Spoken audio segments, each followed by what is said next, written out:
Chilling tales for dark nights.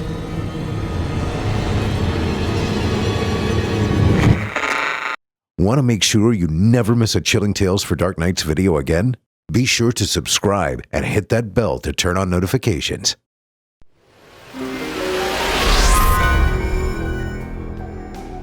This episode of Chilling Tales for Dark Nights is brought to you by June's Journey. Everyone loves a good mystery, folks. Also, everyone loves searching for hidden objects. Why not have both, complete with the charm and aesthetic of the Roaring '20s? June's Journey is a free-to-download mystery/adventure game you're gonna love. You play as June Parker, amateur detective, collecting clues and solving mysteries in beautifully designed scenes from all over the world. It's got danger, it's got romance, and at the same time, it's totally relaxing. It's my personal little life hack to wind down, in fact. So give it a shot. Scan that code and check it out. Please download June's Journey from the link in the description or by scanning my QR code.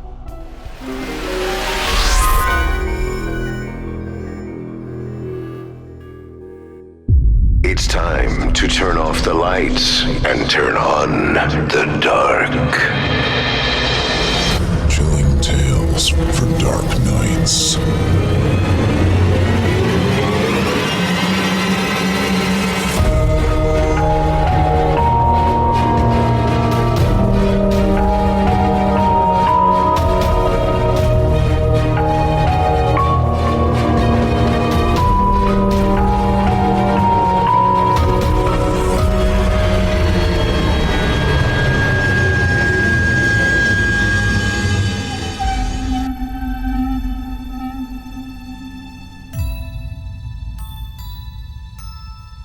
Good evening, friends, and welcome to an unforgettable and massive night of terror on Chilling Tales for Dark Nights. I'm your host, Steve Taylor, here to guide you through an epic 4-hour-plus journey into the depths of horror. Tonight, we're concluding the harrowing saga of Farmerville by Marty Martin, and I promise you, this is a finale you won't want to miss. If you've been enjoying what you hear, we'd love your support. Take a moment to leave us a 5-star review on Spotify, Apple Podcasts, or your favorite podcast platform. It really makes a difference. For those of you joining us on YouTube, hit the like button, drop a comment below, and don't forget to subscribe and ring the bell for updates on our latest releases.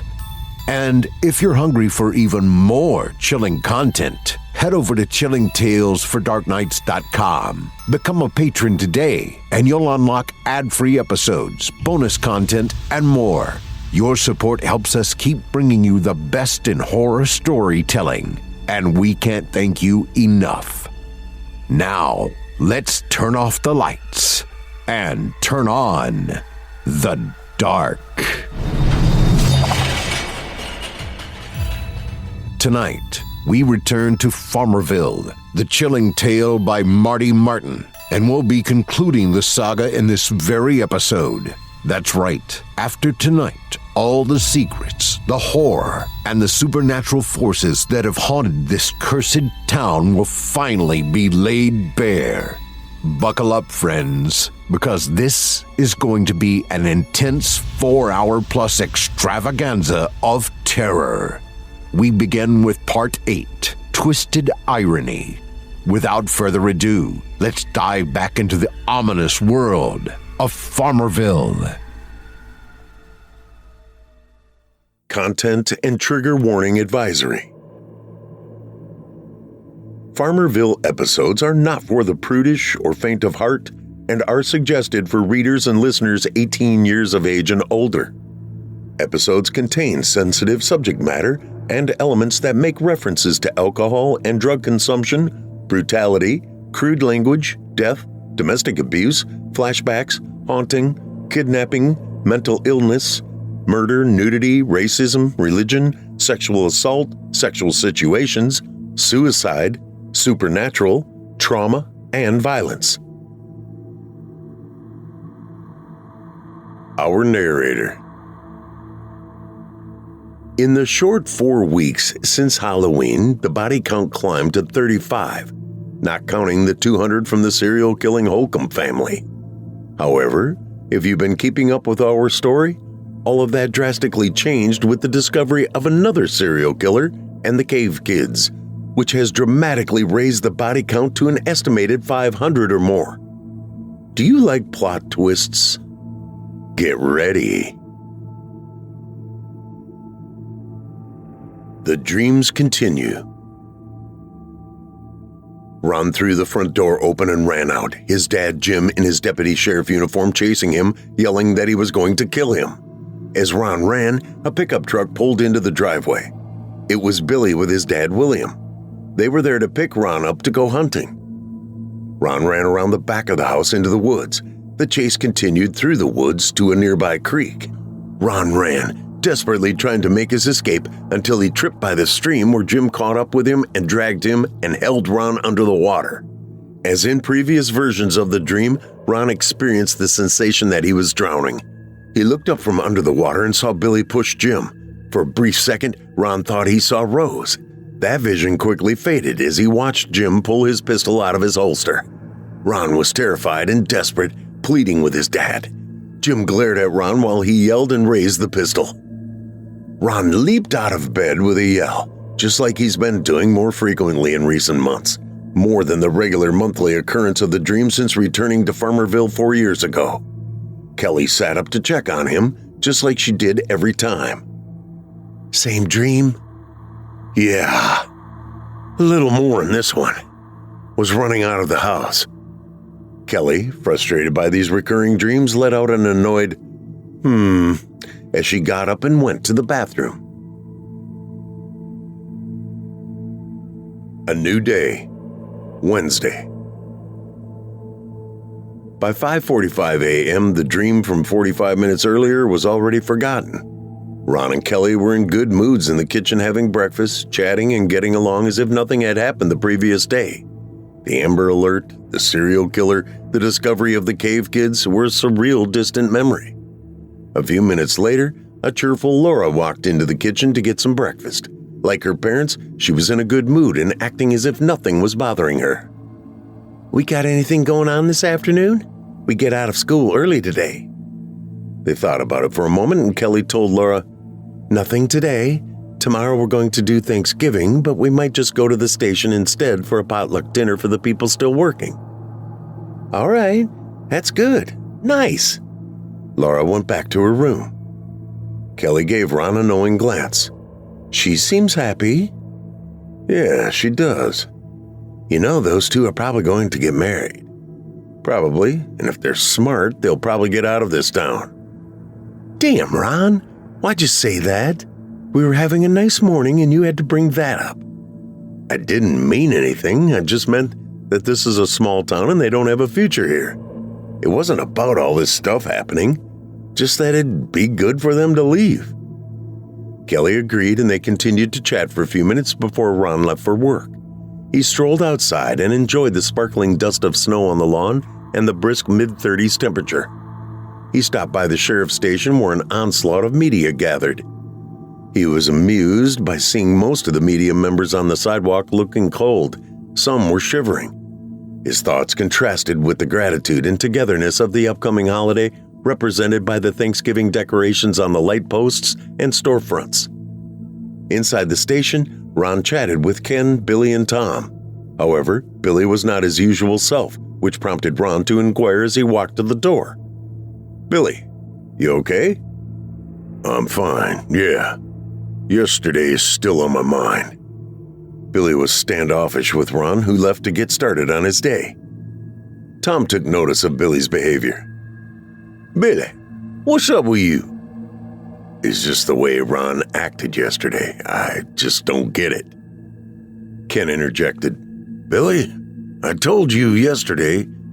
"Yeah, I know, and I know about tactics and all that, but it was just the way he acted." "What do you mean the way he acted?" Tom asked. "The way he charged that girl so quick. He was gone and we couldn't keep up." "That's nothing, Billy. That's just how we train. How we did in Afghanistan. I know that, but you didn't see him. You were knocked out on the ground. You were out for 10, 15 seconds. It was over when you got up. But I'm telling you, I seen a side of him that just scared the crap out of me, and I didn't like it. Tom let out a slight laugh. You know he's got a Medal of Honor? You're joking. Ken, you know, don't you? Yeah, I know, Ken answered with disinterest. I'm not making excuses for how you saw him act, but after you've gone through as much as we have for 20 years of doing it, you don't think about it anymore. You just react. Like I said, I'm not making excuses, but we were in the same unit, on the same teams together most of our career until we were promoted and that Medal of Honor. Damn, it's insane what he did. And not just then, some of the other stuff he's done. Beyond belief. The guy shouldn't be alive. He should have died 10 times already. So yeah, what you saw him do was probably crazy and I didn't see it, but I can't imagine. Tom transitioned to one of his Nick Nolte impersonations. I didn't need to see it to imagine what he did. Generating laughter. All right, I hear you, and I know it makes sense to you, but the way you reacted, Tom, I think that was a normal reaction. You were angry, but you still reacted in a different way from Ron. He wasn't mad, he wasn't angry, he was happy, enjoying it. He was euphoric. That was crazy scary. I've never been that scared in my life. The look on his face. For a second, I thought he was going to keep shooting. Tom smiled. You can smile and think I'm crazy, but I'm telling you, for a second, I thought he was going to kill all of us. And if you hadn't jumped up when you did, he would have. In that split second when you jumped up, it was like a switch got turned off. Tom continued smiling, giving Billy a look as if he were the crazy one.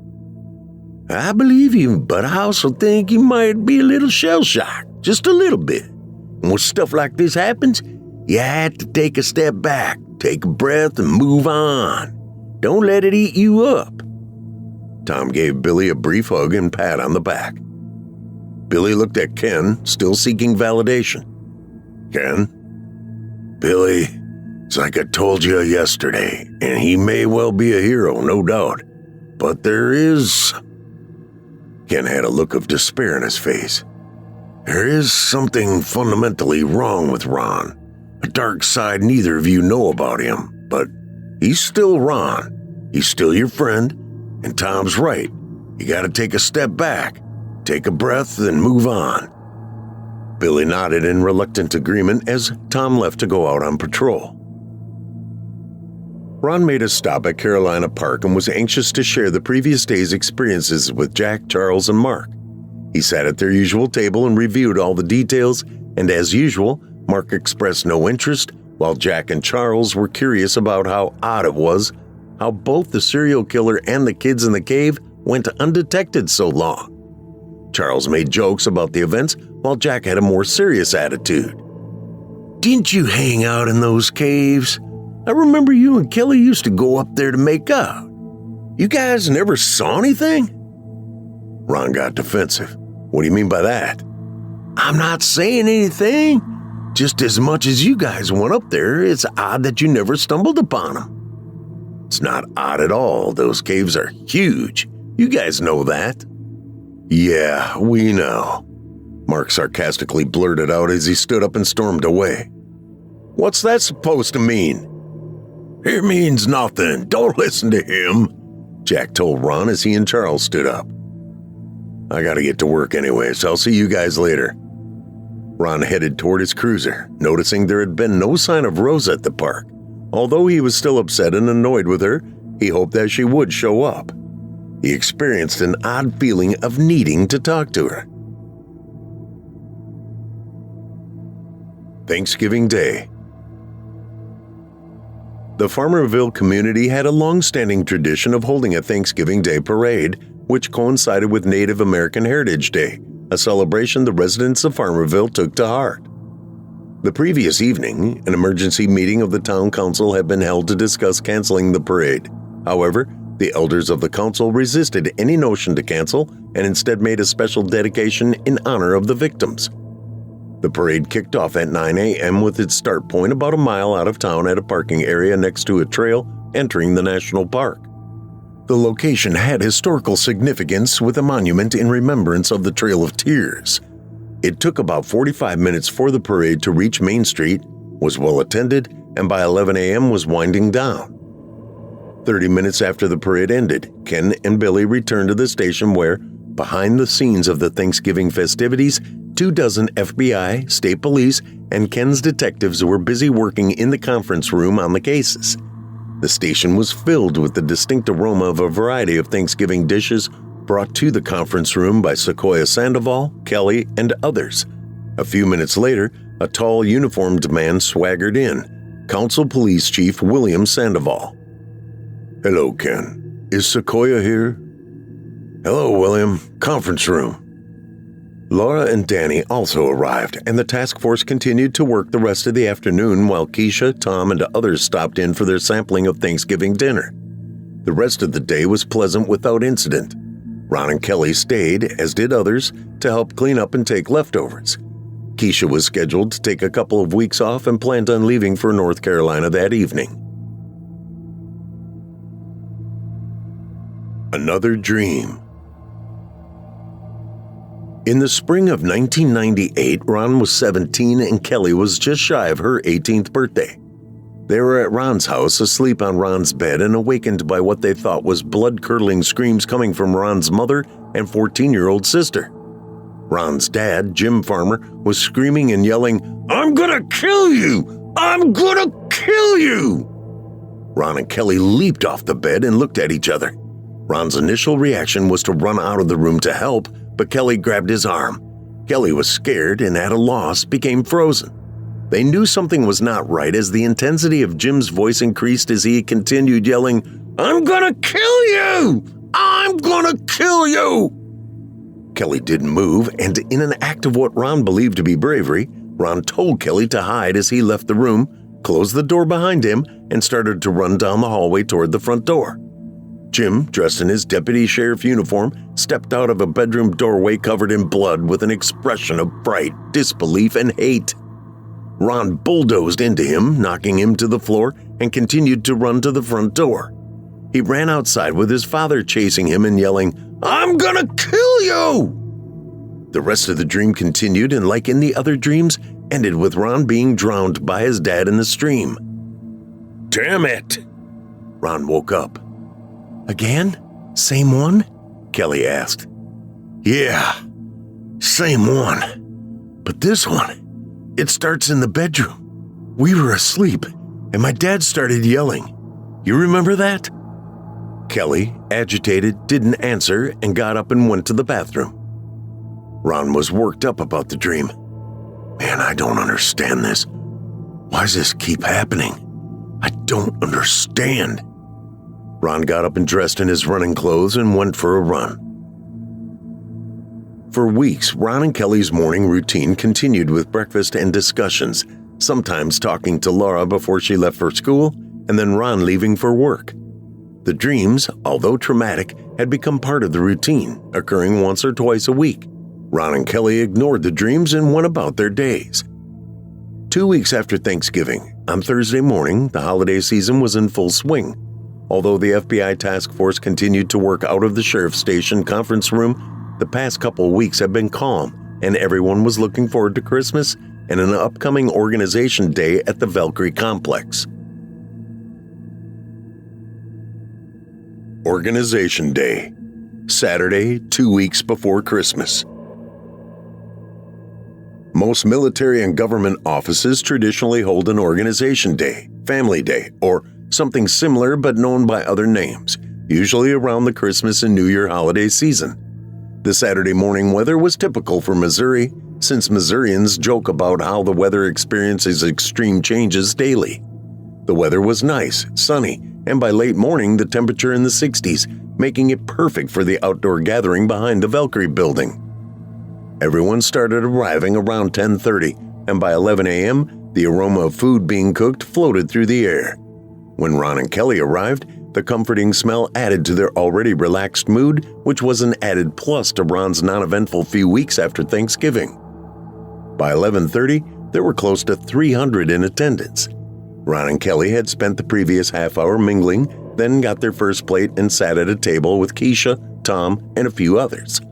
All was well, with pleasant conversations and laughter, until Kelly gave Ron a tap on his arm, motioning toward Laura approaching the table, with Danny trying to keep up. "What's wrong with her?" a concerned Kelly asked. "Something. She's upset, very upset." As Laura got closer to the table, they knew from the expression on her face she was more than upset. She was furious about something, and when she arrived at the table, she was not quiet about it. "What's he doing here?" Ron and Kelly were stumped, unaware of who she was talking about. "Peters! Stan Peters! That's who the hell I'm talking about!" Ron and Kelly didn't have an answer for Laura. Kelly had never heard of Peters, and Ron knew him from Fort Lewis, but they were not close. Peters had just been assigned to Valkyrie a month earlier. Laura stormed off and headed to the parking lot, leaving Danny behind.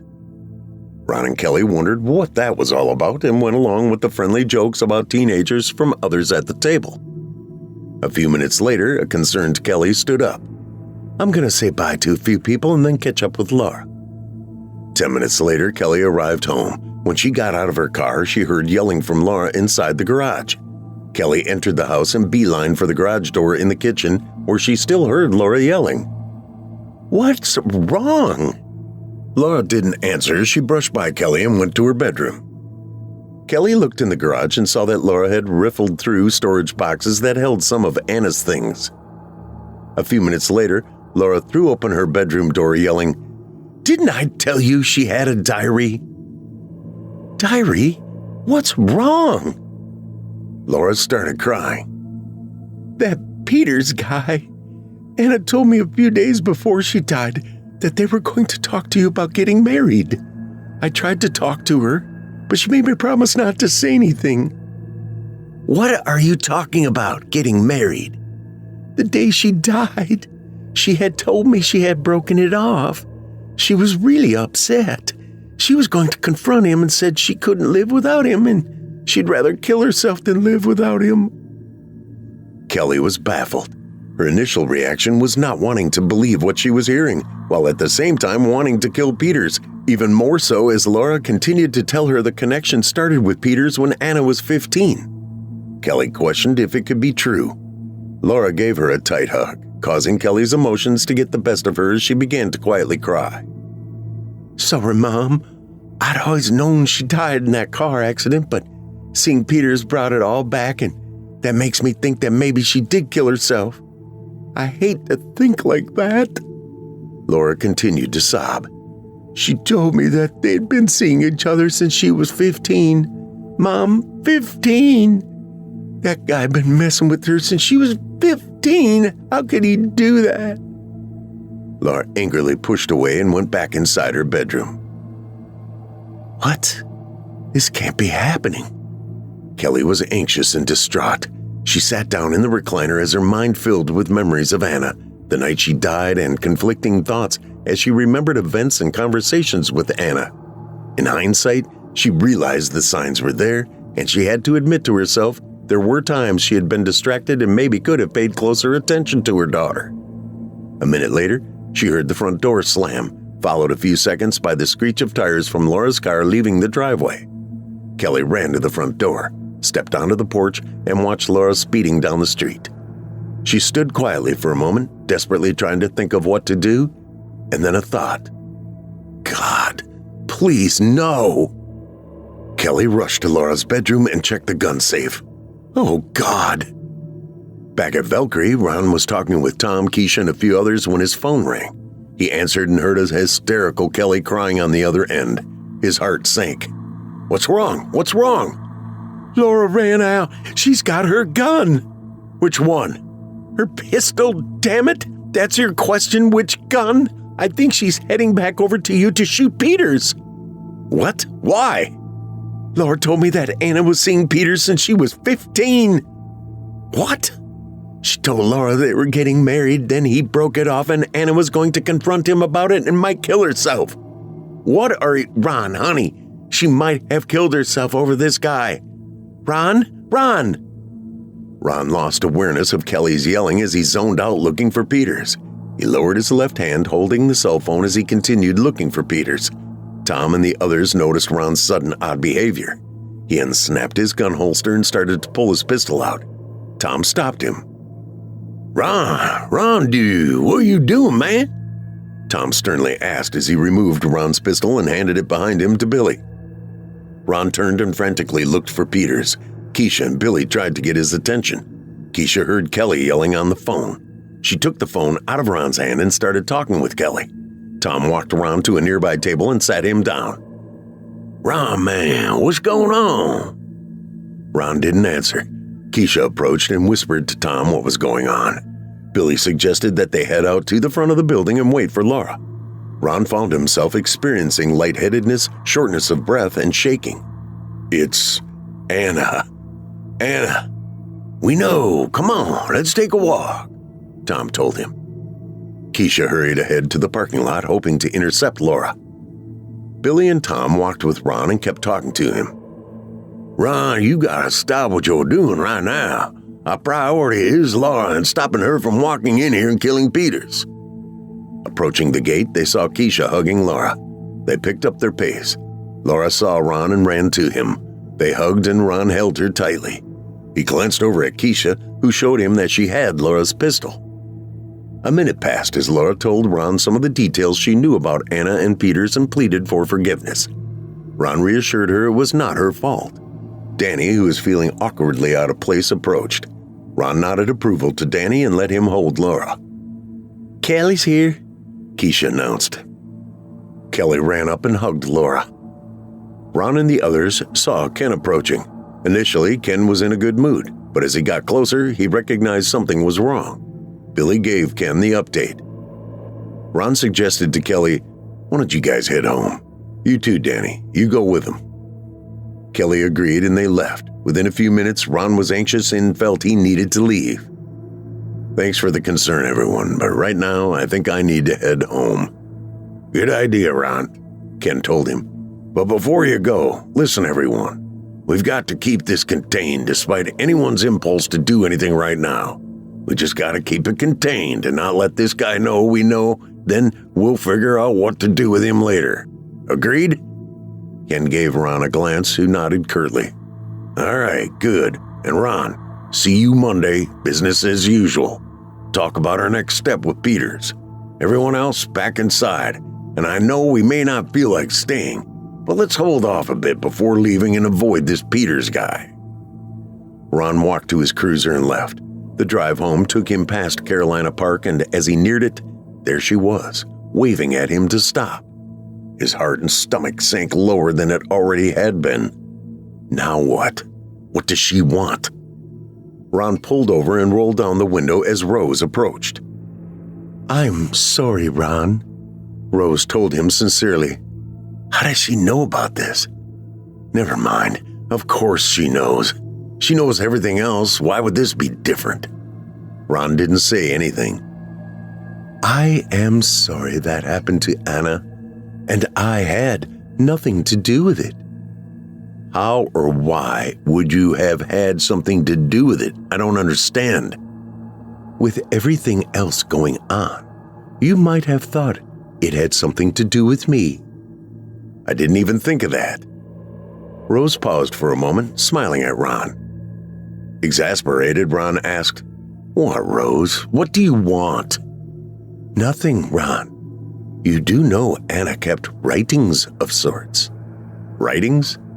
Yes, she wrote things down. A diary? Yes, that's what she called it. Ron experienced a sense of surrealness, his sinking feeling returning. You talked with her? Ron, remember that night Laura was at the cave? Ron didn't know how to react or what to say. Although he had heard Laura's story that night about Anna at the cave, he didn't consider it to be true.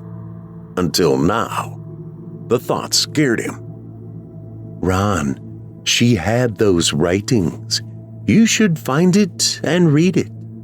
"Why?" Ron asked with hesitation as Rose started her creepy laugh. "You'll find out, but only you.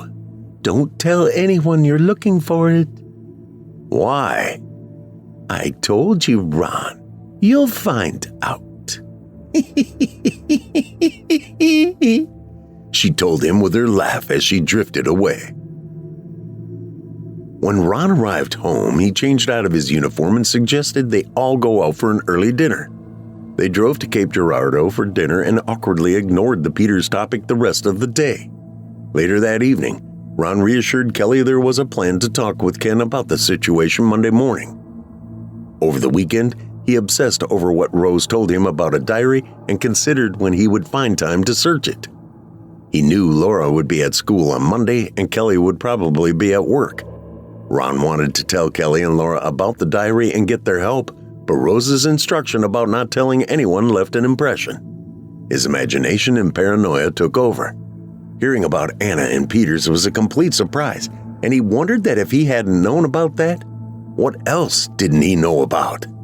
It was driving Ron crazy thinking about scenarios that might be in the diary. What could there be? Maybe it will confirm that Peters messed with her.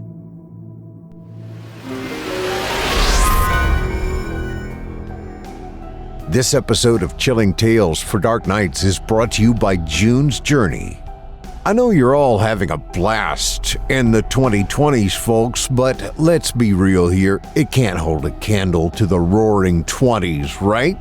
Those were the days. It seems like just yesterday I was competing in the dance marathon at the Stork Club on West 58th.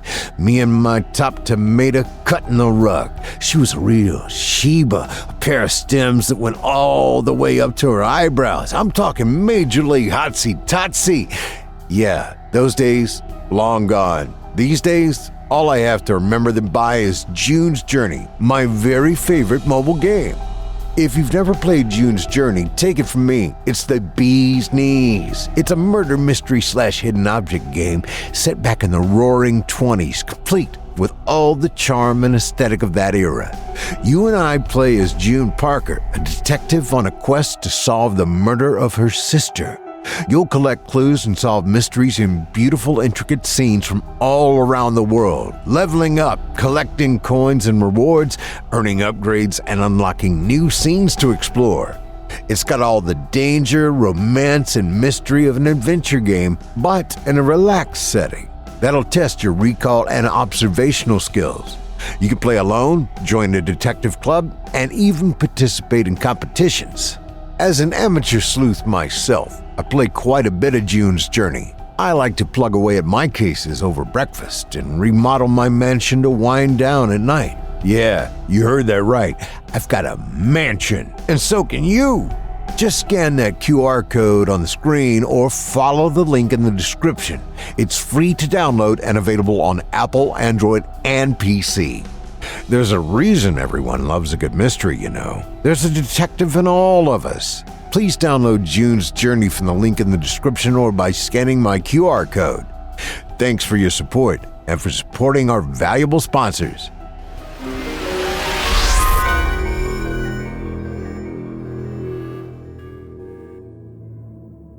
Writings of Anna. Over the weekend and after calming down, Ron got Laura alone to ask for details. She was reluctant to say anything, but eventually told Ron mostly what she had already told Kelly. At one point, Laura did mention that she thought Anna had a diary, a point that Ron deflected as he kept in mind what Rose had told him. He reassured and impressed upon Laura not to feel guilty about Anna, that her death was not her fault.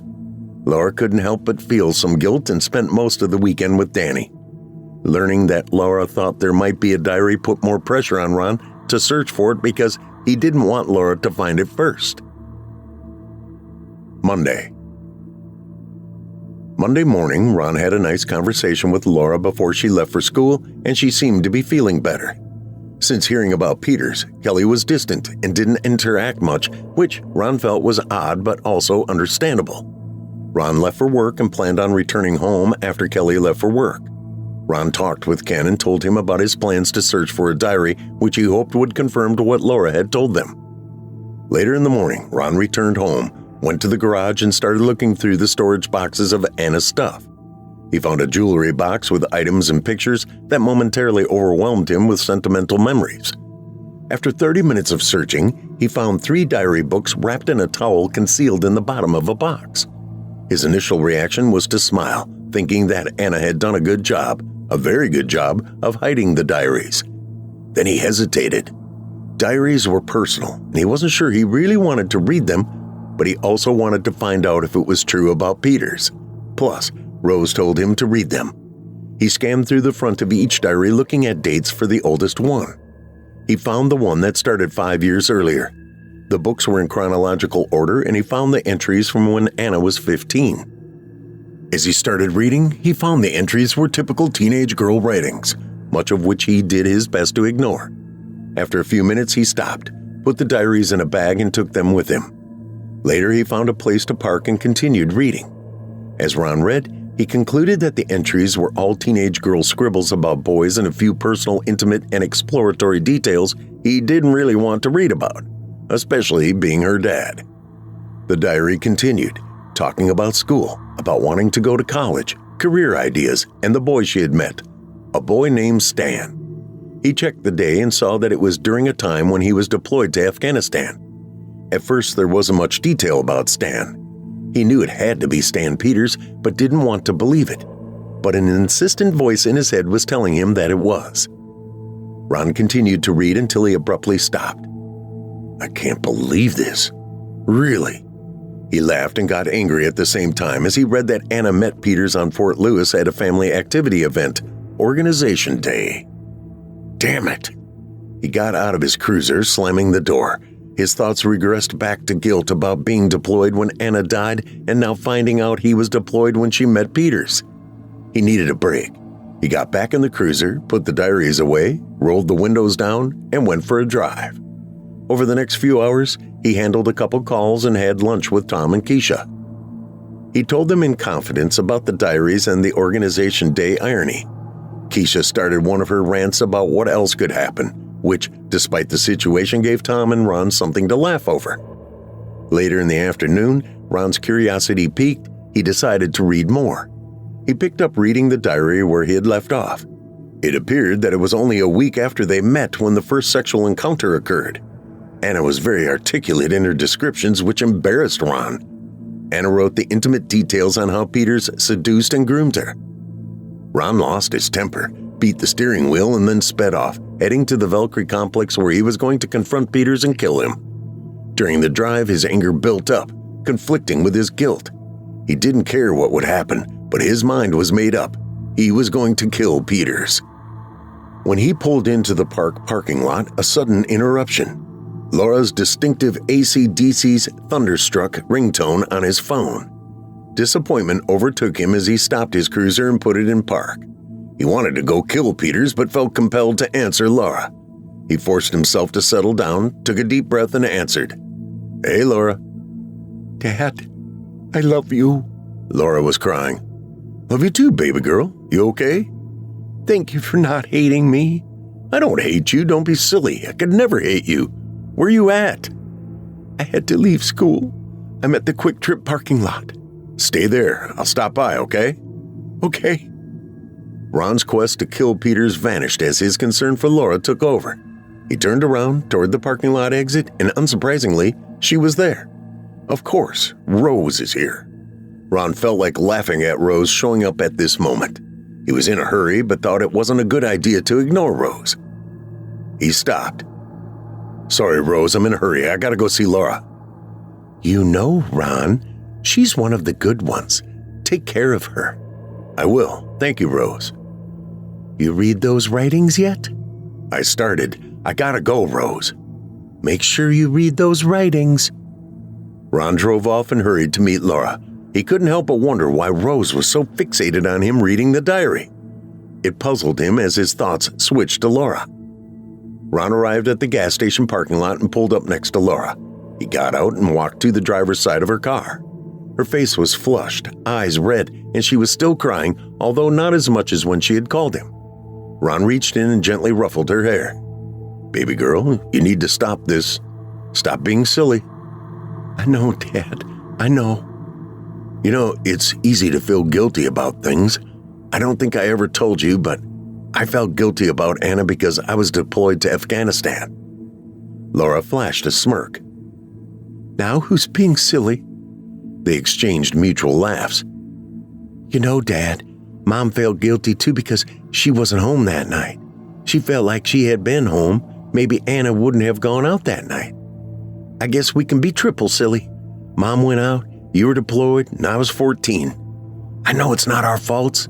It's just seeing Peters reminded me." "I've told you before, you're too damn smart. Hey, it's something like 30 degrees out here. Good ice cream weather. You want to get an ice cream?" "No." "Want to run out to the range and do some shooting? That'll be fun and take our minds off things." "The only thing I want to shoot is Peters." "Me too," Ron told her with a laugh that she joined in with. "But yeah, let's go to the range." Laura perked up, excited to go to the range. They went, had fun, and Ron postponed reading the diaries until the next day. What's the plan? Tuesday morning was the usual ritual, and Ron planned on taking breaks when he could to continue reading the diaries. Ron went to work and was called to the station to meet with Ken. "So, Ron, where are we with this Peters situation? We can't take a chance on Laura or someone else doing something stupid." "I did find a diary which I don't want Kelly or Laura to know about, but it does look like it was true and started back when she was 15. Ron held back his anger. "I'm sorry, Ron. I know this is rough. So what the hell else do we need to know? He was a grown-ass man messing with a 15-year-old girl." Ken's tone disturbed Ron, but he knew Ken was right. "True, Ken. Sorry, it's hard to think about. I tell you what, Ron, something needs to happen. If it was my kid, I wouldn't be thinking twice about it. The thing we don't want to happen here is let this thing fester with you or Laura and take a chance on her flying off the handle again. Something needs to happen with this guy, and soon. Unless we want to go the legal route and press charges, go through all that crap. But you need evidence for that, don't you? And the only evidence you would have is a diary. Knowing what we know, Ron, I'm thinking we might need to take a trip to the pig farm." "Damn it, I know, Ken. I'll get back to you later today, all right?" "All right, look, I just don't want things to blow up in our faces. Whatever you decide, that's what we'll do. It's like I said, we just don't want Laura to think about it again and do something stupid. That girl of yours needs taken care of." Ron chuckled lowly at Ken's remark, remembering Rose made the same comment. "What's so funny?" "Someone said the same thing to me about taking care of Laura, and I agree, although she's very capable of taking care of herself." "That she is, but still, I know. I'll get back to you this afternoon." Ron knew Ken was right about the concern for Laura, about her doing something stupid and making another attempt to kill Peters. On the other hand, he knew she was smart. Still, she also had teenage impulsiveness. He desperately wanted to talk to Kelly, but felt awkward about ignoring Rose's instructions. The whole situation was overwhelming Ron, and he was at a loss as to who to trust. Ken implied he would go along with any solution. Ron, for some reason, didn't feel he could completely trust Ken. Combined with his own paranoia, everything that had been happening since the Holcomb farm, the pig farm, Laura's cave encounter, the cave kids, the dreams, conversations with Rose, and now Peters, it was all building up. When he stopped thinking, he realized he was letting his mind run away again and remembered there was someone he could trust. 2 hours later, he met Tom at Carolina Park. Tom jumped in Ron's cruiser and didn't give him a chance to say anything. As it turned out, they both were having similar thoughts. "Hey, Ron, man, we gotta do something with this Peters dude." "That's funny. I've been thinking the same thing, and we don't want to wait till Laura or Kelly does something." "What are you thinking?" "I'm not sure, but Ken mentioned the pig farm." They both let out a short, awkward laugh before quieting. "Tom, I appreciate everything you've done to help with my kids." What's wrong with you? You don't have to thank me. I've known your girls since the day they were born. I'm kind of like the unofficial godparent. I loved Anna and I love Laura. You know that." Tom always projected himself as the stereotypical tough guy and not very emotional, but at that moment, he was tearing up. Nothing unofficial about it. "You've always been the official godparent. If something ever happened to me and Kelly, you'd be it, and you know that." By then, the tears were rolling. All right, stop that. Tell me what you're thinking." After a pause to dry his tears and another brief laugh, Tom proposed a plan. "Pig Farm's an option, and he deserves it. But just disappearing won't work. People would ask questions. We need to come up with something different." "You're right, but..." Tom turned animated, comical. "But what? Ron, you don't want to get a call from Kelly or especially Laura saying, 'Hey, Daddy, look what I did.'" Tom's manner forced a laugh out of Ron as it reminded him that he had already gotten one of those calls from Kelly at the open house. "You're right. So what's your plan?" "It's not complex." 15 minutes later, Tom got out of the cruiser. Ron thought the plan would work, but it seemed almost too easy. Ron stopped by the sheriff's station to tell Ken he needed a week. Ken was resistant, but agreed. Confession. Wednesday, 1 week later. Stan Peters was at work with his teammates when they broke for their lunch break. Stan was a 39-year-old white man from Ohio and had been in the Army 20 years before moving to Farmerville a month earlier. He was well-liked by his peers and had been married 20 years and had 3 children. By all appearances, a good soldier and family man. Stan changed into his running gear, went out to the parking lot, and got in his car to drive to a spot where he liked to go on a 30-minute run. This would be his second workout of the day, which was not uncommon. Stan drove to his spot by the edge of town located off a main road by the National Park. He turned onto a dirt road where there was a sign, Fox Trail, by the entrance. He drove a quarter mile down the road to where it ended at a parking area next to the trail's entrance. When he got out of the car, he took off his sweats. The temperature was in the 30s, which was not too cold for a runner. He spent a couple of minutes stretching and then took off for his run. 30 minutes later, Stan finished his run as he came off the trail into the parking area. He noticed a sheriff's cruiser behind his car, the trunks of his car and the sheriff's cruiser open. Stan's immediate reaction was caution as he walked slowly toward the car. When Ron stepped out from behind Stan's car, Stan stopped. "Hey, Peters, sorry if I scared you or something. You've got a flat. I was looking to see if you had a spare tire." "What?" "Yeah, flat tire. I usually check out this way on my patrol and noticed your car here with a flat tire. I usually would have left it, but when I checked the plates and it came back to you, I figured I'd help." "Thanks, Ron. Appreciate it." "No problem. Your car was unlocked, which out here is safe, but anyway, yeah, flat tire, but you have a spare." Stan thanked Ron again and continued a conversation as Ron glanced around to the other side of the car. "Damn it, Peters, you got 2 flats. Both back tires here got flats." Stan was understandably upset and started pacing and yelled a few times. Ron got his attention. "Let me call a tow truck. I know the guy at the garage and it'll only take about 10 minutes to get here. After he picks up your car, I'll give you a ride back." Stan angrily agreed, although his anger wasn't at Ron.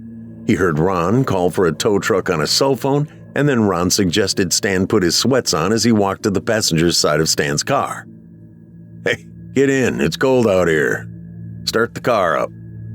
Stan put his sweats on, got in the car, and started it.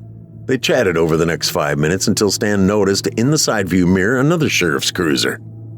"Looks like one of your guys is coming up here." Ron turned with a glance. "Yeah, probably come out to chat. We do that sometimes, minus the donuts." They laughed at the donut joke. When the cruiser stopped, Tom stepped out, waved, and approached. "That's Tom Holt. You know him. We've known each other over 20 years. "No, never worked with either of you, and since I got here last month, I've been stuck at the substation till I go to the academy." "I hear you. Even though we got our service time behind us, we all had to go to the academy. Anyway, Tom's a good dude, good friend." As Tom approached, Stan rolled down his window. In an instant, and by complete surprise, Tom pulled his pistol and pointed it at Stan's face. In a threatening voice, he commanded Stan, "Hands on the steering wheel! Hands on the steering wheel!" Stan, startled and confused, let out a yelp, but within seconds, compelled to comply, he placed his hands on the steering wheel, resulting in an immediate snap of a handcuff on his right wrist to the steering by Ron. Stan's instinct to the handcuff would have been to resist, but another instinct kicked in when he felt Tom's pistol against his head. Stan yelled, questioned what was happening, and glanced toward Ron, who was also pointing a pistol at him. The pistol was Stan's, the pistol he kept under the car seat. Tom handcuffed Stan's left hand to the steering wheel. Stan flew into a frenzy, trying to break the steering wheel while yelling for explanations. What? What is this?" Tom leaned in the window with an intimidating stare as Ron found Stan's cell phone and placed it on the dashboard before focusing his attention on Stan. "You can't be serious, can you?" "Ron, what are you talking about? What's this all about?" Ron lowered the pistol, pointing it right to Stan's crotch. Stan squirmed and yelled until Ron removed the pistol. "Anna. It's about Anna." "I never touched her, Ron. Swear to God, I never touched her. I don't know what you heard or who you heard it from, but I've never touched that girl." Stan changed from angry defiance to showing fear as he desperately pleaded to Ron and glanced at Tom. "That's all right, Stan. I already know. Do you want to know how I know?" Stan didn't answer as he became more concerned with the intensified looks he was getting from Ron and Tom. "I'll tell you how I know. Anna had a diary, and teenage girls can be both very descriptive and explicit in the things that they write, in intimate detail." Ron stopped, visibly embarrassed, remembering what he had read. "Plus, the other thing about teenage girls and their sisters is they tell each other everything. And last week when Laura saw you, did you even know or ever meet Laura, Anna's sister?" Stan's face flushed, and Ron and Tom saw the guilt travel over his features. "So yeah, I know what you did. Right down to the exact intimate details." Ron grew angrier. Stan glanced toward Tom, who was steadily pointing the pistol at his head as Ron talked. "All right, Stan, I'm tired of this. Enough. Tell us who else you did this to, or we're just gonna take turns blowing your brains out." Stan furiously pulled on the steering wheel, yanking on the handcuffs. Bang! Tom fired a shot into the woods across the hood of the car. All right, okay. Stan started to talk, at first with angry pleads, but within a few minutes his attitude changed to a combination of guilt and self-pity. Ron was getting irritated with the lack of information in Stan's pity party. Stop it. Enough already. What's the password for your phone?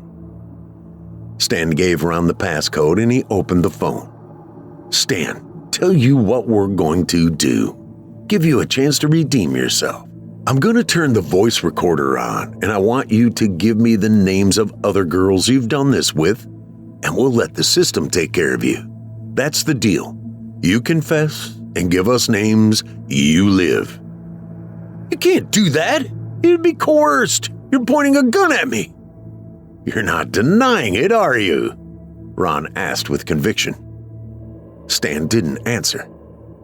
Guys like you don't just stop. They don't stop with just one. Who else have you done this to? Stan was reluctant to say anything until Tom asked his first question.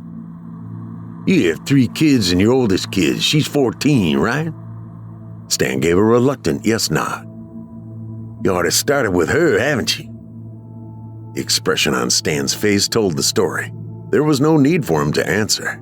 Tom's anger showed as he stepped back away from the car to take a breath. Ron gave Stan a slight tap on the side of his face with the pistol. Stan, confession time. Start with your first. If it was Anna, it was Anna. Include whoever else you did it with up to and including your daughter. If you leave anybody out, they'll find out in the investigation. Stan reluctantly talked, and it only took 5 minutes. There were 5 others before Anna, 2 others since, plus his daughter. "That's all of them? 8 plus your daughter?" Ron sternly asked. "It's it. But while we're at it, I guess we could have my wife. We grew up on the same street. I was 14 and she was 10. Ron and Tom were stunned. Ron turned the recorder off and got out of the car. "So, what now?" Stan nervously asked. "Sit tight. We got a few phone calls to make and we'll wait for the FBI to get out here and pick you up." "FBI?" "Yes, Stan. FBI, because what you did it on federal installations on 2 different bases in different states. So, yeah, sit tight." Ron handed Stan's phone to Tom. Tom walked back to his cruiser while Ron waited outside Stan's car. Stan tried to talk to him, but his attempts were ignored. 10 minutes later, Tom returned and gave Ron a nod.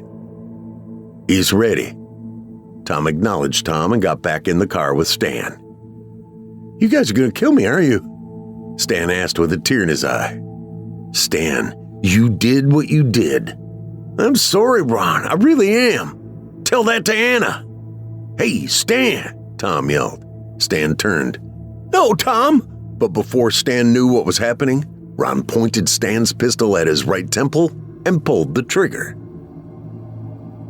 They removed the handcuffs and placed Stan's pistol in his right hand and fired 1 shot out the window to account for investigators conducting a gunshot residue test on Stan. They reviewed the email that Tom had composed.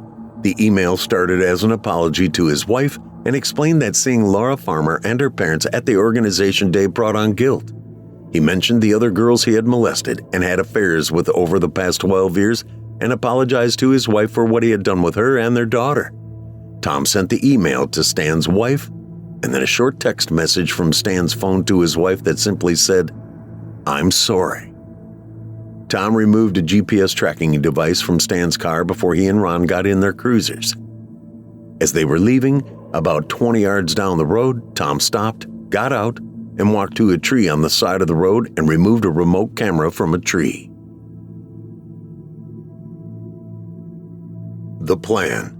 Tuesday, 1 week earlier. Tom jumped in Ron's cruiser and didn't give Ron a chance to say anything. As it turned out, they were both having similar thoughts. 15 later minutes, Tom got out of the cruiser. Ron thought the plan would work, but it seemed almost too easy. Ron and Tom agreed that they would meet periodically at Carolina Park to discuss their progress. The first part of the plan was to establish surveillance, so Tom would place a GPS tracking device on Stan's car. Ron and Tom took turns watching Stan's activities. Saturday. Tom was excited when he met Ron at Carolina Park. "Ron, this is too good to be true. Too easy." "Can't be that easy." "Yes, it can. He does the same thing every day. Goes into work, and then this past Wednesday, Thursday, Friday at lunchtime, he drives out to Fox Trail and goes for a 30-minute run. He doesn't lock his car and leaves his pistol under the seat." Ron thought about it. "You're right. Too good to be true." "Yes, but we can do this. Since I'm the tech-savvy one between the two of us, I go out there and set up a couple cameras to cover a quarter mile from the main road to the parking area. If everything goes well, we'll see if it works Monday and Tuesday. Then we'll do it Wednesday." Wednesday. Ron and Tom were sitting in Tom's cruiser a mile down the road from the entrance to Fox Trail. They watched on the monitor the GPS tracking of Stan's car as it left Valkyrie and headed to Fox Trail. Tom pulled up the cameras on the monitor and they watched Stan drive to the parking area. Stan got out of his car, stretched, and headed out on his run. Ron got in his own cruiser, headed down the road, and pulled up behind Stan's car. Tom drove to the Fox Trail entrance, pulled in a few yards, and parked. He grabbed 2 barricades on the side of the road that he and Ron had left there the day before. Tom set up the barricades and blocked the entrance. Tom watched the monitor, seeing Ron puncture the back tires, open the trunk, and move the pistol. When Ron and Stan got into Stan's car, that was the planned signal for Tom to drive up. Tom removed the first camera near the parking area. After their plan had gone off without a hitch, they stopped at the entrance, removed the barricades, and Tom removed the second camera from a nearby tree. They drove off quickly, anticipating the call about a suicide at Fox Trail. Later in the afternoon, the sheriff's dispatch got the call. Keisha was first on the scene. Ron was second to arrive, and as he parked his cruiser, he saw Keisha look at him as she threw her arms up in the air, launching into one of her rants. Ron approached Keisha. "It's that Peters guy. Looks like suicide, but I'm worried that maybe Laura did this. And if she did, her life is ruined. She'll get caught." Ron tried to calm Keisha down as Tom pulled up. Within seconds, they heard a speeding car approach. The car stopped and a woman jumped out and ran toward Stan's car. "Is he in there? Is he in there?" The woman was Peters' wife. Keisha stopped her from getting to the car and took Mrs. Peters to her cruiser to interview her. A few minutes later, the ambulance, coroner, and sheriff's department detectives arrived. 15 minutes later, Keisha, appearing more relaxed than earlier, walked up to Ron and Tom. "Thank God," she said to them, expressing relief. "What?" Ron asked. "His wife traced his phone and it's definitely suicide. He emailed her a letter. Not only was it a suicide note, but it included a list of girls he'd been with, even his daughter and including Anna. Sorry, Ron." "It's all right, Keisha. It's done with."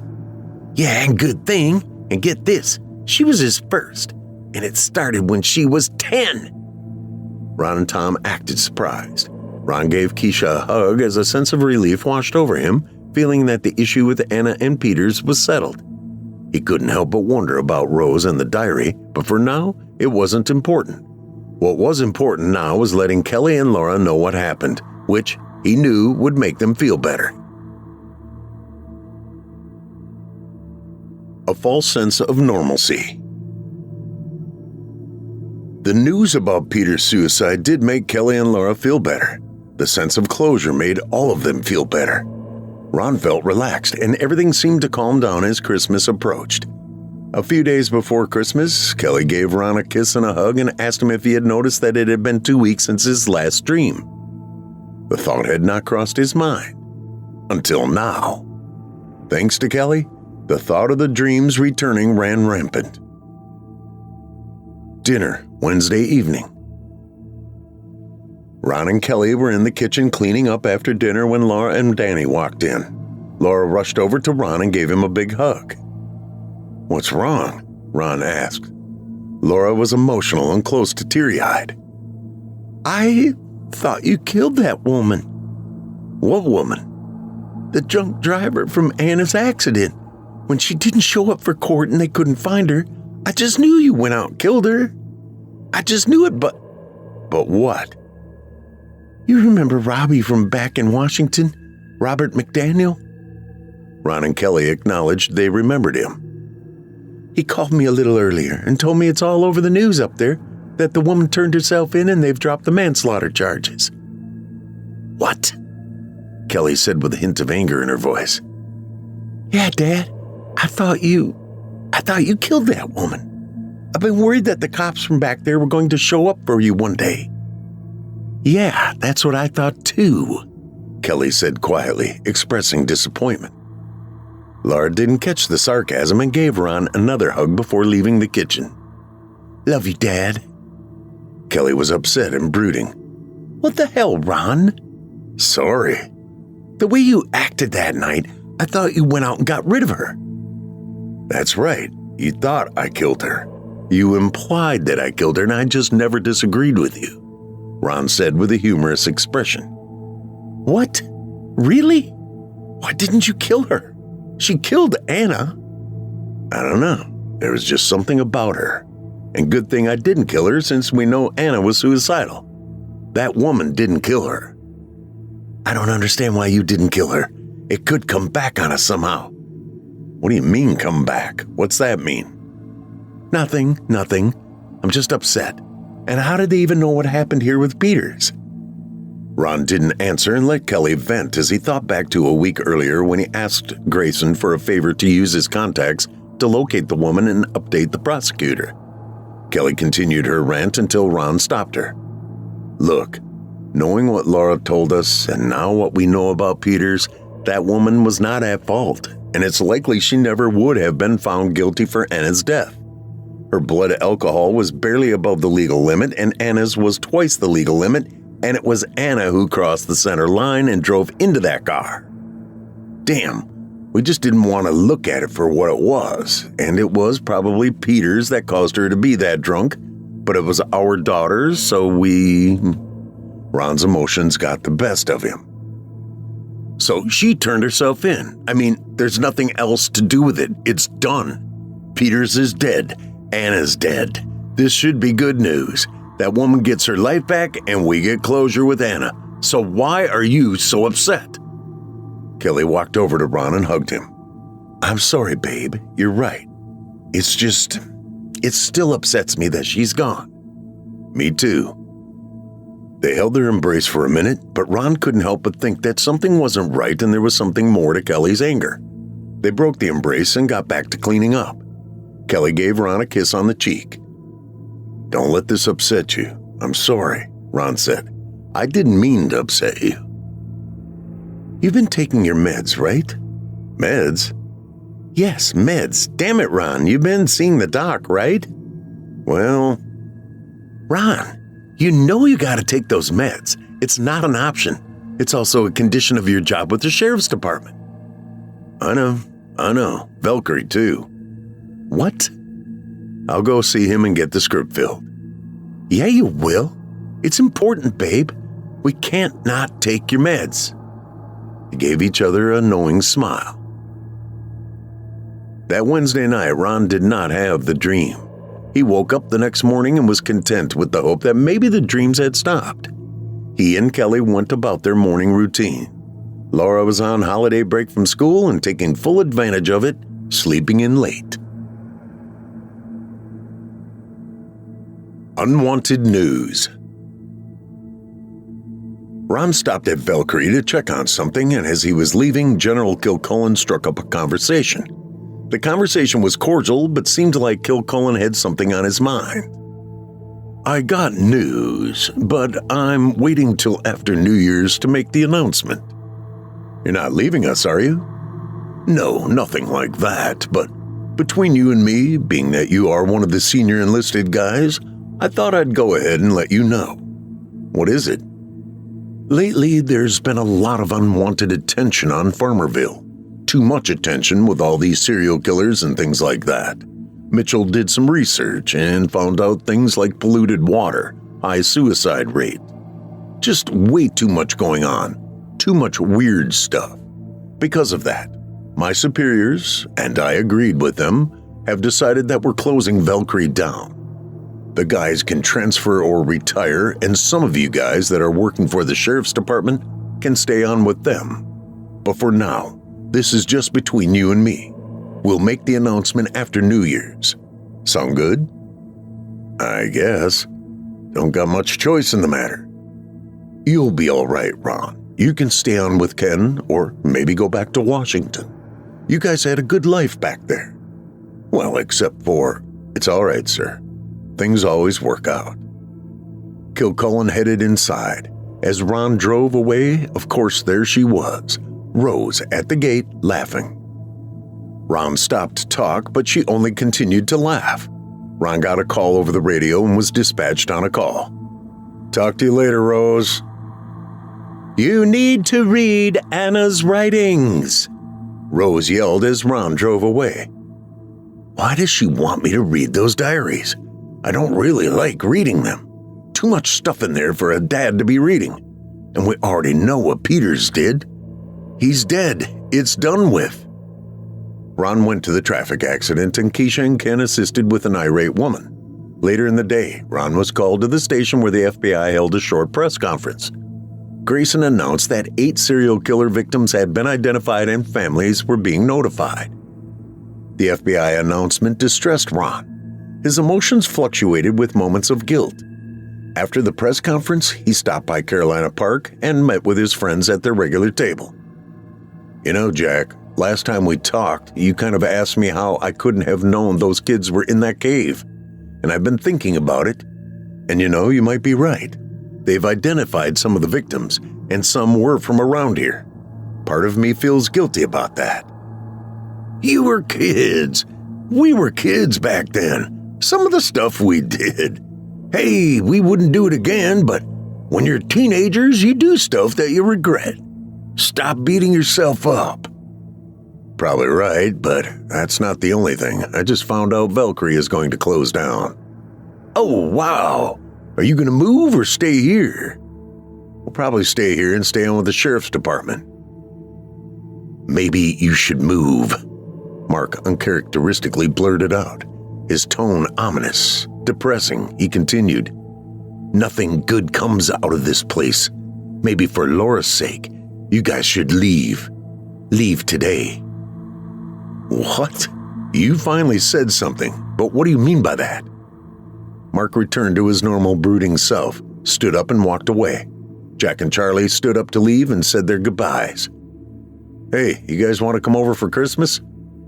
Jack got angry and yelled at Ron. Damn it, Ron! We told you we can't. You can't be telling Kelly you've been seeing us. Ron jumped in his cruiser and left. He was disappointed with Jack's answer and irritated with Mark's comment. His mind drifted, bouncing around to Mark, the cave victims, an unsure sense of guilt, and Rose's persistence about Anna's diaries. The rest of Ron's day was filled with agitation. That evening, he tried to talk with Kelly. Distracted, she wasn't listening or sympathetic and was more interested in the Christmas holiday over the weekend. Ron went to work Friday, and over the weekend, he did his best to project a positive, festive attitude so he could enjoy the Christmas holiday with his family. As best he could, he ignored the occasional impulses to read more of Anna's diary or let his mind wander back to the cave, the victims, and his guilt. Twisted irony. Monday after Christmas. Since Christmas was on Saturday, it meant a 4-day weekend for government offices and a slow day for Ron at work on Monday. He made efforts throughout the day to read more of Anna's diary, a task he found difficult given the personal intimacy Anna had written about, which was also a reminder of Peter's. He felt awkward reading even as he felt there had to be something specific that Rose had been hinting at. Occasionally he came across parts where Anna wrote about Laura, some of which he enjoyed reading about the sisters, but other parts distressed the dad part of him. They're so cute. Laura's boyfriend, Robbie, it's like watching puppy love. They've known each other for years but started dating, or I should say, secretly dating. Don't want to let Mom find out. She really likes him. Last night she even gave him a BJ, her first one. She told me about it and was worried that she did something wrong. I told her. Ron had to stop. He put the diary away. On Wednesday, an announcement was made that there was to be a vigil held at the community center building early Friday evening, New Year's Eve, for the victims of the serial killer. Ron was scheduled to work at the vigil. On Friday, Kelly stopped by to spend time with Ron. The main area of the community center was the size of a basketball court, and a display was set up at one end of the room with poster-sized pictures of each of the victims. The vigil began at 5 p.m., and a few of the local religious leaders began the vigil with prayer. Laura and Danny stopped in around 5:30, checked in with Ron and Kelly, and then went back to look at the display of posters. As they scanned the pictures, one poster in particular caught Danny's attention. Hey, Laura. What? This one. It's weird how much it looks like the pictures you showed me of you at that age. Spooky. What? Laura gazed at the picture as an unsettling feeling rested upon her. There's a resemblance, but it really looks more actually like my sister Anna. Really? Yes. Laura started to tremble and tear up as she looked around for Ron and Kelly. Hey, you okay? Laura didn't answer and continued to glance around. A woman noticed Laura's distress and asked her if she was all right.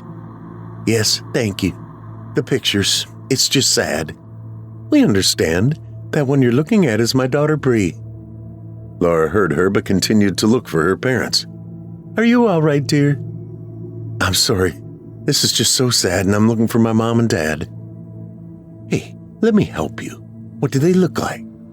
My dad's in his sheriff's uniform. Oh, there they are. The instant Laura pointed her parents out, the woman's friendly disposition changed imperceptibly. Deputy Farmer? He's your dad? Yes, and that's my mom, Kelly. You know them? The woman gave Laura what some would describe as a sad smile. Yes, dear, I know them. The woman suddenly reached out and gave Laura an unexpected hug and then abruptly walked away toward Ken. A minute earlier, Kelly noticed Laura and Danny looking at the posters. She watched Laura get upset and watched the interaction between the woman and Laura. Kelly knew Laura was searching for her, and when Laura finally made eye contact, she had a look of desperation on her face. Kelly knew something was wrong. She watched the woman give Laura a hug and then walk over to Ken. Hello, Sheriff Farmer. Can you please follow me over there to Ron? I think maybe it's best if you were there when I talk to them. Sandy, I don't think that's a good idea, Ken told her as she turned and quickly walked toward Ron and Kelly. Ken followed reluctantly and gave a nod to Keisha and Billy to follow along. Tom noticed and followed too. Ron and Kelly saw the woman coming toward them. Who is she? Kelly asked. Ron didn't know what to say as he saw the woman, Ken, and the others approaching. The woman walked up to Ron and Kelly, a slight smirk on her face. Hi. Ken stepped between her and the farmers, attempting to stop the conversation. It's okay, Sheriff. I'm not going to do anything. I'm just going to say something real quick and leave, I promise. What's going on? Who are you? Kelly politely asked. He didn't mention we ran into each other last week, did he? I'm Sandy Mason, and that picture of the girl your daughter acted like she saw a ghost when she looked at it, that's my daughter, Bree. She'd be 25 now if she was still alive. That's about when you guys left town, right? 25 years ago? I'm so sorry about your daughter, but I don't understand, Kelly said, confused, as Sandy maintained her smirk. Oh, you'll understand in a minute. You really don't remember me, do you, Kelly? I'm sorry, I don't remember you, Kelly answered as she maintained a cordial smile with growing suspicion. You guys want to know what's worse than irony? I mean, really worse? They cautiously eyed Sandy without answering. I'll tell you what's worse. How about twisted irony? Yeah, twisted irony. Sandy was almost giddy as her face flushed a gleeful glow as she watched Kelly uncomfortably glance at Ken and the others. You see, Kelly, back when Ron here and his friends raped me that night in the cave, when all of you threw me up on that table at the end of that tunnel, and you did your part to help them, Tom let "Oh, God," escape under his breath. I got pregnant that night. Ron went off and joined the army, and those other boys got killed in that car wreck. But my daughter, that dead girl over there, that girl was your daughter, Ron, and we know that because you're the only one who actually raped me. Those other boys, probably not right to say what they did wasn't rape. It kind of was. And they were there, and you held my head, Kelly, and made me give them blow. Sorry, we probably shouldn't say it out loud here, should we? Doesn't matter. You get the picture. And not only that, you tried to kill me, choking me in some weird orgasmic rage, and you would have done it too if it wasn't for Ron and those boys pulling you off me. Sandy paused, scowling at Kelly. Anyway, Ron, she was your kid, and looking at that picture over there and your daughter's reaction, we don't need a DNA test or any of that, do we? They were speechless as Sandy's glee turned to angry tears. This is so twisted. I'm sorry.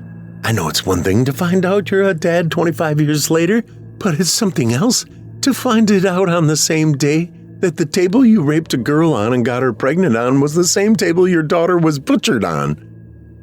God, I'm done. Congratulations, that was your daughter, and sorry for your loss. Sandy turned, wiped away the tears, and walked away triumphantly, a double feeling of satisfaction for getting closure for her daughter and a sense of justice for what happened to her. Laura and Danny had been standing behind Sandy the whole time. Laura shot her parents a hurt look before leaving with Danny. Kelly was infuriated and embarrassed, while Ron stood emotionless.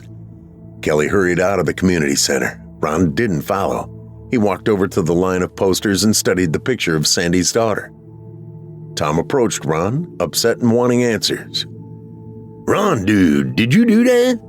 Is what she said true? How would she know about that table? Damn, that table. The memory of the butcher's table bothered Tom. This can't be true. This is too sick. If she got pregnant on that table, if that's true, and her daughter got killed on that same table, that's just too... It's not twisted irony like she said, Ron. It's just sick. Sick. Ron, please tell me it's not true. Ron ignored Tom and stared at the picture. Keisha was upset and had already left as Ken and Billy joined them. Ron continued to ignore them and, in an almost despondent state, slowly walked out of the building. Let him go, Ken told them. Tom and Billy had a conflicted sense of heartbreak over their friend. Boys, we gotta let this one go. It's like I told you. There's something fundamentally wrong with Ron, but in this situation, we don't know the whole story.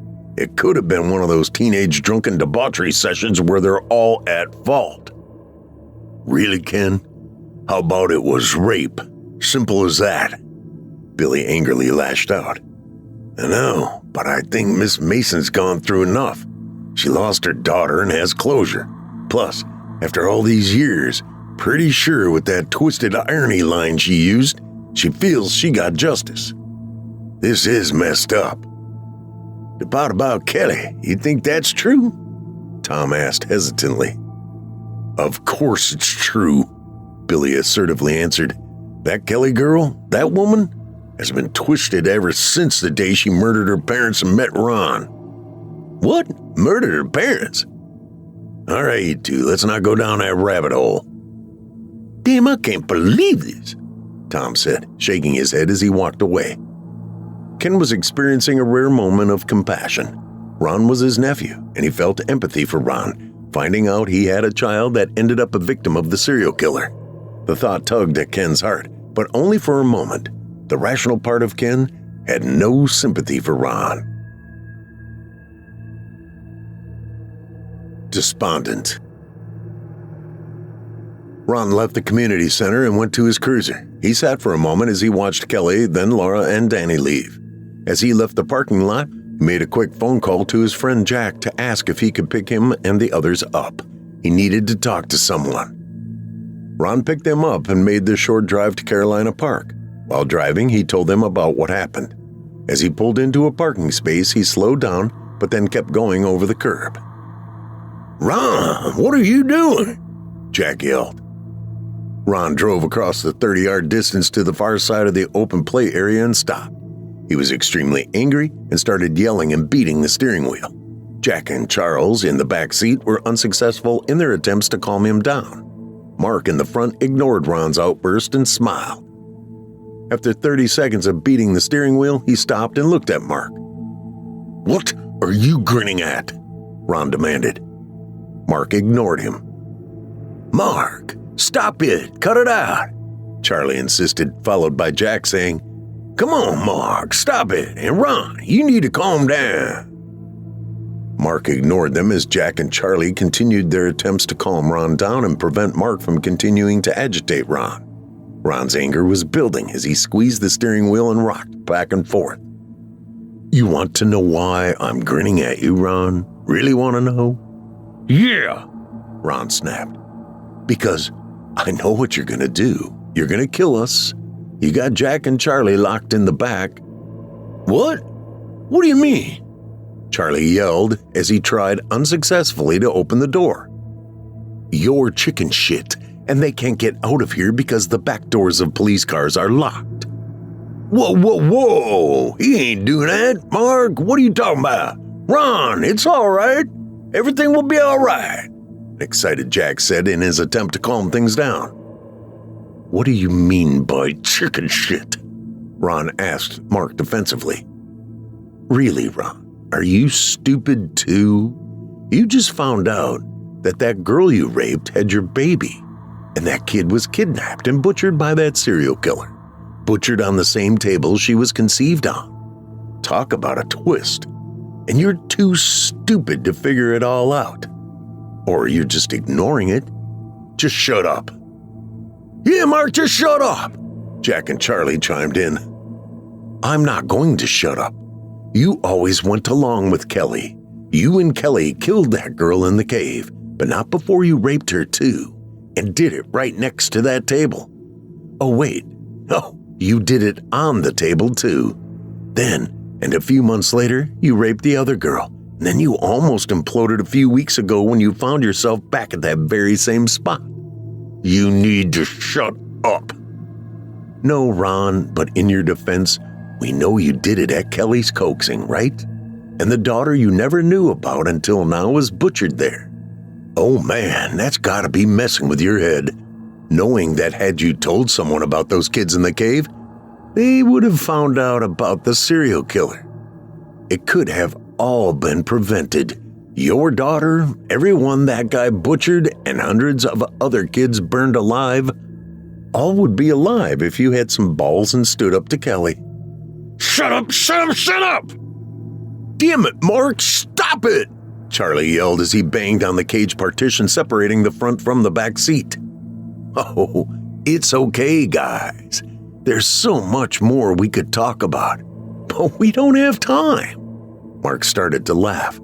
We don't have time because you're going to go hurry up and kill yourself right now. Damn it, Mark, stop it! Jack beat on the partition while Charlie continued his unsuccessful attempts to open the door. Slam! Ron slammed his pistol on the dashboard, yelling, Damn it, damn it, damn it! Mark smiled. Damn what, Ron? Damn what? Those kids in the cave, your newly discovered daughter? Oh, and let's not forget about Kelly murdering her parents. Maybe it's damn you, Ron. Damn you for hooking up with Kelly. Damn you for listening to her all these years. Damn you for doing things you would have never done without her talking you into it. Ron's anger was increasing and Jack and Charlie knew it. Oh yeah, remember that car wreck? You should have died. You felt guilty and knew then things were wrong. You lived and could have done something, but no, you listened to Kelly once again. Mark stopped for a moment. In relief, Ron closed his eyes until Mark started up again. Death has a way of following you, Ron. Even your mom and sister were murdered by your dad, or at least that's what the story was. Stop it! You raped that Sandy girl. The other guys have their Bill Clinton defense. I did not have sexual relations with that woman. Mark started to laugh, which even got Jack and Charlie to join in a little. But Kelly did help. Got her drunk, put her on the table, held her head. You do know, didn't you, that she was getting off on that? Didn't you? Damn, Ron, if that wasn't a clue, there was something off about her? What's wrong with you? Jack tapped on the cage. Please, Mark, stop! You're right, Jack. Sorry, guys. Ron, that pistol won't pick itself up and blow your brains out for you. It'd be great if the pistol would do it for you, just levitate itself off the dashboard, pull its own trigger, and blow your brains out all over Charlie's face back there.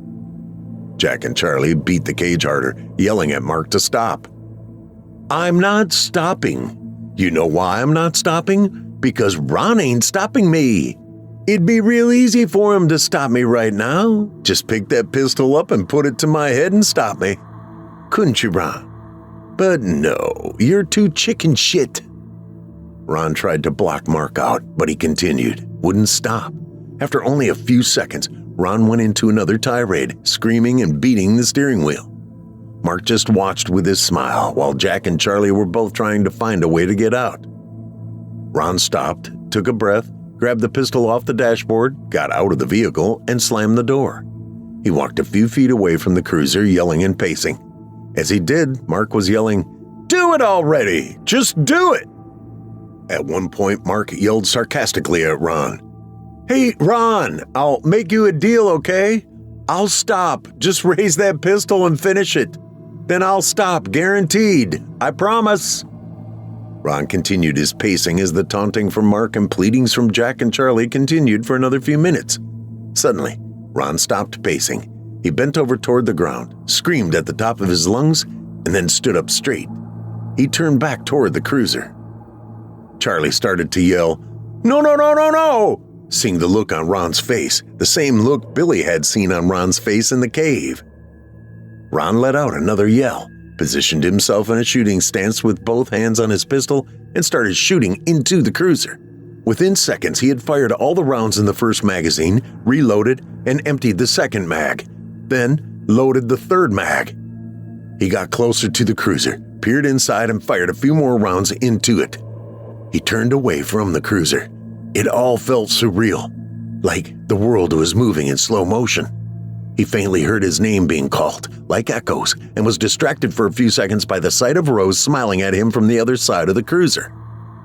His mind raced with conflicting thoughts, guilt, illogical flashes.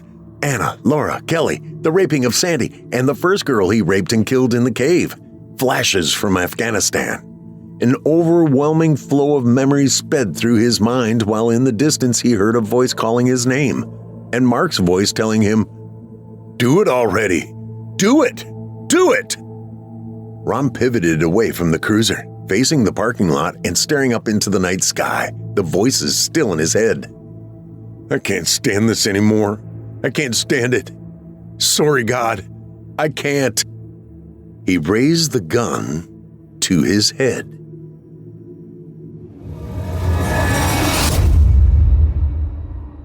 That was Farmerville, Part 8, Twisted Irony. As we've all heard, the shadows have deepened, and the tension has risen as the pieces of Farmerville's twisted puzzle continue to fall in place. Coming up next is Part 9, Deconstruction, where the revelations shatter illusions, and the horrors of Farmerville take a deeply personal turn. Let's keep the nightmares going. Our narrator. As our story progresses and draws closer to its conclusion, the body count continues to climb. It could make you wonder how so much could be happening in one place. How can all this be true? It all started, or did it, with the serial killing Holcombs and the Valkyrie Secret Army and its conspiracies. The journalist, the pig farm, the accountant, his wife, the priest, therapy sessions, Gitmo, the congresswoman's deaths, pedophiles, nightmares, ghostly therapy sessions, cave kids, a furnace, another serial killer, and a table with a history. What else could possibly happen or go wrong? Unfortunately, a lot more plot twists. If there was a bright spot in our story, it would be the young, blissful love affair of Laura and Danny, a true romance and nice distraction from the heartache of Farmerville. More twists ahead. Despondent. Saturday evening, New Year's Eve. Ron pivoted away from the cruiser, facing the parking lot and staring up into the night sky, voices still yelling in his head. "I can't stand this anymore. I can't stand it. Sorry, God, I can't." He raised the gun to his head. Kelly after the vigil. Kelly was furious and embarrassed as she rushed out of the community center to her car. She sat for a minute, attempting to rationalize what just happened. The reality was there was nothing to rationalize. Although she had forgotten all about that night with Sandy and hadn't recognized her until she started talking, Kelly was faced with the reality that the night in the cave was coming back to haunt her. And then she had that recurring thought. We should have never come back here. Damn it, damn it, damn it! A part of Kelly hoped, and she even convinced herself it was true, that anyone who overheard the conversation wouldn't believe it. Kelly believed she could convince Laura that what she overheard was not true, and she came up with a story that Ron and Sandy had briefly dated, which would explain Sandy's daughter, Bree. Kelly believed this story would work as she drove out of the parking lot. After Kelly was finished convincing herself that Laura would be fine, she thought about Ron and called him. He did not answer her repeated calls or text messages, which concerned her. She called Tom and asked him if he could find Ron. Laura and Danny after the vigil. Laura and Danny had stood behind Sandy Mason and heard everything she had said. Her dad's reaction was expressionless, while her mother's only reaction was one of embarrassment. As far as Laura was concerned, those were the wrong reactions. They walked to the parking lot and got in Laura's car. She started the car but sat motionless. Danny could sense Laura's tension. "You all right?" Laura looked at Danny like he was stupid, her eyes tearing up. "No, I'm not all right." Laura started to cry. Danny reached out, pulled her in tight, and hugged her. "Sorry, I didn't mean to yell at you. I just found out I have a sister. Another dead sister." "I'm sorry, I really am. I wish there was something I could do for you." "That's sweet of you, but there's nothing you can do. It's just this town. I know you grew up here, but there's something wrong with this place." "I don't know why your folks moved back here, but I'm glad they did, only because..." I know, but we can't stay here. We can't live in this town." "Laura, whatever you want to do, I'll go with you. Stay here, go.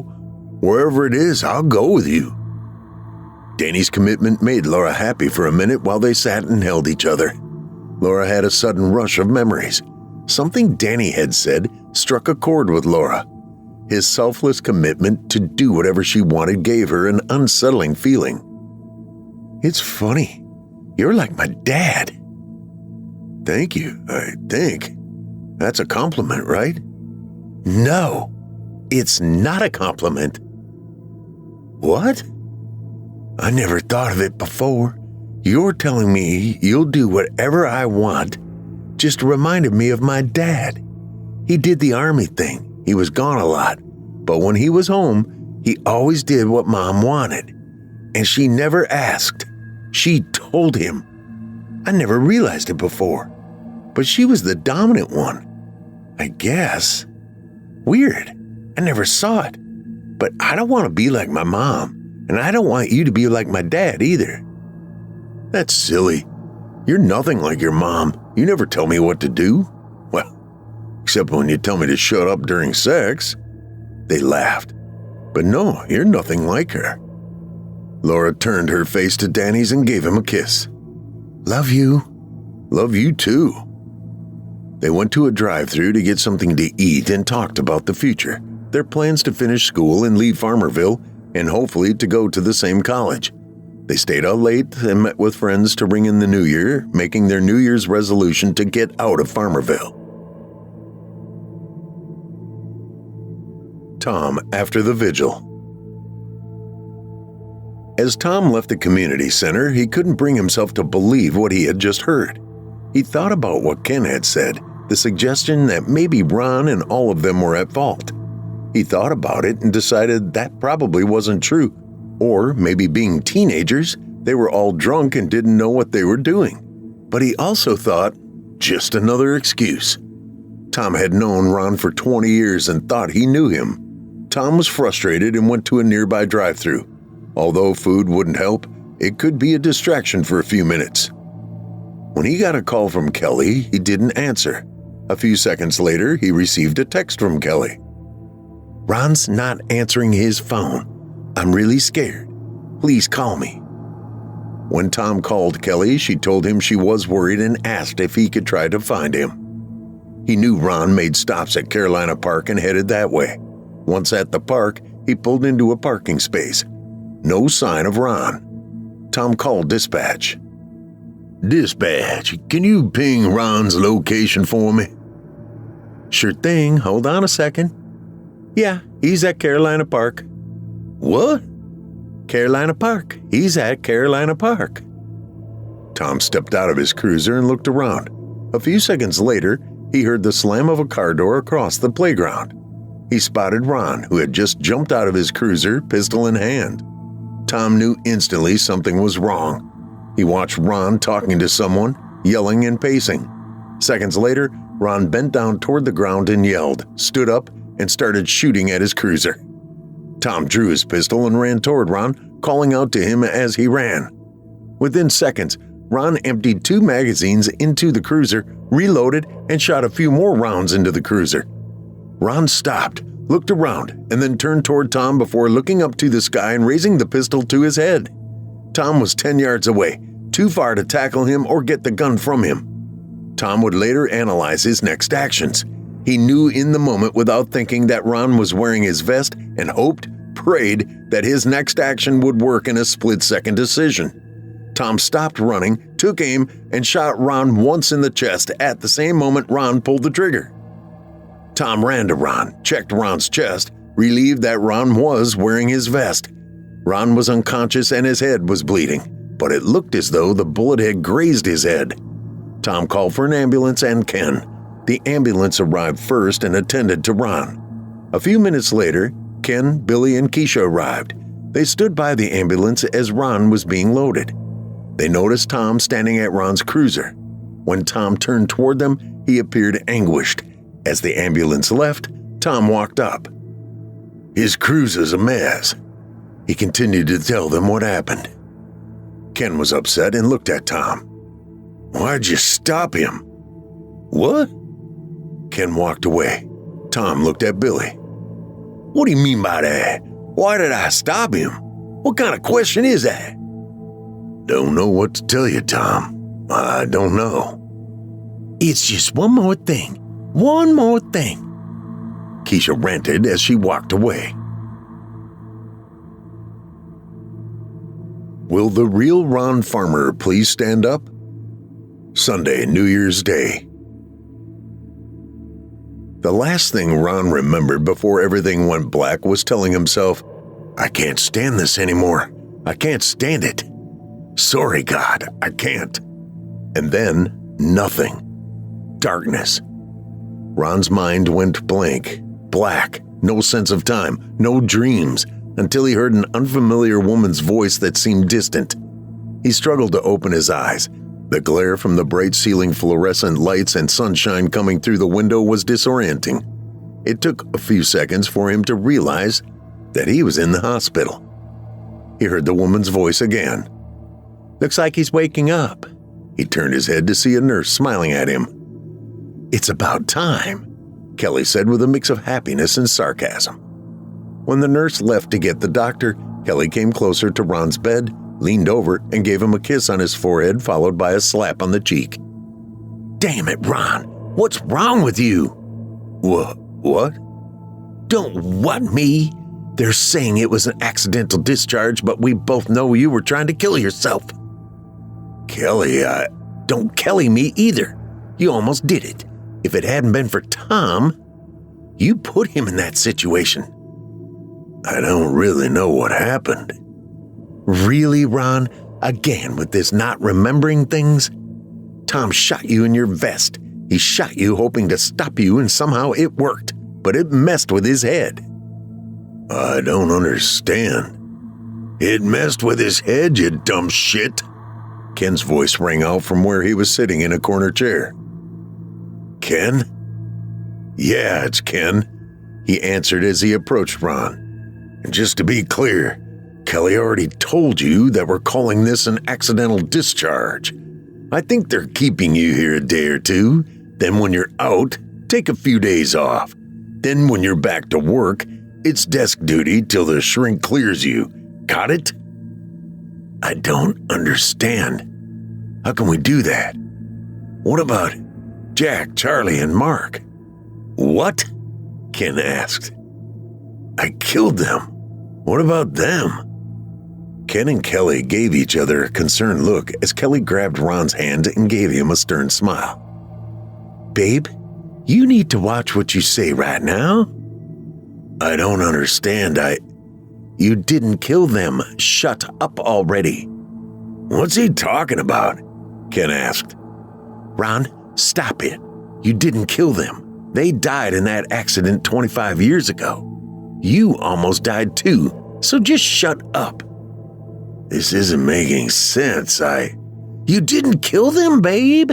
She squeezed his hand extra tight. Oh!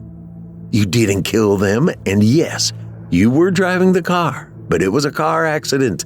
The only reason you didn't die was because of the airbag. Ron was baffled, not just baffled, thoroughly confused, and started to question if he was even awake until Ken asked him a question. I'm taking it that these friends of yours are the others in that cave that Sandy Mason was talking about? Ken, can't you see he's had a concussion? He doesn't really know what's going on. Yeah, you're right. I'm sorry. It's just interesting. Anyway, I'm going to head out. I'll talk to you later. Ron didn't say anything as his thoughts warred within himself. What was she saying? Don't say anything, stupid. Just don't say anything. What? Don't say anything. What do you mean, don't say anything? Ignore her? Yeah, ignore her. It's clear something's not right. That's for sure. There's something not right, but still, I shot the guys and killed them in the car. Weren't you listening? Yeah, you killed them in the car, but it was in the car wreck 25 years ago. I'm still not understanding. You killed them, yes, when you drove the car into a tree on purpose. Mark was hounding you, feeling guilty about that girl. You flipped out. It was the first time you tried to kill us, and you messed that time up too. You killed everyone else except yourself. Talk about repeating history. Shooting your imaginary dead friends in the car was like killing them all over again. And of course, screwing it up all over again. Damn, I forgot all about that. Really? Kelly's right about you blocking things out. How do you do that? I don't know. Practice, I guess. He laughed. Anyway, that's why you shouldn't say anything and just listen to whatever she says. That's funny. Do what she says. Haven't I always done that? That's true. That's how we ended up here. Again, Ron let out a quiet laugh. Just don't say anything. Ron's internal conversation continued while the doctor and nurse were talking with Kelly. They also talked to Ron, but he only nodded his head, unaware they were talking to him. Good, they're leaving. Remember, just go along with whatever she says. I still don't understand. You don't need to understand right now. Just play dumb and go along with what she tells you. Ron, are you listening? Kelly asked. Yeah. What were you laughing at? Oh, I don't know. I'm hungry. So, what about what the doctor said? Does it make sense? I guess. Kelly reviewed what the doctor had said about doing some more tests, and he'd probably be going home Tuesday. It was late, so Kelly stayed for dinner and then went home. Ron had no problem going to sleep. Throughout the night, the nurse made the customary 2-hour check, which for the most part, Ron slept through. At 3:30 in the morning, Ron's recurring dream returned and woke him up with a start. The lights in the room were out. He could see a figure sitting in the dark in the corner chair. Kelly, is that you?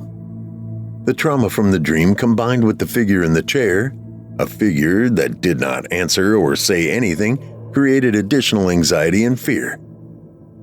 Is somebody there?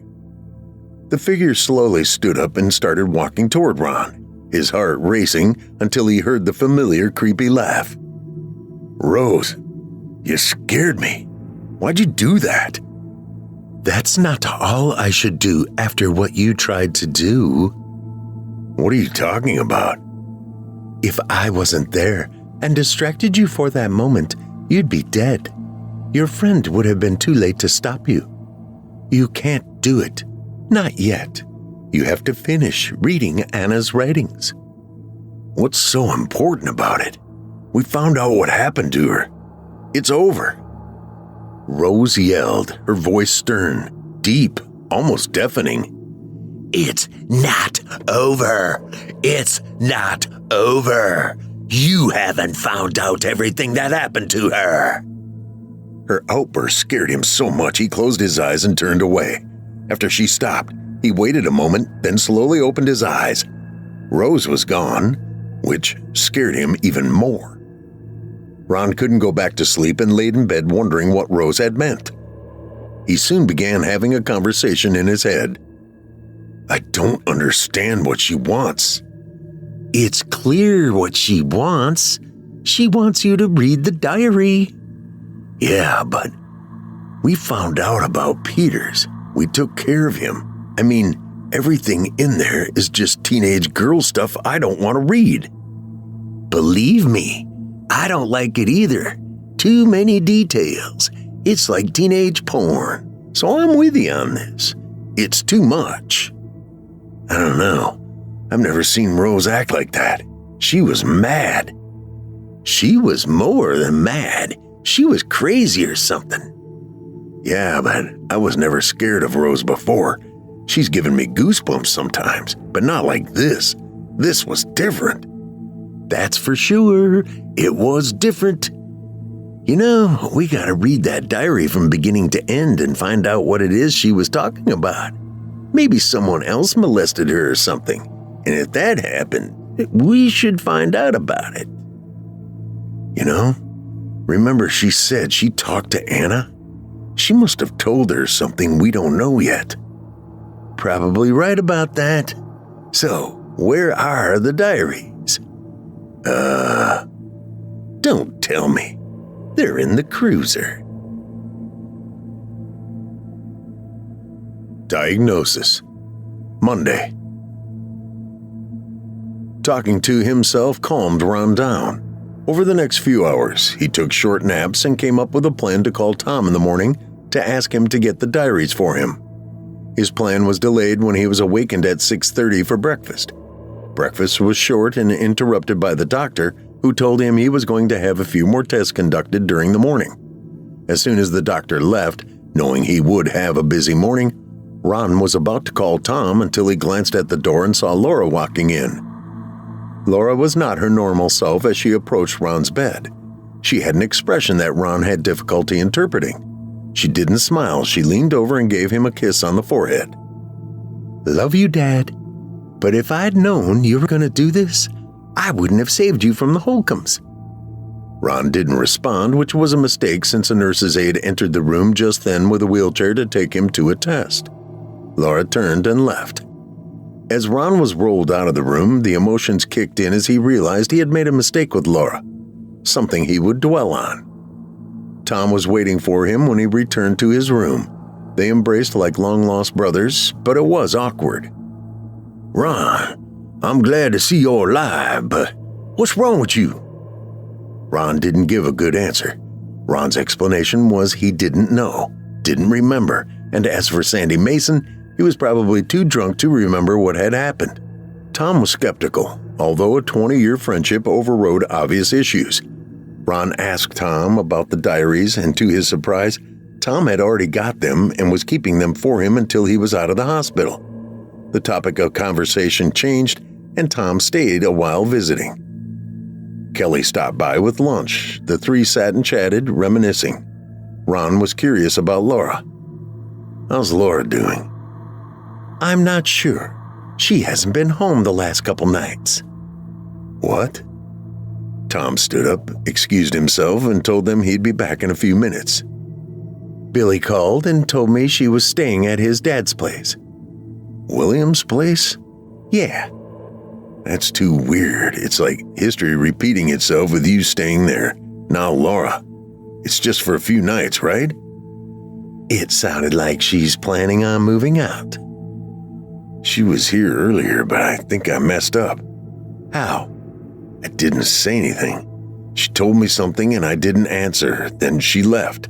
She wasn't happy. It's understandable. I mean, it's a lot to process, I guess. She'll be okay, right? When I see her, I'm gonna tell her that you and Sandy dated, okay? And we'll just have to convince her that that's the truth. Ron thought about it.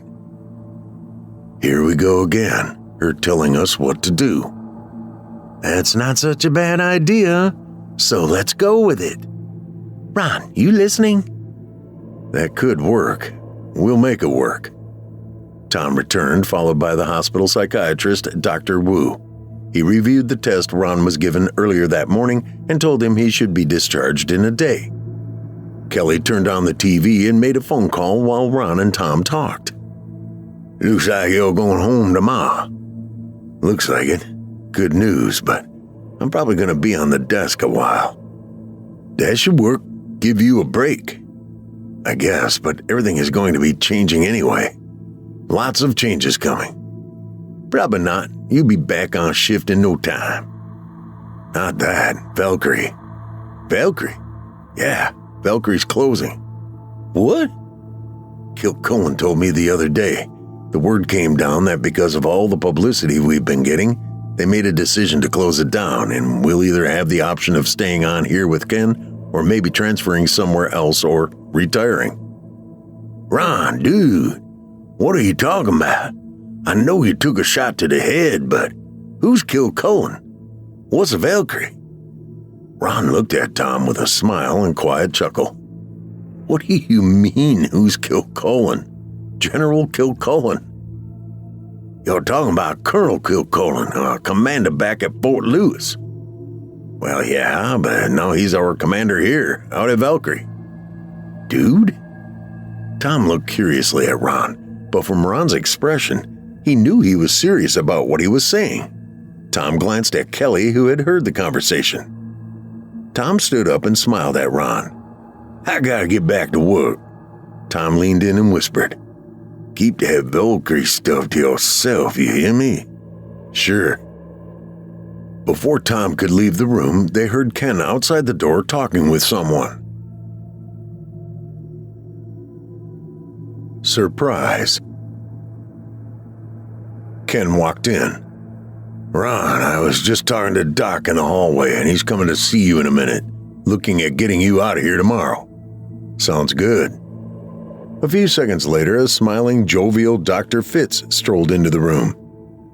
Hello, everyone. Everyone greeted Dr. Fitz except Ron.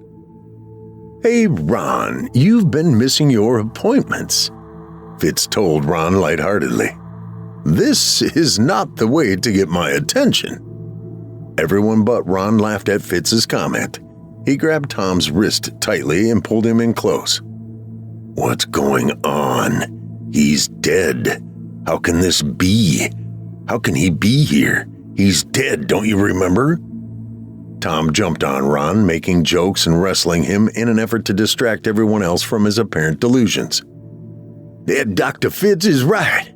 There are better ways to get our attention. We gotta stop meeting like this. As everyone laughed, Tom gave Ron a tight hug and whispered, Seriously, don't say that out loud. Don't say nothing about Kilcullen, Valkyrie, or Fitz being dead.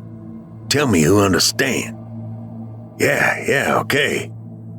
Tom did his best effort to deflect attention from Ron and his quiet ramblings about Fitz, Kilcullen, and Valkyrie. Conversations and laughter continued for a minute as Ron's mind raced, a frantic conversation going on in his head. I don't know what's going on. Dr. Fitz died on that plane crash. We know that. And what was with Tom?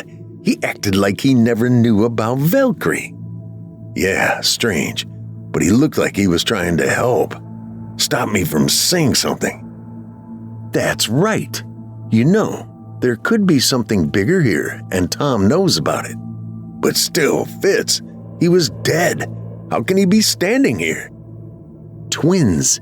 He's a twin. That's got to be it. He's not a twin. Triplet? No, not a triplet either. Well then, how about a clone? He was cloned. Another branch of Valkyrie, the scientific branch, could be cloning people. You know, I've heard of that. Maybe. Dr. Fitz suggested it was time for everyone to leave so that he could talk with Ron. Tom was the last to leave, and as he paused in the doorway, he shook his head with a warning to Ron. Ron smiled in agreement. Fitz took a seat and asked Ron to sit in the corner chair. They talked for a minute with some back and forth small talk, and then Fitz started the session. "So, Ron, I looked at your meds bottle, and it's empty." "Oh, yeah, I finished them up." "Yes, Ron, you finished them, but that was weeks ago. You've been out of meds at least a month now." "Oh, that's okay, Ron. We're going to get you back on track, and I'm going to be honest with you. I know Ken said that what happened was an accident, an accidental discharge, but you and I both know that's not what it was. But we're not going to go into that right now, okay?" For a second, Ron felt cornered, but also relieved that Fitz wasn't pushing the issue. "All right, Doc." "So, Ron, got a question for you. Have you seen that movie, Suicide Squad? The one where Margot Robbie plays Harley Quinn?" Yeah, good movie." "You remember that scene where they were all together and she started talking out loud and said, 'I should kill everyone and escape'? Sorry, the voices. Remember that scene?" Yeah, that was hilarious." After they shared a brief laugh, Fitz gave Ron a knowing look. "What?" "You do know that you were talking out loud, don't you?" "Talking out loud?" "Talking out loud about Valkyrie, Kilcullen, and me dying in a plane crash." "Ah. Tom was keeping everyone distracted, but yes, you were talking out loud. I love the part about twins or triplets." Ron was stumped, not knowing what to think. "And the best part was being a clone." Awkward silence followed until Fitz started to laugh. "Ron, I just want to put your mind at rest. I'm not a clone. I don't have a reason to lie to you, so unless you can tell me a reason why I might lie to you, go ahead and tell me." Something flipped in Ron's mind. He suddenly felt relieved as a sense of surrealness and happiness overwhelmed him. He smiled at Fitz. "Dr. Fitz, the only reason I could think of why you would lie to me is if you really are a clone, or a twin, or a triplet." They had a good laugh.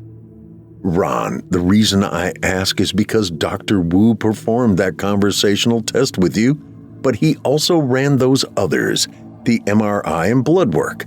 These tests aren't necessarily definitive, but they do provide indicators.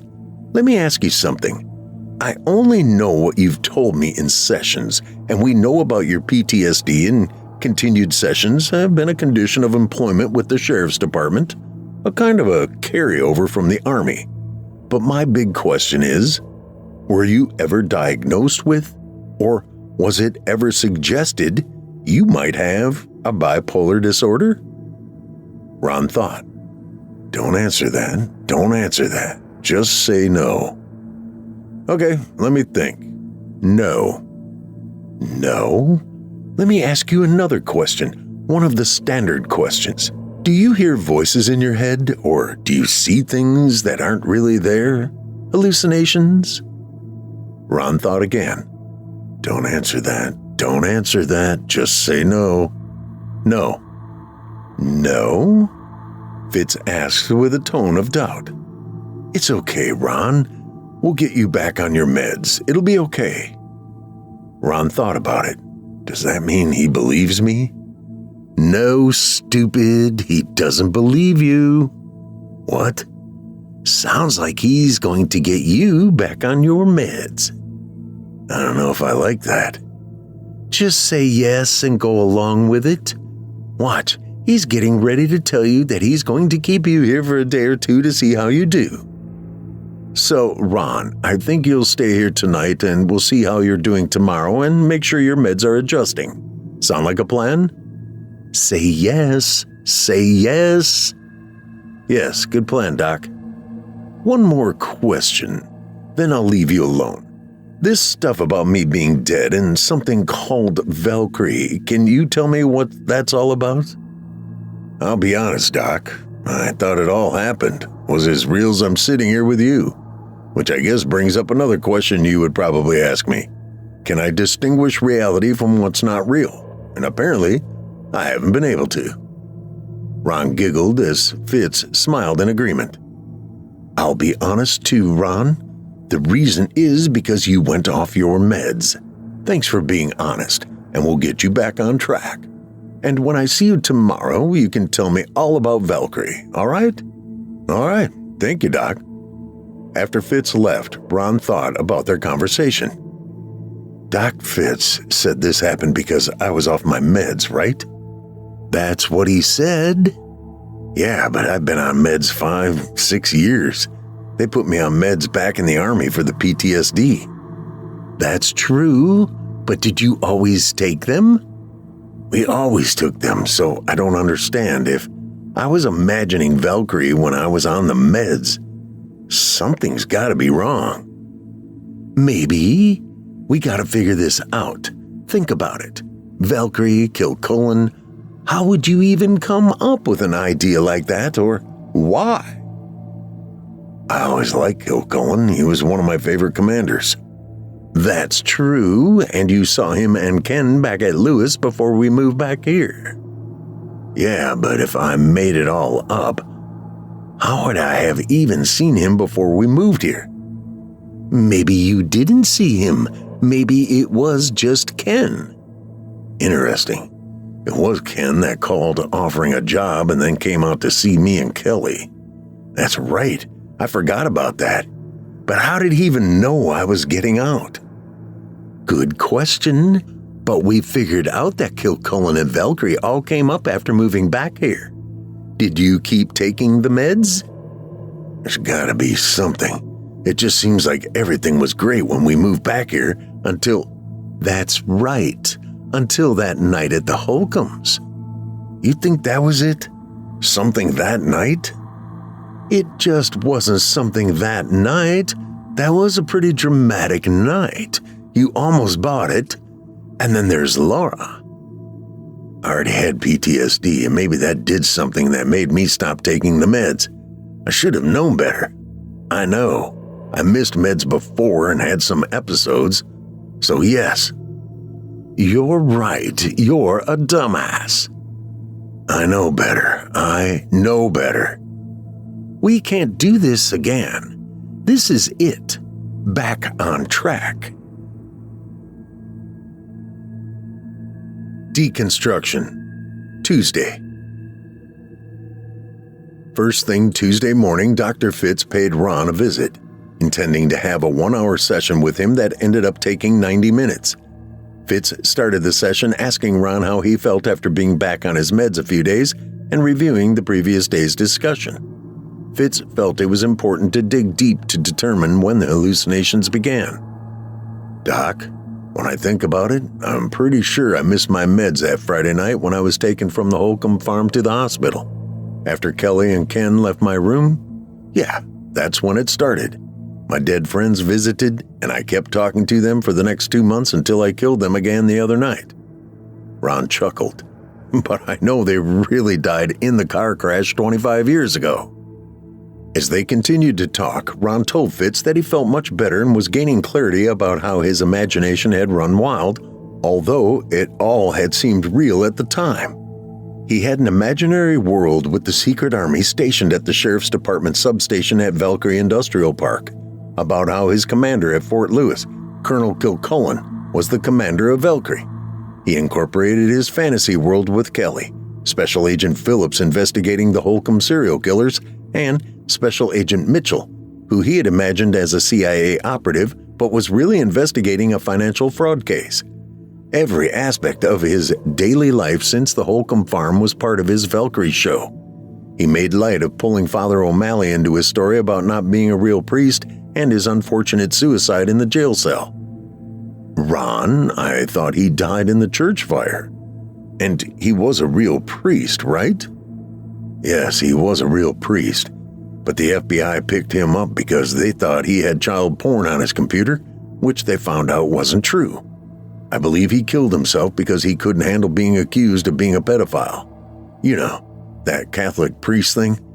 We took his body to the church and staged the fire to cover up the suicide and, truth be told, to cover up the mistake by the FBI picking him up in the first place.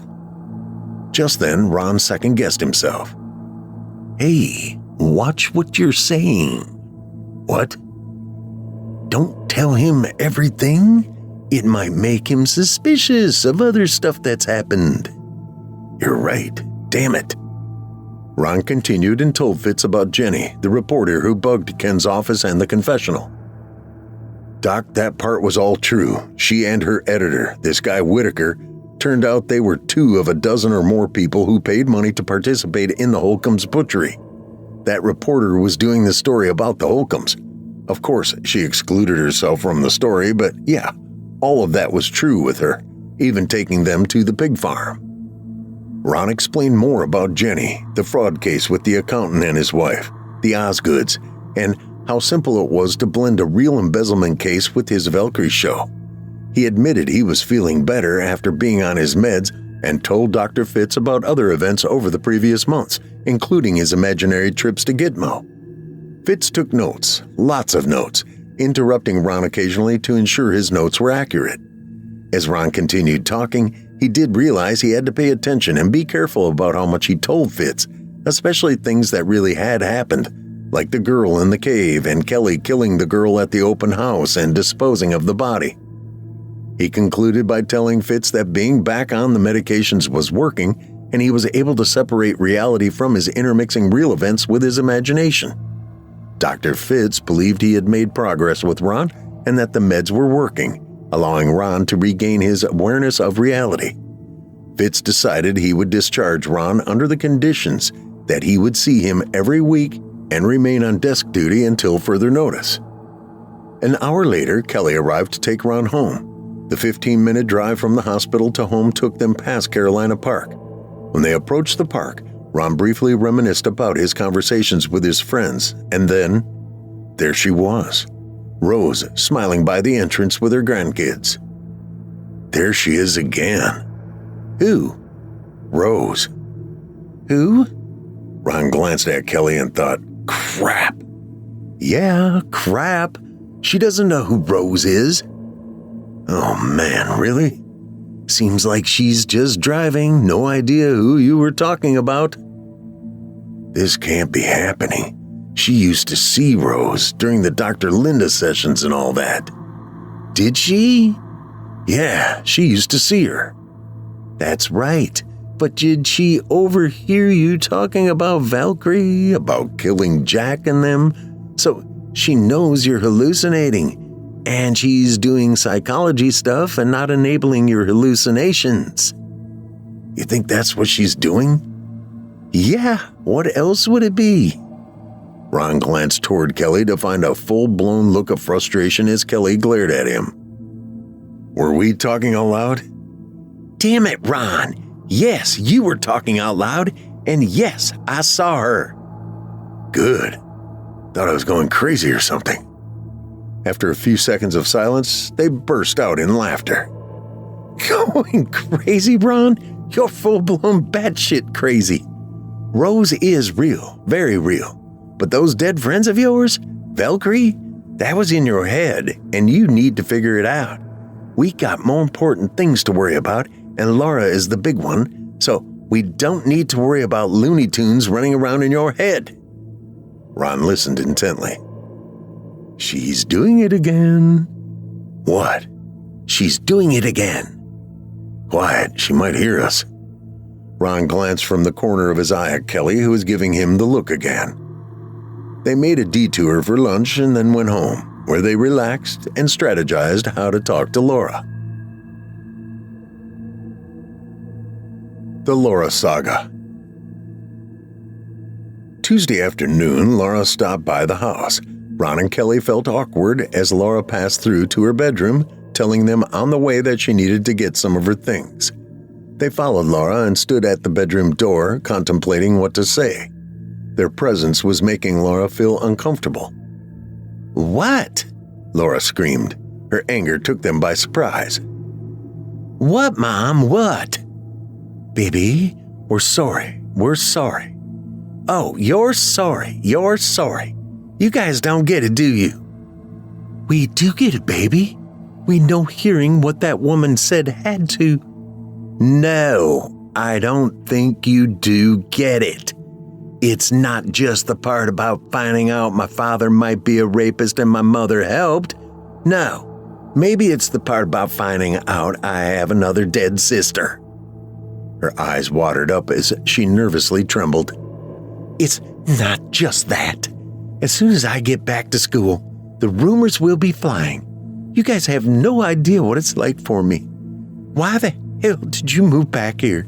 You knew what this town was like, but I didn't. I don't understand why you moved back. We really thought it would have been good for us after what happened with Anna. Well, guess what, Mom? Dad? It wasn't. It hasn't been, and it isn't. Instead of one dead sister, now I have two. Did you know, last year at school, the deputy resource officer stopped me in the hall one day, staring at me until he asked me if I was Kelly's daughter, and of course I said yes. The look on his face wasn't good. He told me, "You're the spitting image of your mother. I just hope you don't turn out like her." Who was it? Ron angrily asked. Who was it? Dad, it doesn't matter who it was. It's why would he even say that in the first place?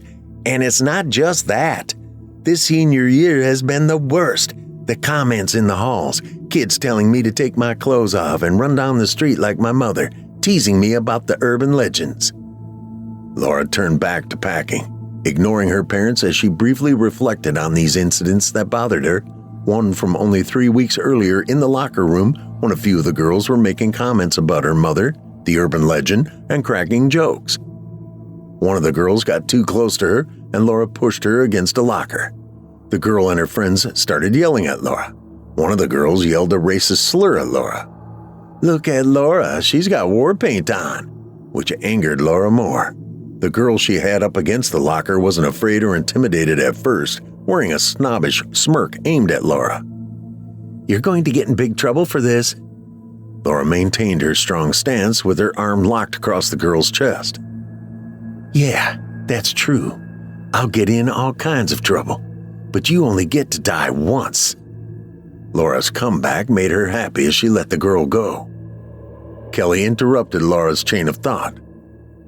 "Laura, that story that woman told is not true. Not true at all. Your father and her dated for a while. You can't believe what she said."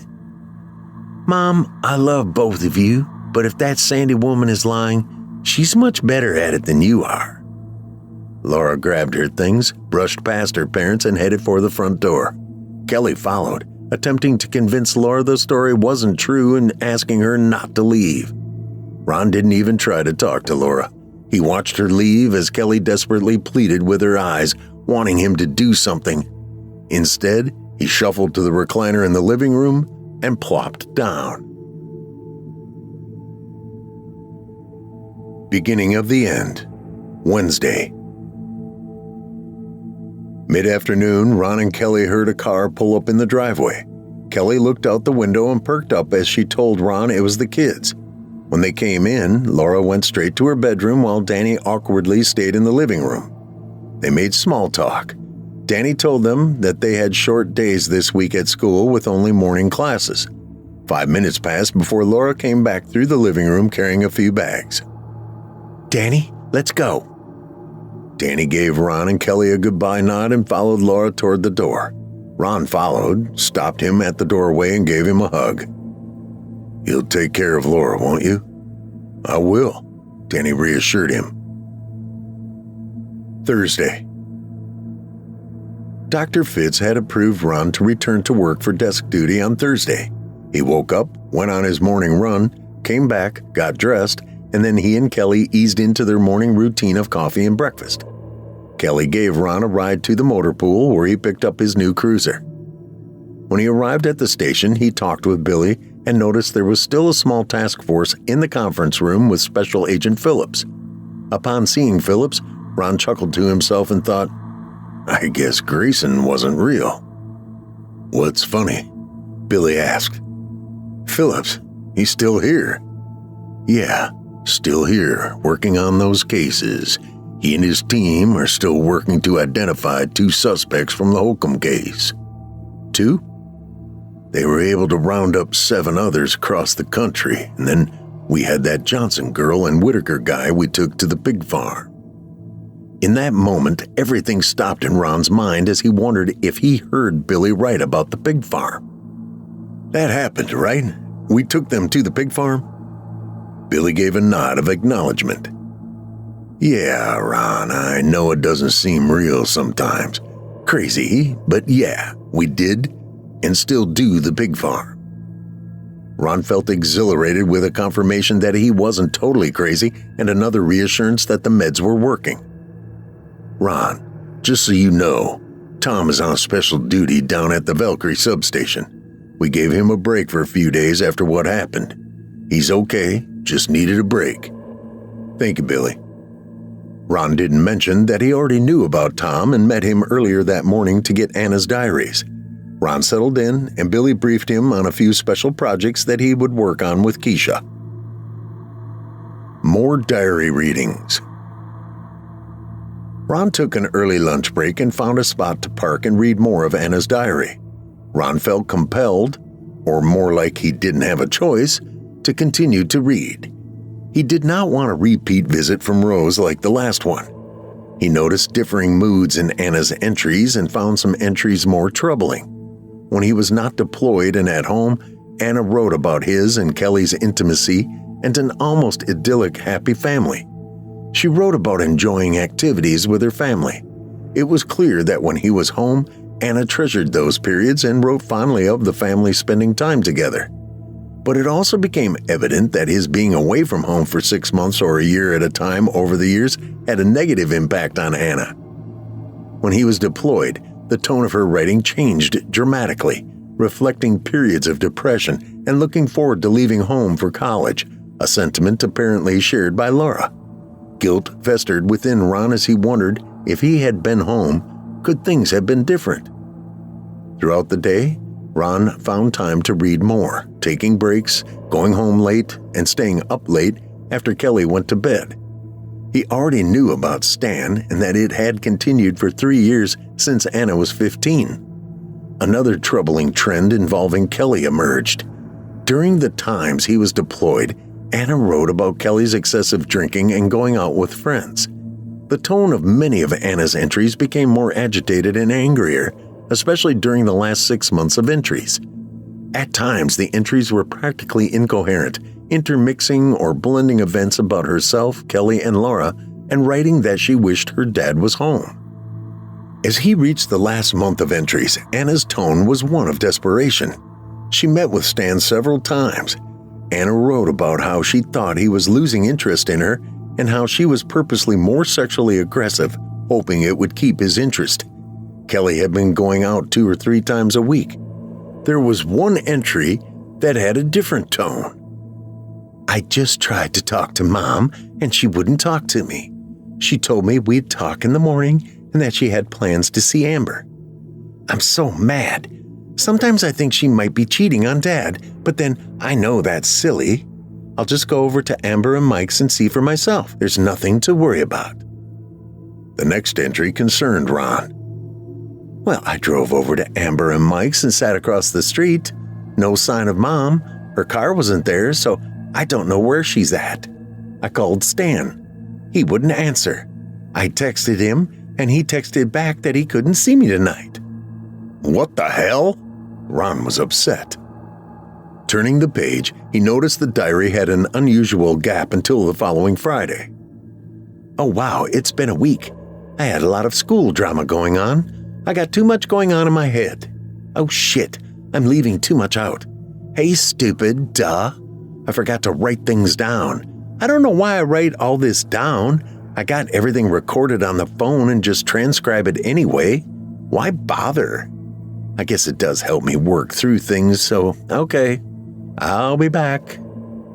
The mention of phone recordings stumped Ron. His curiosity was piqued, and the idea of hearing Anna's voice was heartening, giving Ron a sense of urgency coupled with calm. He knew it was faster to read instead of listening to recordings, but he anticipated hearing Anna's voice again. Being careful not to wake Kelly, as he didn't want to alert her to what he was doing, Ron crept to the garage to go through Anna's boxes. When he found her phone, unsurprisingly, the battery was dead, but he was able to find a charging cord. A friend in need. Friday morning. Ron went to work and used a phone charger stand on his desk to charge Anna's phone. He was busy most of the morning with Keisha working on projects and had no time to read more of Anna's diary or check the phone for recordings. Prior to lunchtime, Ken called Ron into his office. "Ron, I just had this phone call from a detective out at King County Police in Washington asking if you worked here." Ron thought that was odd. "What about?" "She was asking if it'd be okay to come out next week to talk to you. Sounds like they've got a dozen people they're doing interviews with to close a case out, and you and Kelly are on the list." "Kelly?" "Yes, Kelly. They're just finishing up. It's routine." "King County?" "She didn't say what the case was, just that it's a routine follow-up to close out their files, so I told her next week should work." "Next week should work, right?" "Sure." Ron left the office and went out to his cruiser to get some lunch. The conversation with Ken puzzled him. "King County? That's weird." "Not really. Ken said they're just closing a case out, but I guess it is a bit weird. We left 4 years ago, so it's got to be something way back. Maybe it's that one guy that got killed. What was his name?" "Maybe. What was his name? We were deployed when that happened. It doesn't matter. We'll find out next week when they get here."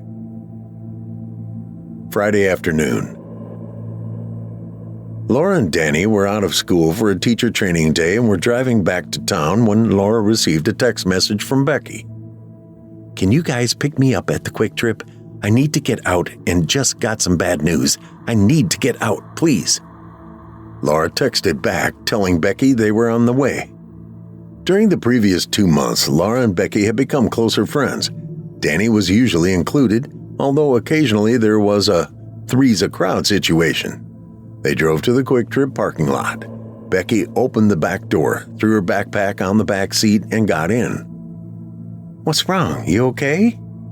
"Yeah, just my mom," Becky answered nervously, visibly upset. "What is it?" "It's nothing. We were at Walmart and she thought she saw someone, an old memory, I guess, that upset my mom. She'll be all right. I just needed to get away." "Sorry, anything I can do?" "No. Why don't you just drive out to Valkyrie Park? You guys can fool around and I'll clear my head."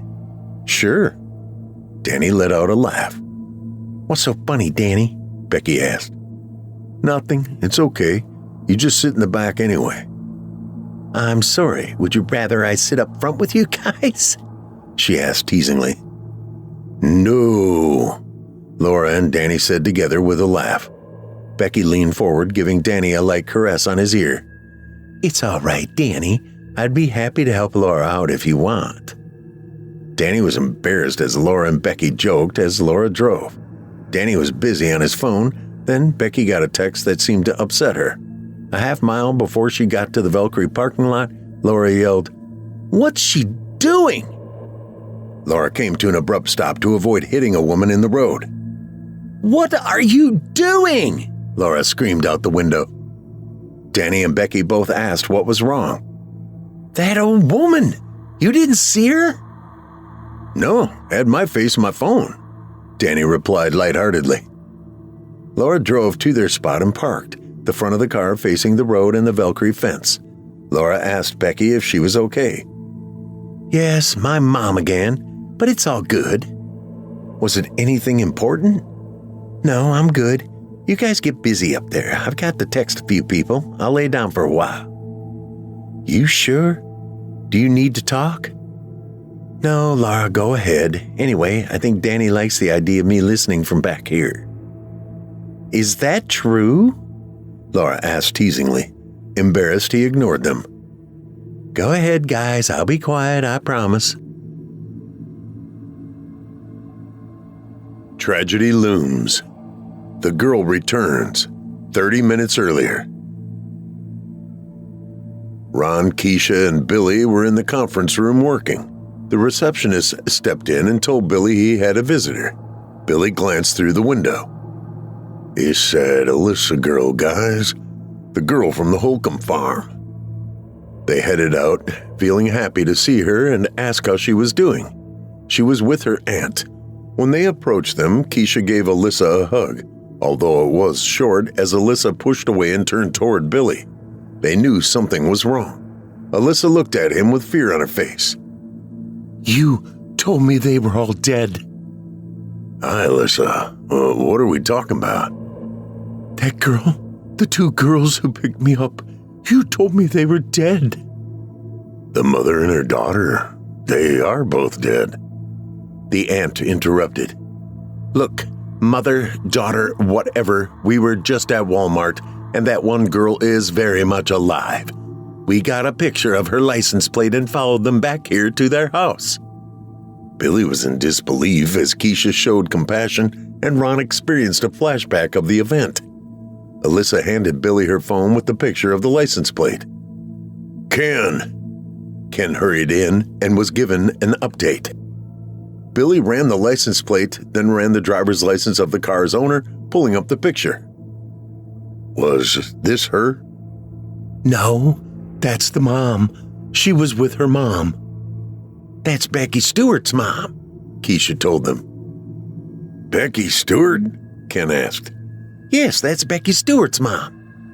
"Phillips, get in here," Ken yelled. Phillips stepped out of the conference room.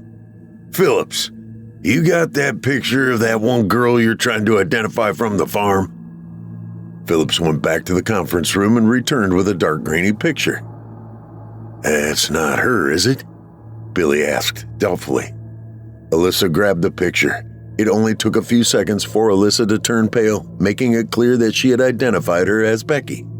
"That's her. That's her."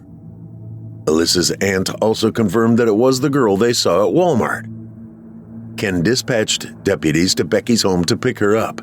A sense of relief swept through the station at identifying one of the two unknown suspects from the Holcomb Farm murders. Meanwhile, Billy and Keisha talked with Alyssa, calming her down and inquiring about how she was coping. Phillips asked Ken, Ron, and Keisha to return to the conference room. "The pic we showed her wasn't the best, and I think we need to be sure. I've got a couple of video clips here we should look at to confirm it is this Becky girl." Phillips's tech person pulled up the video clips. "Damn it," Ron blurted out as he stepped back from the monitor, pulling his phone out. "What's wrong?" Ken asked. "I know exactly what's wrong. Laura hangs out with that Becky girl. Danny, too." They experienced a mutual sinking feeling while Ron made calls to Laura that she did not answer. He tried to text her, but there was no reply to that either. Just then, the dispatcher stepped in the door.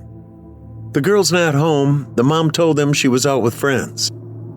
"All right, everyone, we need to find Becky Stewart," Ken ordered. Ron used the locator app on his phone to locate Laura and raced out, yelling behind him, "They're at Valkyrie!" Keisha and the others followed. Meanwhile, in Laura's car, Laura gave Danny a peck on the cheek, turned the radio on low, and snuggled up against him, laying her head on his shoulder and caressing his thigh. In the 2 months they had been together, they had fallen in love, a love beyond teenage infatuation or puppy love. Laura loved Danny with all her heart and felt devoted to him.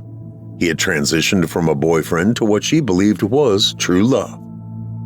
During the next 5 minutes, Laura turned the ringer off on her phone and ignored several calls and texts from her dad. She enjoyed lying on Danny's shoulder as he occasionally let out a quiet whimper in response to her affection. Becky had been quiet except for the sound of texting, which was not a distraction. An ever-so-quiet moan from Danny announced his approaching climax. Laura joined in with an obligatory quiet moan as Danny enjoyed his release and let out a sigh of satisfaction. "Love you." "Love you too." Bang! A deafening gunshot rang out. Danny's head and body violently jerked forward.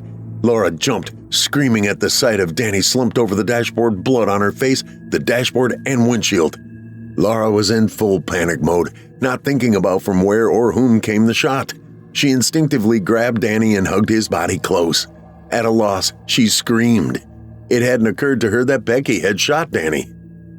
Becky tapped Laura on the side of her head with the pistol, yelling at her. Laura ignored it, clinging to Danny. Becky's yelling sounded like echoes until Becky pulled Laura's hair, forcing her head back toward her, and pointed the pistol at her with a euphoric expression on her face. Hey, hey!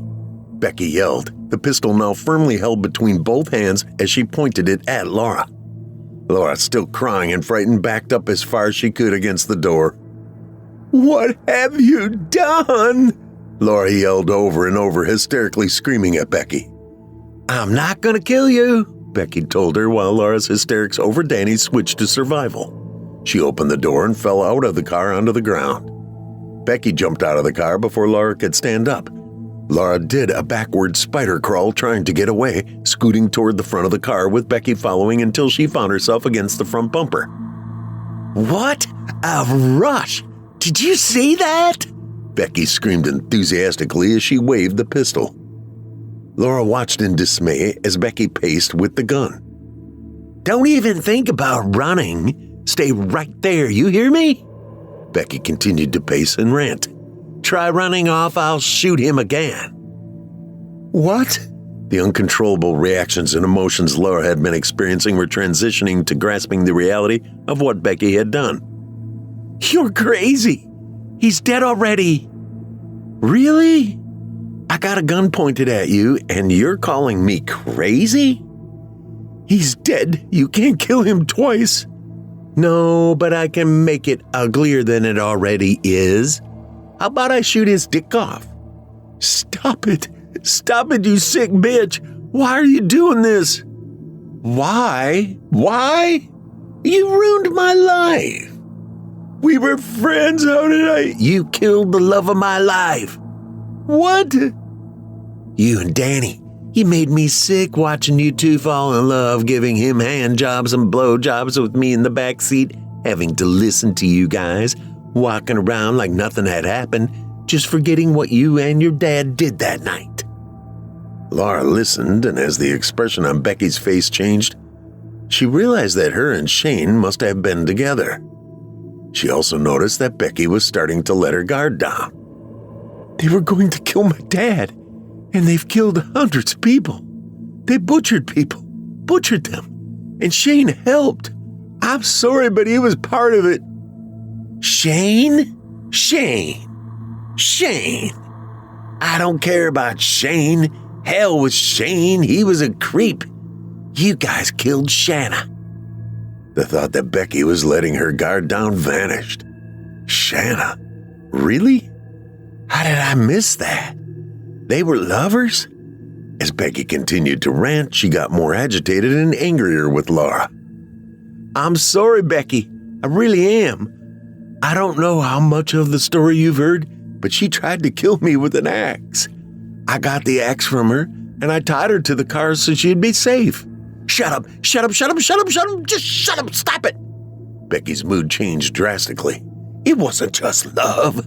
We did things together, had fun. I helped her find girls. It was fun, tricking them to go out to the farm and killing them too. Becky paused in a gleeful state, reminiscing.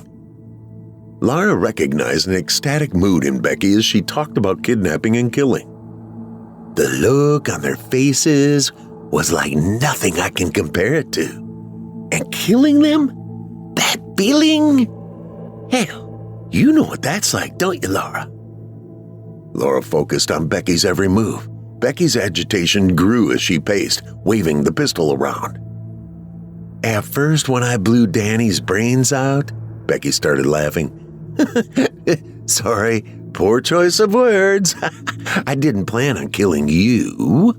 I thought that would be punishment enough for taking Shanna away from me, living with that memory. Hell, at least Danny died happy, and you'll probably be seeing her shrink the rest of your life. Becky continued to laugh and strut proudly as she focused her ire on Laura. They heard police sirens approaching. Laura briefly thought about the repeated texts she had ignored from her dad. Had he been trying to warn me?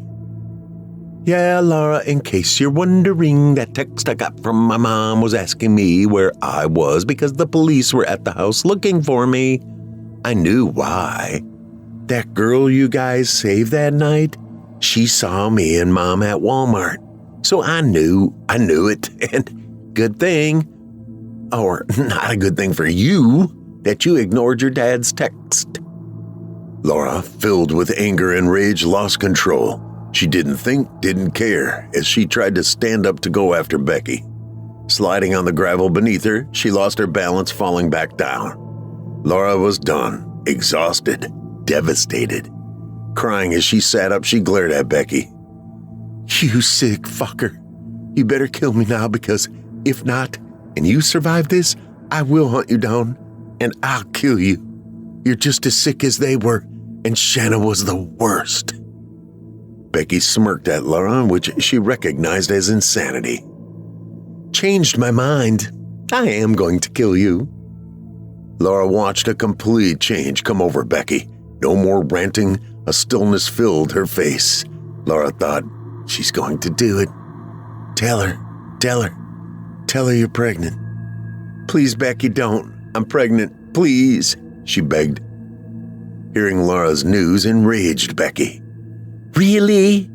Let you live happily ever after? No way! Please, Becky. Becky glowered at Laura and screamed, Die, die, die! As she raised the gun, Laura pushed herself up off the gravel, ignoring the sting in her hands, desperately trying to get up, but again fell flat on her back. Becky took aim. God, please. Laura closed her eyes.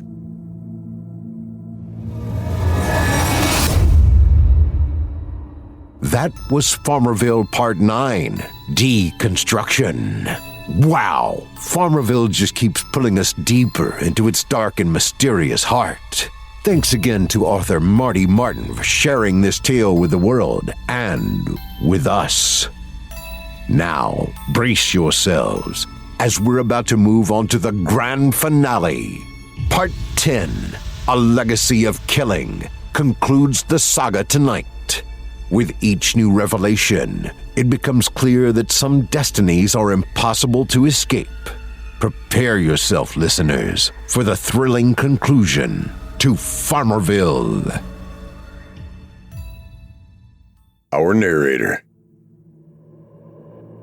It's as if we're intertwined in someone else's bigger story about all of us. As we approach the final chapter of our story, we have witnessed the increased body count that will continue as we proceed. We are introduced to a variety of real and imaginative events, and a hint at the supernatural involving Rose. Surprising plot twists run rampant. What else could happen? Maybe the biggest, unbelievable, heart-wrenching plot twist of all. Or a double twist. Or even a triple twist. If I find 50 righteous people in the city of Sodom, I will spare the whole place for their sake. Genesis, chapter 18, verse 26. Tragedy delivered. Minutes earlier at the sheriff's station. Ron used the locator app on his phone to locate Laura and raced out, yelling behind him, "They're at Valkyrie!" Keisha and the others followed. Ron wasn't waiting. His imagination and protective dad instincts had kicked in, and nothing was slowing him down. Lights flashing, siren wailing, he drove as fast as he could to get to Valkyrie Road. The 5-minute drive felt like forever, with paranoia, anxiety, and fear building. This grim thought occurred to him. Not 3. God, not 3, please. This can't be happening. What? All 3 daughters dead? Shut up. You and me, we're done. Ron blocked out his dueling thoughts as he skidded onto Valkyrie Road, almost losing control of the cruiser. You can't say we're done. It doesn't work that way. But I'll leave you alone. Just pay attention. Rose is right there. Shit, damn it. Ron was startled by the sight of Rose standing by the wood line with a somber expression. He didn't slow down, speeding the straight half-mile of road to the Valkyrie parking lot. As he drew closer, he saw Laura's car. No. God, please. Ron had tunnel vision, focused only on Becky standing over Laura with a pistol pointing at her. He was too far away to do anything except to speed up, pray, and worry. His emotions overwhelmed him. Please, God. A few seconds later, he saw Laura fall backward on her back, the loud siren masking the sound of the gunshot. No! His heart sank. He saw it. He knew it. He knew what had happened, and he spiraled, still not slowing his cruiser. No, not her too! The following seconds felt like an eternity as everything slowed down and the thought of Laura being killed hit him. Then, something happened that didn't make any sense to him. Everything still moving in slow motion, he saw Becky fall to the ground. Laura jumped up and raced to her car. What's happening? What's happening? She's okay. She's okay. Ron screeched to a stop. Moments before, Becky glowered at Laura and screamed, Die! As she raised the gun, Laura tried to stand but fell flat on her back. Becky took aim. God, please! Laura closed her eyes. The sound of a gunshot jolted Laura's eyes open to the sight of Becky's head jerking to the side as her body collapsed to the ground. Laura jumped up, glanced around, and saw Tom and another deputy racing inside the fence line toward the gate. She jumped inside the car, hysterically crying, pulling Danny toward her and holding him. Seconds later, Ron screeched to a stop, missing Tom and the other deputy running through the gate in front of him to Laura's car. He jumped out of his cruiser, yelling to Laura. He pushed Tom aside and jumped in the car next to Laura, trying to hug her. She would not loosen her grip on Danny. Ron couldn't process what had happened to Danny. His only concern was Laura. With every tug to pull Laura away from Danny, she resisted and screamed at him. But he didn't hear or comprehend what she was screaming. He was only focused on getting her out of the car and holding her. His efforts did not work as Laura continued to cry and scream at him. He felt someone tugging on him and glanced over his shoulder. It was Keisha. Come on, Ron. Get out and let me tend to her. Ron was resistant as Tom joined Keisha in convincing him to get out. He slowly got out and Keisha replaced him next to Laura. Tom walked Ron away from the car to Ron's cruiser where he leaned against the side. Ron, man, she's okay. She's okay, Tom reassured him. Ron was shedding tears of relief and sorrow. It started to sink in that Danny was dead and Laura had almost died. This is too much. Too much. Ron glanced over at Becky on the ground and then looked to Tom. He knew Ron was wondering what had happened. Keisha called me. She knew I was here. I have to tell you, we ran to the fence with no time to spare. A few seconds later, Ron hugged Tom, thanking him. Minutes passed and Ken and Phillips joined them. They watched Keisha help Laura out of the car. Laura was weak, slumped against the car when an ambulance pulled up. The paramedics helped Laura to the ambulance, and as she was stepping up into it, she glanced at Ron, yelling, I hate you! I hate you! Why'd you bring us here? Ron was devastated by Laura's words, and the death of Danny hit him harder than he thought possible. Ron had grown to love Danny like he was his own son. He fell back to his tendency to ignore things. Tom, more so than Ken, did what he could to reassure Ron, but he blocked everyone out. In that moment, he feared he would never see Laura again, at least face to face. He knew Laura was right about moving to Farmerville. He couldn't even imagine what she was experiencing. She had lost her big sister, recently learned about the death of a sister she never knew existed, and now Danny. The voice in his head started up. She's gonna tell you I told you so. What? Kelly. She's always said we should never have moved back here, and she's gonna say I told you so. Stop it. That's too cruel, even for Kelly. Ron jumped in his cruiser and sped away. As he drove off, the ambulance pulled away with Laura. Keisha called the others over to Laura's car. She was holding Becky's cell phone. Becky's phone? What about it? Ken asked. That crazy bitch recorded it. She recorded the whole thing. They didn't have a response, just shock and disgust. They knew they had a job to do. You think Ron will call Kelly? Keisha asked. I doubt it, given his state of mind right now. Ken answered cynically. I'll go see Kelly. Maybe one of you can go tell Danny's mom and Becky's mom. All right? Keisha and Tom nodded. Confrontation. Hospital lobby.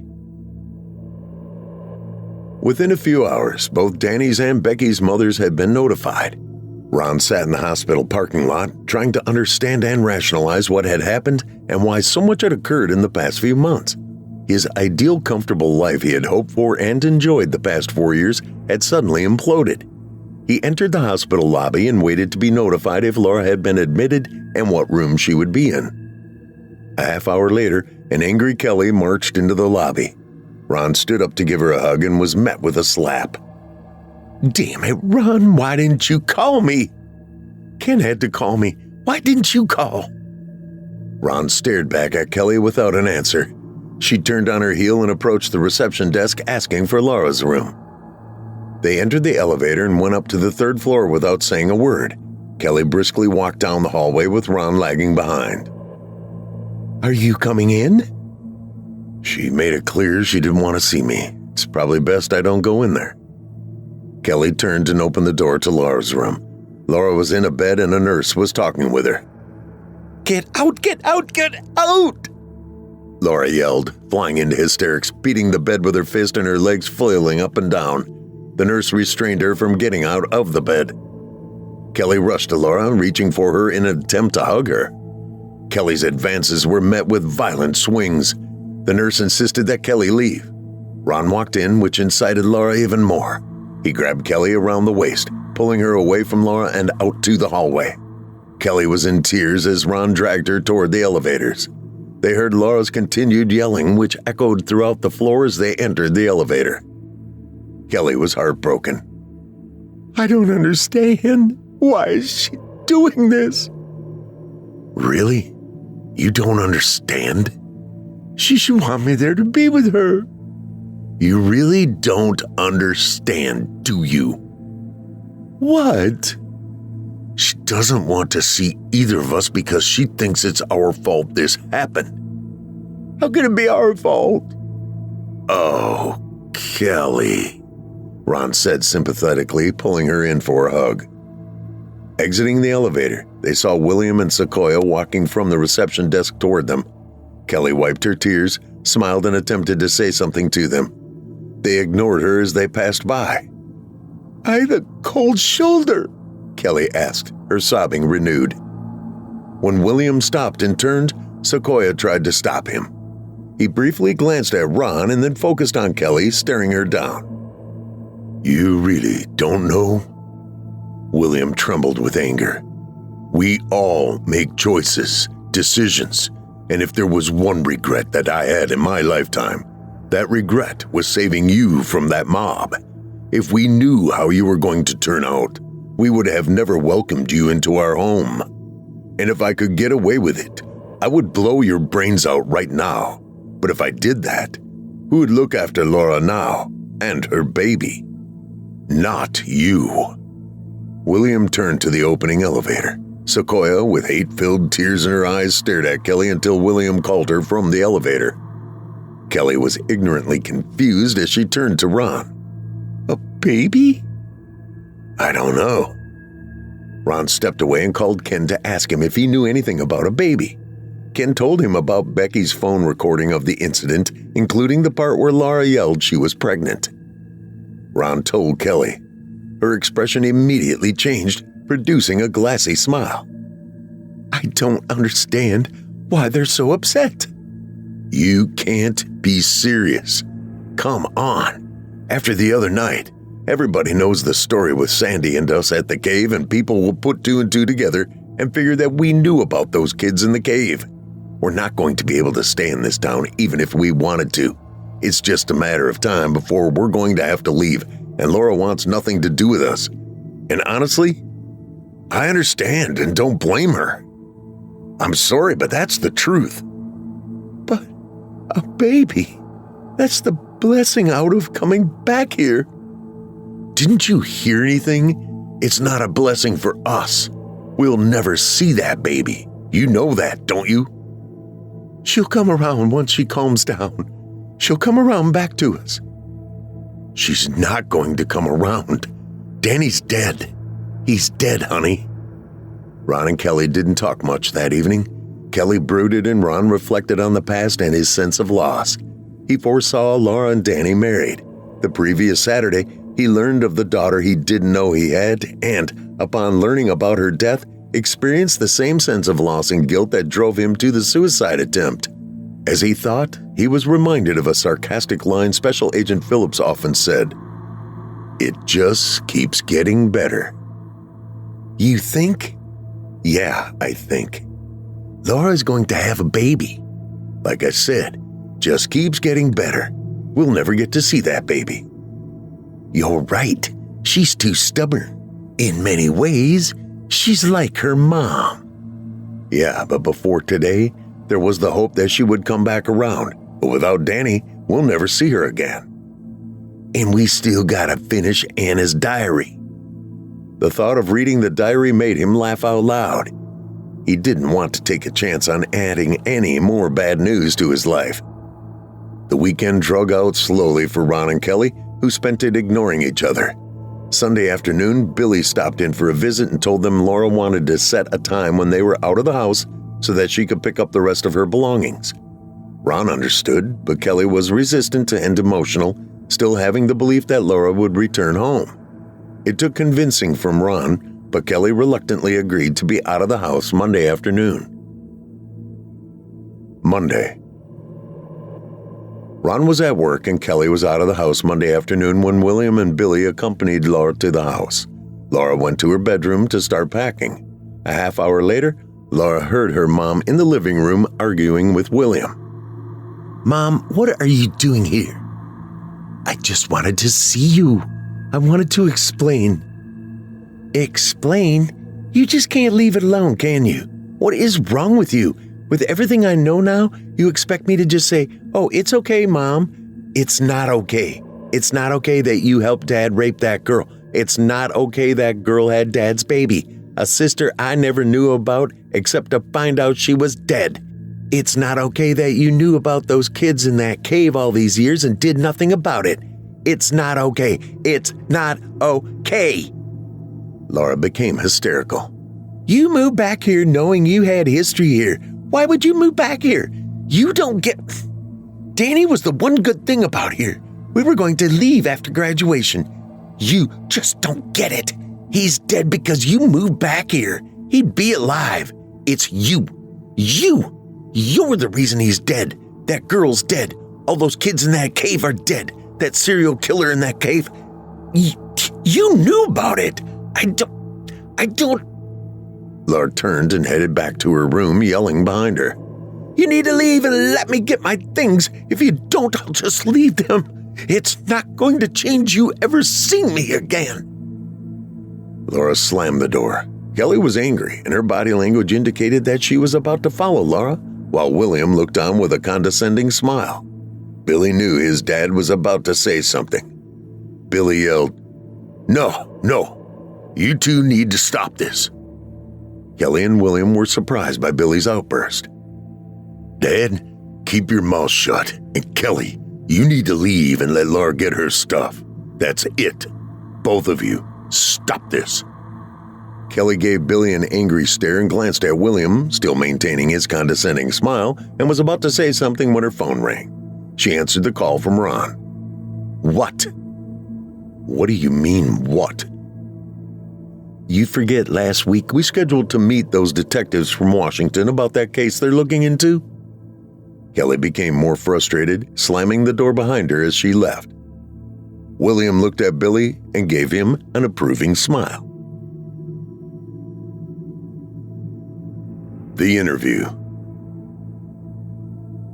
Kelly arrived at the sheriff's station and met Ron in the conference room. They went to Ken's office, and Detective Cheryl Graham of the King County Sheriff's Department introduced herself, followed by Special Agent Emerson Lang from the Army's Criminal Investigation Division, CID. As they took seats at the conference table, pleasantries were exchanged. A somewhat gloomy Ron was eager to get this visit over with. "So, what's this all about?" Detective Graham took the lead and started by offering condolences about Danny. She then continued to explain that they were part of a joint task force with King County, Pierce County, and Army CID investigating serial killings that had a Fort Lewis connection. "How's that tie in with us?" "One of the theories of these killings was that occurring by a military base, maybe the killer was military." Agent Lang then added to Ron, "Which counts you out. You were deployed when these murders happened. It took a lot of time and research to eliminate an entire population of potential suspects, and we still don't have one, but we're following all of our leads, which is why we've interviewed hundreds of people based on cell phone records that have intersected with our last known victim from over 4 years ago." Graham projected a friendly, non-accusatory smile at Kelly. "So, Kelly, your phone and hundreds of others intersected with the victim's location 4 years ago." 4 years ago, hundreds of people," Kelly repeated, expressing amazement but with a lack of interest. "Yes, hundreds. You know, sometimes it can be thousands of people who pass within a few hundred feet of each other." There was a brief discussion on advancements in technology before Lang continued to review their case. 4 years ago, we caught a big break just by accident. This latest victim was murdered on a Friday night and found the next morning on Fort Lewis in a shallow grave. Pure coincidence, a couple of soldiers were out on a morning run and heard a cell phone ringing from underground. Ron was excitably curious. "Hold on, that really works? Someone can call a cell phone if it's underground?" "That's what people think from watching all those movies and TV shows, but no, it doesn't work. But in this case, those soldiers happened to be running by at 6:45 when the alarm was going off." Lane continued to tell them that the body had been dead under 12 hours and there was plenty of DNA evidence, but no matches.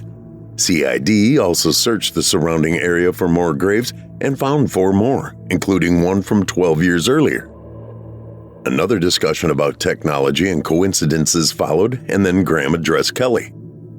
"Okay, Kelly, like I said, we're checking phones and hoping someone may have seen something, be it a car, a person, or something.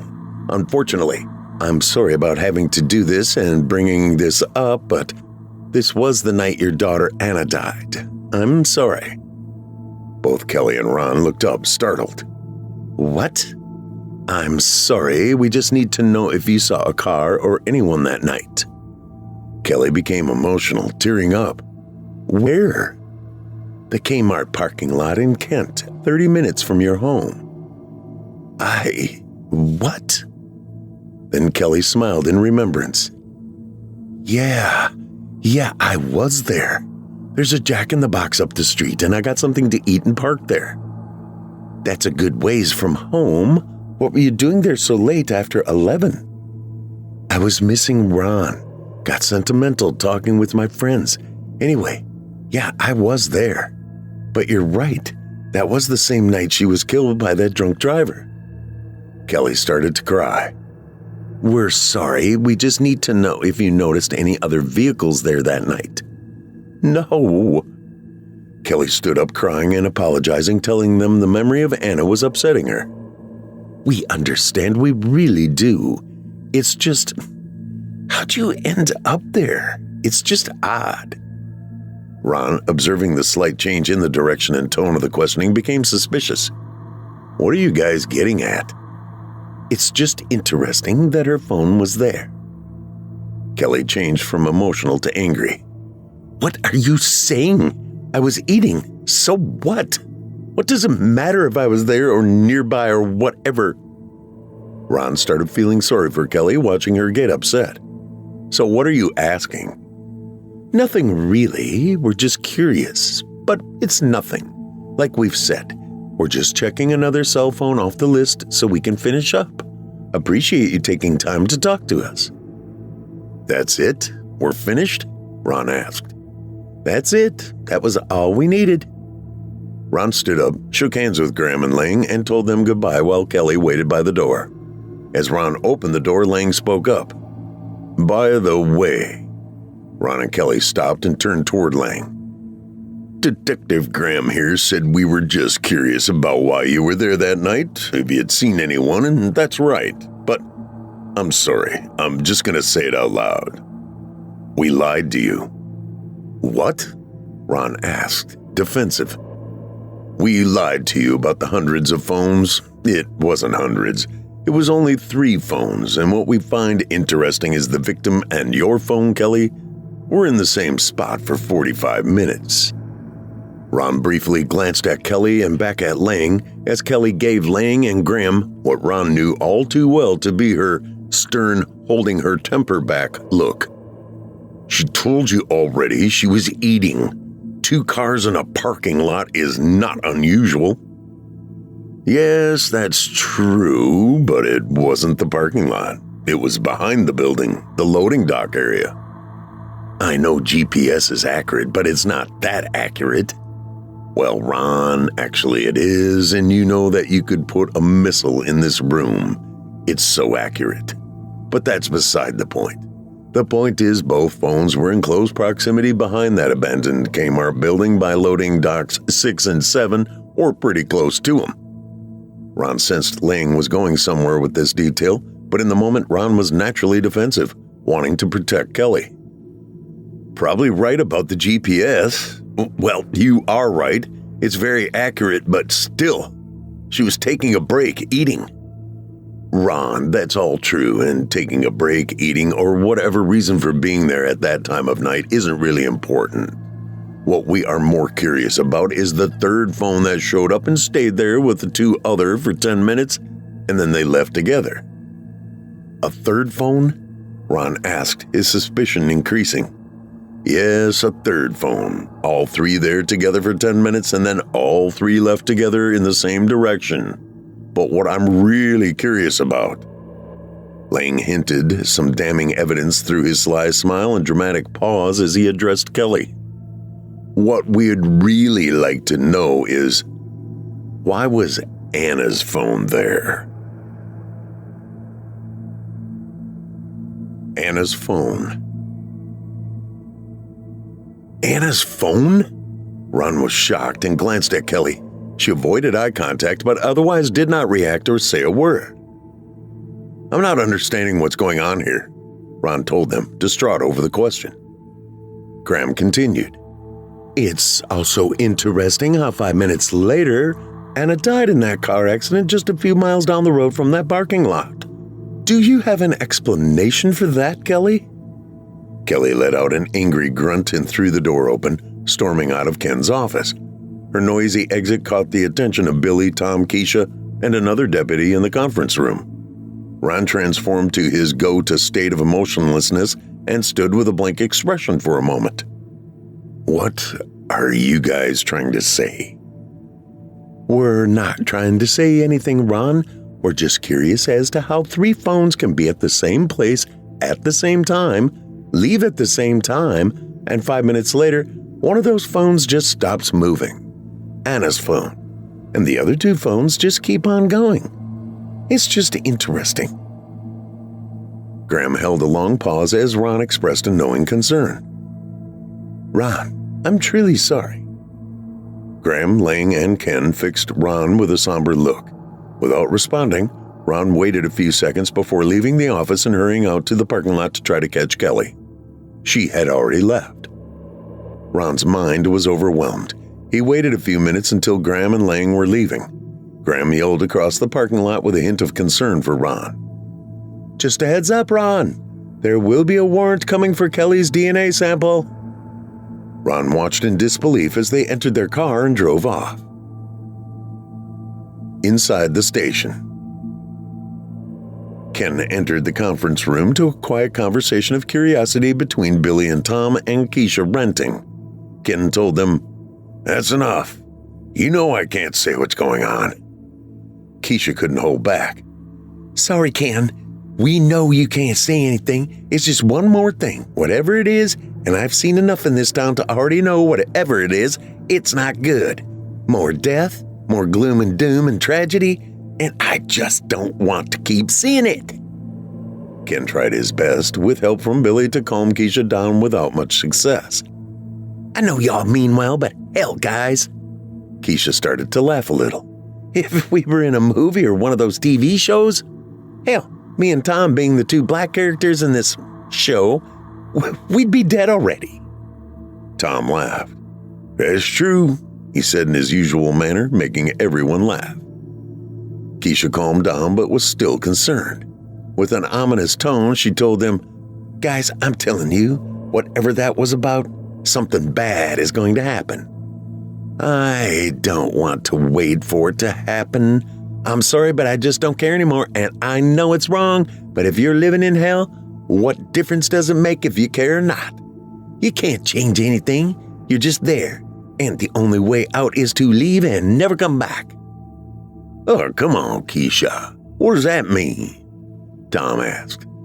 "Sorry, but it means I'm moving back home before anything else happens. Ken, I'll get my notice to you, but I just can't do this anymore. I'm sorry." Outside in the parking lot. After Graham and Lang left, Ron's mind flew out of control. "God, how did we get here?" "You know how you got here." "God?" "No, stupid, it's not God. You know how we got here. When you saw her." "Kelly?" "Yes, Kelly." "I know. Were they saying she's a serial killer?" "I don't know. It sounds like that. We'll just have to ask her." "It ain't gonna matter if we ask her. You saw her face." "I know. She wasn't surprised. And once they get the DNA, that'll be it." "Yeah, I guess." "No guessing about it. You know if they had her phone at that Kmart and traced it to Anna's crash, they also traced it to that gravesite. The only reason they came here was to see if she'd fess up. They've already caught her. They just need her DNA, and that'll be it." Ron continued talking to himself as he got in his cruiser, but reality was sinking in. He tried to rationalize how to fix everything, but nothing made sense. The reality was that he knew Kelly was a serial killer. It made perfect sense. She had opportunity when he was deployed, and he thought back to that time in the cave and the open house and how she had acted.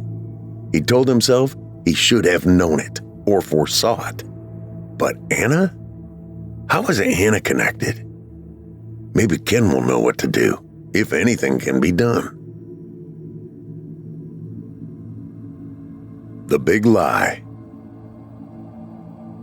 Ron walked into Ken's office, closed the door behind him, and sat down. It was clear to Ken that Ron was distraught and had a lot on his mind. "You don't look so well. How you doing?" "I'm not." "I hate sounding like an old cliche, but I think Kelly screwed the pooch." "Ken, I don't know what to do." "Not much you can do, Ron. It's pretty clear that when you were away, Kelly was at play up there in the Great Northwest having her own cereal farm of sorts." "Damn it, Ken. Why the hell did we come back here?" "That's a whole story in itself and nothing to do with what she did back there." "I guess it is, but you asked me to come back." Ken suddenly turned stern. "I offered you a job. You made the decision to come back here." "Yeah, but why did you ask in the first place?" Ken's tone changed from stern to ominous. "I guess I can tell you now." What? "Why?" "I asked you to come back because Rose told me to." "What?" As Ron sank in his seat, a flurry of flashbacks exploded in his head, and he became incensed with anger, jumping out of the chair, yelling at Ken, ready to attack him. Instinctively reacting, Ken sprung up, pulled his pistol, and pointed it at Ron's face, startling Ron. "You'd better sit your ass back down in that seat and listen to what I'm telling you." Ron wasn't scared, although he was surprised by Ken's actions. Ron paced around the office for a minute, but finally, with hesitation, sat back in the chair. What the hell, Ken? You don't believe in Rose, ghosts, and stuff like that? I don't, or I didn't, until 4 years ago when Rose paid me a visit. And when I say that Rose told me to, she didn't just ask me. And she wasn't nice about it either. She demanded. She scared the crap out of me. And that's the kind of scared I don't ever want to ever be again. I don't understand.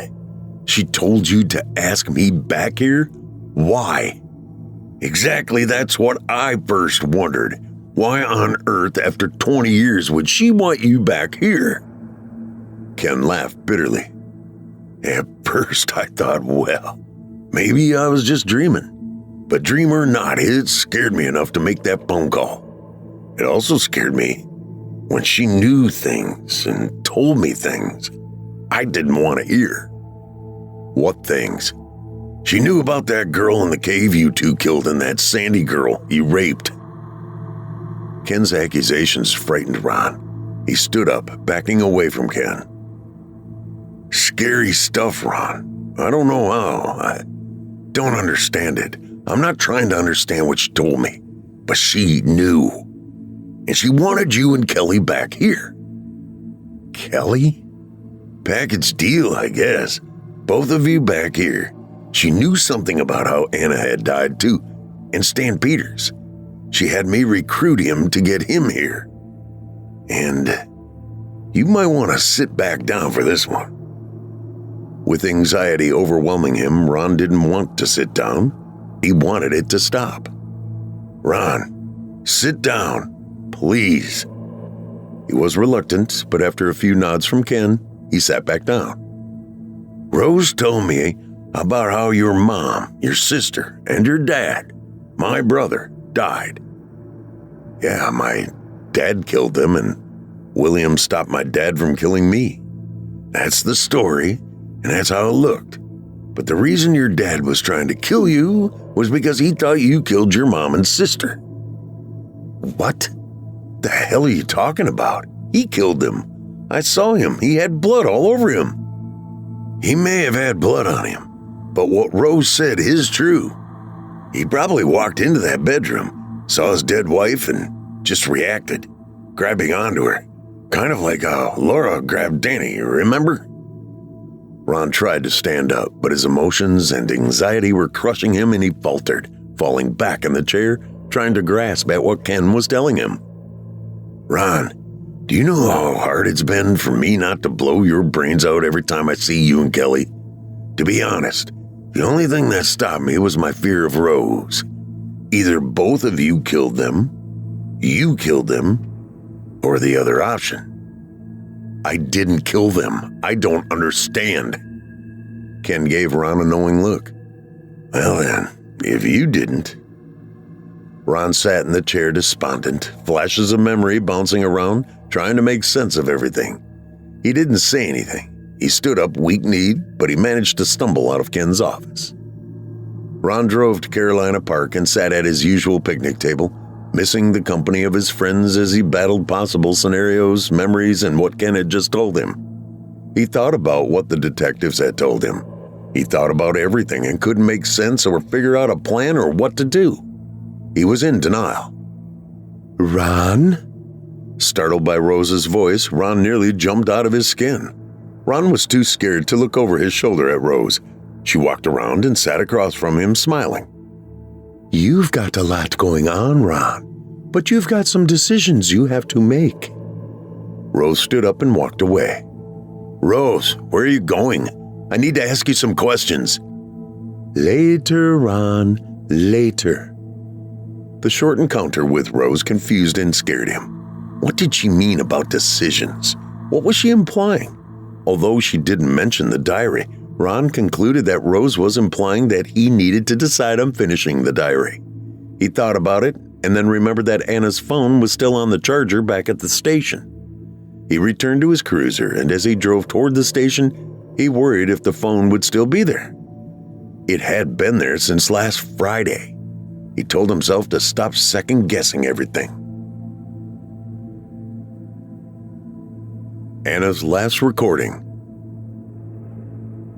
When Ron arrived at the station, he grabbed the phone off his desk and drove back to Carolina Park where he could be alone at his table. He sat and stared at Anna's phone in his hand, still conflicted about listening to the recordings and knowing it would take hours to listen to them all. He scrolled to the last recording and decided to start there. Given the encounter with the detectives, his suspicions and paranoia were heightened. He thought there might be something there, even though he wished there would be nothing. But he remembered Rose's insistence about Anna's diary. There's got to be something. And what about Anna's phone being at the same place as Kelly and a murder victim? As Ron prepared himself to push play, he noticed the date and time of the recording. 11:42 p.m. on the night Anna died. It gave him chills and a flush of emotions. He had never paid much attention to the details of the car accident, but he did remember the time of the accident. 11:50 p.m. His emotions were rampant. He didn't want to listen, but felt compelled to listen, more so than all other reasons not to. Ron pushed play and flinched at the sound of Anna's voice yelling, "Oh my God, oh my God!" and hysterically crying. She was babbling so much that Ron could not distinguish much of what she was saying. Hearing Anna's voice struck fear in him as he sensed her fear. It was killing him listening to her cries. The parental instinct to protect her overwhelmed him, but there was nothing he could do about the past. The first few seconds of the recording brought Ron to tears while also making him angry at not being able to help. Through the hysterics, he heard bits and pieces through the crying, stammering, and crackling of her voice. He listened intently as he recognized a few phrases and words. "She killed him. She killed him. She was cheating on Dad, screwing the guy." Seconds of unintelligible ranting followed, but Ron could tell from the background noise that Anna was in her car. "She was naked on him and blood everywhere. The guy was dead. He was dead. And she was screwing him. He was dead. Christ, she was getting off on it. Her face was sick. Crazy. Stop." More unintelligible noise. "Mom, stop it. Why are you doing this? Stop running into me. Stop calling me." Anna continued to cry, yell, and ramble. "Damn it, Mom, stop it." There was more loud background noise and another minute of Anna's pleads. "Damn it, Mom, please stop, please." Through more background noise, Ron distinguished that some of it was the sound of impact, the car being hit. Anna talked the entire time and continued telling Kelly to stop. Stop it, you're going to kill us. Stop it already." Another impact, the sound of the engine gunning and then the distant sound of a car horn. "Oh, God!" Ron heard the car crash, then utter silence. Ron's heart stopped. He'd been crying the entire 8 minutes of the recording. Ron sat devastated as the recording continued in silence, except for fragments of faint background noise. A minute later, he heard a woman's voice. "You okay? You okay?" Ron heard rustling that sounded like the woman checking on or trying to help Anna. No. Oh, God, no. She's dead. She's dead." He heard men's voices talking and the woman crying.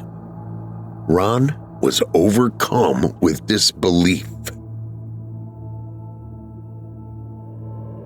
The night that Anna died. It was an early Friday evening when Anna texted Stan and threatened to confront him at his house if he did not meet with her. He reluctantly agreed to meet her off base at an AM/PM convenience store parking lot. They met and briefly argued. The meeting did not go as Anna had hoped, and Stan yelled at her, telling her she was childish, immature, and that the affair was a mistake. When Stan left, Anna sat in her car sulking and drinking what was left of a half bottle of Jim Beam whiskey she had hidden in the glove box. She drove home heartbroken, needing to talk to her mother. She beelined to her bedroom and spent the next hour writing in her diary and talking with Laura. At 9:30, Kelly announced she was going out. Anna followed Kelly to the driveway, pleading with her to talk. In a hurry, Kelly gave Anna a hug and promised to talk in the morning. Anna was furious and went back to her room to add to her diary and talk with Laura. 45 minutes later, Anna was still upset and left the house. She had the idea of checking up on Kelly and the suspicion that she was cheating on Ron. She drove to Amber and Mike's house to see if Kelly was there, and, as in previous times, Kelly was not there. Anna used the family locator app on her phone to find Kelly's location and started to drive.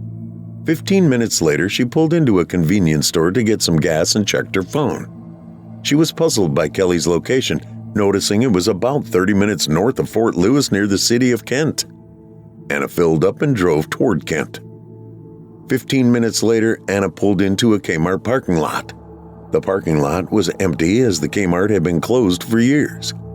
Anna was confused by the locator map showing Kelly's location to be here. She enlarged the map and it showed her location at the backside of the Kmart building. Her anxiety mounting, Anna was fearful as she drove slowly around the building. She was worried Kelly might catch her, so she turned the headlights off, drove toward the back, stopping by the side of the building, and parked the car. She cautiously walked toward the back of the building and was startled by a cat jumping out of a dumpster, which intensified her anxiety. She questioned herself about what she was doing and if she should be doing it at all. Still, she continued on. As she turned the corner, she saw no sign of Kelly's car, only loading docks and a few dimly lit light posts. She crept along the building, curiosity and anxiety intensifying as she approached two trash dumpsters next to a loading dock. As she passed the dumpsters, she stopped, noticing Kelly's car parked on the other side of the dumpsters. Anna's nervousness increased. She was hesitant, wondering if her teenage imagination was running wild, but conflicted by reality and possibly catching her mom in the act. She didn't know what to think or believe. She froze and listened, feeling embarrassed by the telling quiet grunting and moaning of a woman and the slight motion of the car. She knew what was happening and thought maybe she should just turn and walk away. Curiosity took over. Maybe it wasn't her mom, but she wanted to know for sure. She slowly approached the back door on the driver's side and glanced through the window where she saw the back of a naked woman sitting up, still grunting and moaning in rhythmic motion on top of someone.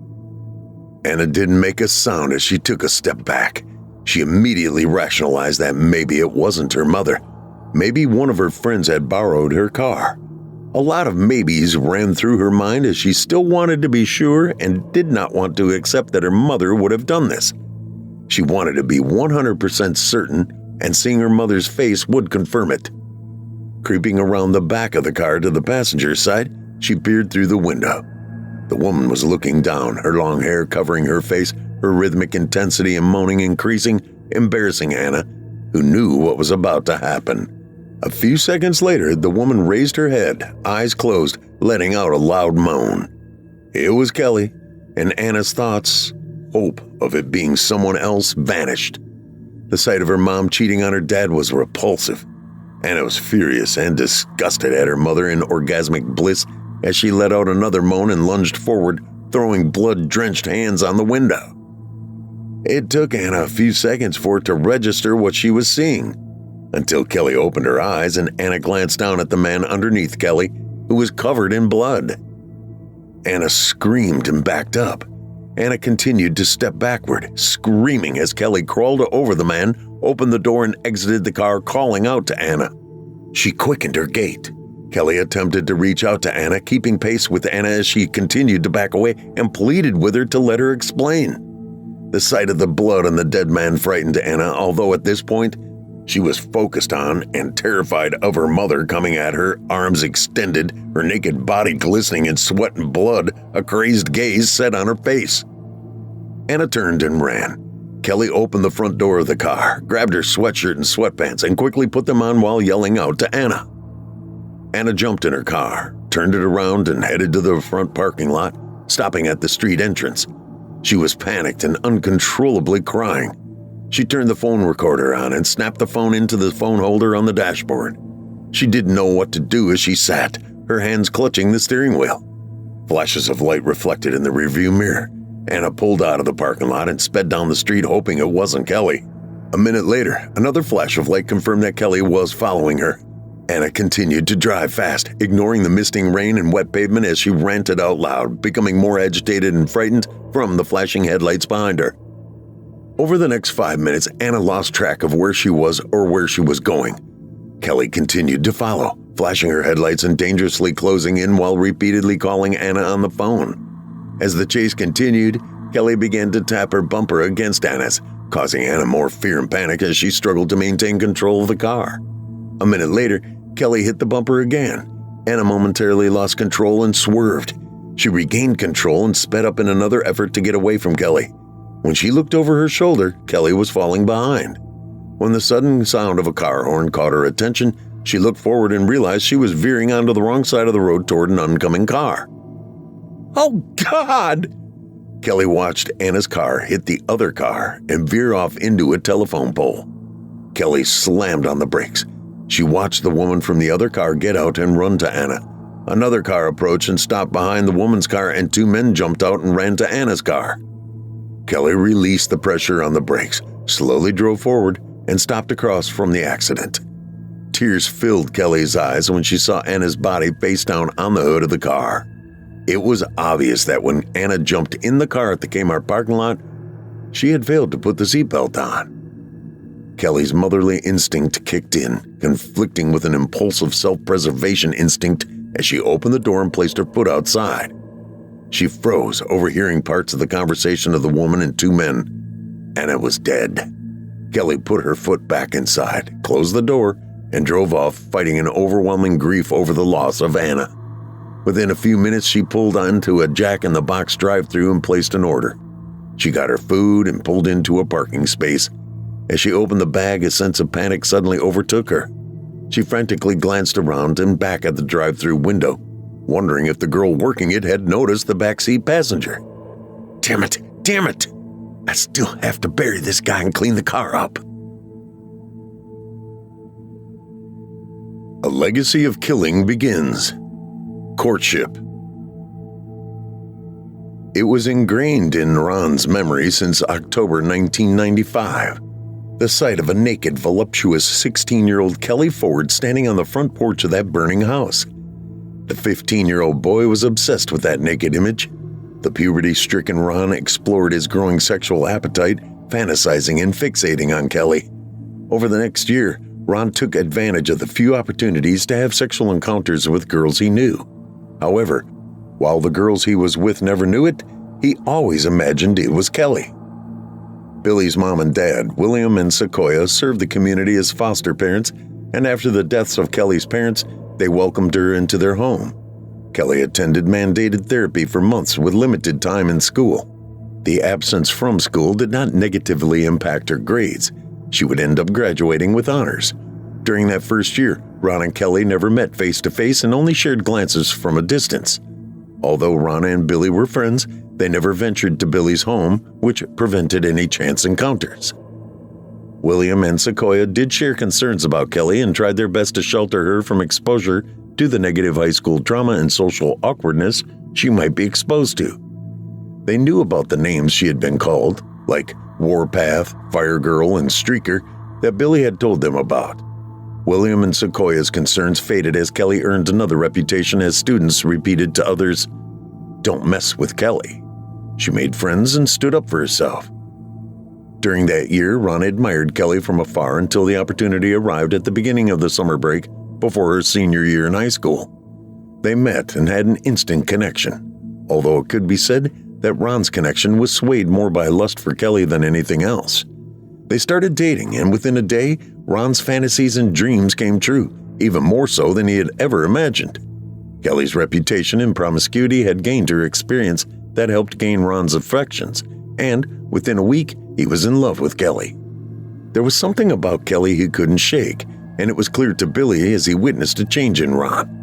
Billy tried his best to convince Ron to not date Kelly and would imply there was something off about her. Ron didn't care, and although he and Billy remained friends and still went hunting and fishing at times, the closeness of their childhood friendship fell off as Ron's affection for Kelly grew. That affection, combined with Kelly's talent for persuasion, resulted in a year of young love, new friendships, and some very questionable choices. Ron and Kelly enjoyed the summer, staying busy with mini vacations to places like Silver Dollar City and Branson. Kelly, like Ron, was an adventurer and enjoyed the outdoors. Her adventurous inclinations included her and Ron's growing sexual passions. Kelly would lead the way to new spots for drinking and sex, like Spike Road and the closed cabin by the cave. In the early fall and start of her senior year, they found their way to exploring the caves, due mostly to Kelly's insistence. After the first time in the cave, Kelly joked about how the gravel on the cave floor was rough on her back and they would bring blankets next time. The next time came a few weeks later on a Saturday night. They went to their spot just a minute into the cave, but Kelly wanted to go further and explore. Ron was reluctant but followed Kelly's lead. As they traversed further into the tunnel, Ron was getting frustrated because they couldn't find a good place to lie down. Kelly, in a teasing mood, turned her flashlight off. "Turn your flashlight off," she demanded. "No." "Go ahead, turn it off. I'll do something special. In the dark. It'll be fun." He turned the flashlight off and Kelly didn't waste any time doing something special for Ron. "Stop! Stop it!" He pushed her away. "What? You see that light down there?" What? Huh. Ron's initial reaction was to leave the cave, to get out of there. Kelly wasn't having it. She was curious and insisted on heading toward the light. They walked 5 minutes and approached a bend in the tunnel where the light was shining from. They turned the corner. There was another tunnel to their right with more lights. A long wooden table was against the wall, and a few feet away was an opening on the ground to an underground stream. The discovery made Ron nervous. This is too weird. Why is there a table here and lights? Maybe someone's in here. It is weird, but have you heard the rumors about kids living in these caves? It's probably their lights. That's dumb. There's got to be a power source for the lights. Don't call me dumb, Kelly sternly told Ron. Sorry, I just don't understand why there'd be light down here. These mines have been closed for years. Kelly was more interested in spreading the blankets out and ignored Ron's concerns. A short time later, Kelly was on her back. After 10 minutes, both enthralled in a moment of full passion, Kelly opened her eyes, looking over Ron's shoulder. Damn it! A young girl was pointing a pistol at them. Ron jumped up, his pants around his ankles. The girl was nervous, shaking and momentarily distracted by the appearance of Ron's erection. Kelly noticed the curious stare. You like what you see, don't you? Kelly asked in a calm voice, distracting her enough for Ron to slap the pistol out of her hand, grab her, and throw her to the ground. The girl struggled and screamed as Ron put his hand over her mouth and straddled her chest, holding her down. Kelly crawled over to help restrain the girl. Ron repeatedly told the girl to be quiet and calm down and that they weren't going to hurt her. Eventually, the girl calmed down while Ron stayed straddled on the girl's chest. Ron's focus on restraining the girl was distracted by Kelly as she started to take the girl's sweatpants off and the girl started to struggle again. What are you doing? Ron yelled. You saw she looked at you. She was curious. Come on, let's have a little fun. Ron was surprised by Kelly's suggestion. The idea hadn't crossed his mind, but for Ron, a suggestion by Kelly was not always a suggestion. The relationship that had developed between them was one in which Ron was so much in love with Kelly, he would do anything she said or suggested, even if it was rape or anything else. Come on, we can't do that. She's a kid. A kid? Kelly removed the pants and flipped the girl over on her stomach, removed the rest of her clothes, and flipped her back over onto her back. Look at that. Those are not kid boobs. Yeah, she is 14, 15 at best. Kelly used a combination of seductiveness and forcefulness to maneuver Ron on the girl. Ron resisted, although not convincingly, as Kelly continued to entice Ron, efforts to which he finally gave into. Ron, honey, come on, babe. Get in there. Ron complied with Kelly's direction, and a moment later, Kelly was on Ron's back participating. It didn't take long for Ron to get fully engaged in the struggling girl, keeping his hand over her mouth. As the violence continued, Kelly reached around and put her hands on Ron's hands, nibbling at his neck. Kelly then guided his hands to the girl's throat. Squeeze, she whispered. What? Squeeze. Kelly showed him what she meant and helped as the girl's struggle intensified, desperately grabbing Ron's wrist and trying to pull his hands away. Kelly continued her encouragement. Squeeze harder, harder. Ron's initial resistance to choking the girl dissipated with Kelly's continuing encouragement. As he squeezed the girl's throat, he did not experience pleasure from it. However, Kelly did. He felt her trembling on his back and moaning in ecstasy. She helped Ron choke the girl. The expression on the girl's face as her breathing ceased caused Ron to turn his head away even as he continued to choke her with Kelly's help. Eventually, the girl stopped struggling and her grip on Ron's wrist loosened. Kelly remained on Ron's back, experiencing orgasmic convulsions. When she rolled off Ron's back, he immediately pushed himself off the dead girl. He was disturbed, in disbelief, a wave of guilt washing over him as he observed Kelly breathing heavily. God, that was fantastic. That rush. How about you, baby? Did you come? What? Did you come? No, I didn't come. What the hell do you mean? What's wrong with you? What? Why didn't you come? Really? Why? You serious? We just killed that girl. Ron knew it was wrong. Hey, Ron, I guess those rumors about kids playing in these caves is true. You think? We got to tell somebody, he stammered. Ron was frantic and close to panicking. He got on his knees and started putting the girl's clothes back on. We've got to tell somebody that there's kids in these caves. Are you crazy? What are you going to tell the police? That there's kids living in here? Oh, and by the way, we raped and murdered one of them. How are you going to explain that?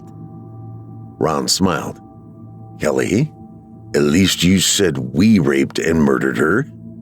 They chuckled. Of course, babe, I love you. Plus, we are talking about some inbred cave cult. Nobody knows about them or will miss them. Something about the comment bothered him. He laughed along with Kelly, although a voice in his head thought that this could come back to haunt them one day. Ron grabbed the girl's pistol and knelt next to her, put the pistol in her hand, positioned it at her head, and pulled the trigger. What the hell? A startled Kelly yelled. Suicide, a proud Ron boasted. Like you said, no one knows they're here, but the other ones that live in here will find her. Let's get out of here. Wait a minute. What? You didn't come, right? Yeah, but we need to get out of here. Just shut up. 20 minutes later, Ron and Kelly made their way out of the cave. Ron experienced conflicted feelings of guilt and shame with a strange feeling of contentment. Kelly was exhilarated, laughing with a carefree attitude during the 5-minute walk from the cave entrance to Ron's car. Kelly had a flurry of emotions, feeling exhilarated and extremely happy to share a kill with Ron. She felt a sense of joy and pride with what she thought of as their first kill together.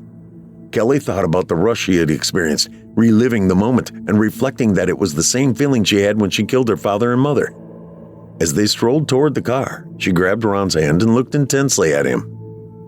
What? What are you looking at? You silly.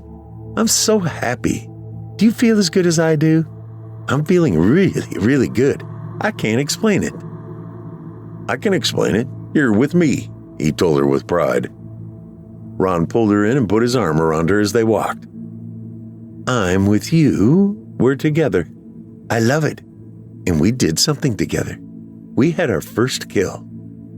What she said gave him goosebumps. Ron wondered what she meant by saying first kill. Did it mean there would be more? He did not let on to Kelly, but the thought bothered him. Kelly may have been reading his mind, sensing his concern, or maybe not, as she reached up and gave Ron a passionate kiss before they got in the car. Dream Origins. Ron and Kelly enjoyed their continued budding and passionate relationship. The early fall incident at the cave became a distant and forgotten memory for Ron. The trait of blocking out memories was in its infancy, but in time, developed into a convenient pattern. By early November, Ron and Kelly had been dating for months. They never spent any time at the Sandoval's house and little time at Ron's house, due in part to Ron's mother's dislike for Kelly. On Friday after school, Ron and Kelly went for dinner and later went to the last game of the high school football season. They spent time with a few friends and drank some beer. Ron made plans to go hunting early Saturday morning with Billy and his dad, William. Ron and Kelly ended up at Ron's house by 11 o'clock. When they went into the house, Ron's mom, Katie, was still up while his dad, Jim, was working the overnight shift as the deputy sheriff. Katie gave them a scolding look. Ron smiled and excused himself to go to the bathroom. Kelly made what Katie perceived as a patronizing attempt to engage her. Kelly, I know who you are, and I know it won't change anything to say this, but you're not welcome here, and I don't want you around my son. Kelly smirked, angering Katie. I don't know what he sees in you. Kelly smiled and said confidently, Thoroughly awesome, out-of-this-world blowjobs. Kelly's comment enraged Katie, and she slapped Kelly hard across the face. The only reaction from Kelly was her smug smirk. Katie stormed off to her bedroom and slammed the door. Ron heard the door slam as he walked out of the bathroom. What happened? I upset her. She'll be okay. Ron glanced down the hallway and then back at Kelly, who gave him a flirtatious smile and grabbed his hand, leading him to his bedroom. Hold on just a second. Let me check on my sister. Ron cracked the door of his 13-year-old sister's bedroom, noticed she was asleep, and closed the door. Hours later, Ron was sound asleep when he heard the bedroom door open.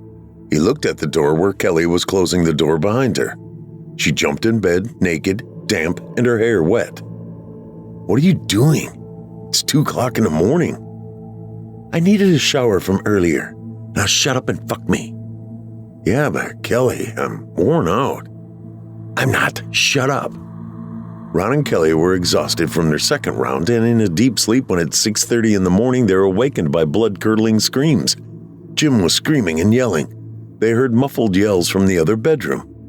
I'm gonna kill you! I'm gonna kill you! Ron and Kelly leaped off the bed, looking at each other as they quickly put their clothes on. Ron's initial reaction was to run out of the room to help, but Kelly grabbed his arm. Kelly was scared and, at a loss, became frozen. They knew something was not right as the intensity in Jim's voice increased. I'm gonna kill you!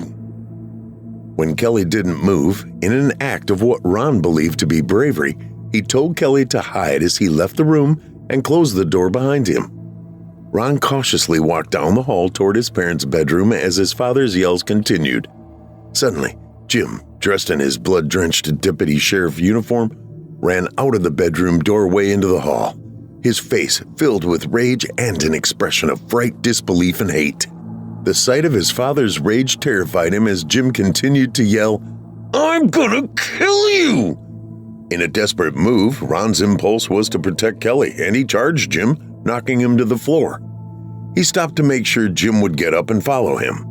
Jim did get up and lunged at Ron. He ran to the front door with his father chasing him and yelling, I'm gonna kill you! As Ron ran out the door, a pickup truck with Billy and his dad pulled up in the driveway. Ron ran around the back of the house into the woods. The chase continued through the woods to a nearby creek. Ron ran, desperately trying to make his escape until he tripped by the stream where Jim caught up with him and dragged him into the stream, holding him under the water. Ron struggled, trying to remove Jim's hands from around his neck. Ron was choking. A surreal feeling clouded his vision as he peered through the splashing water at his father.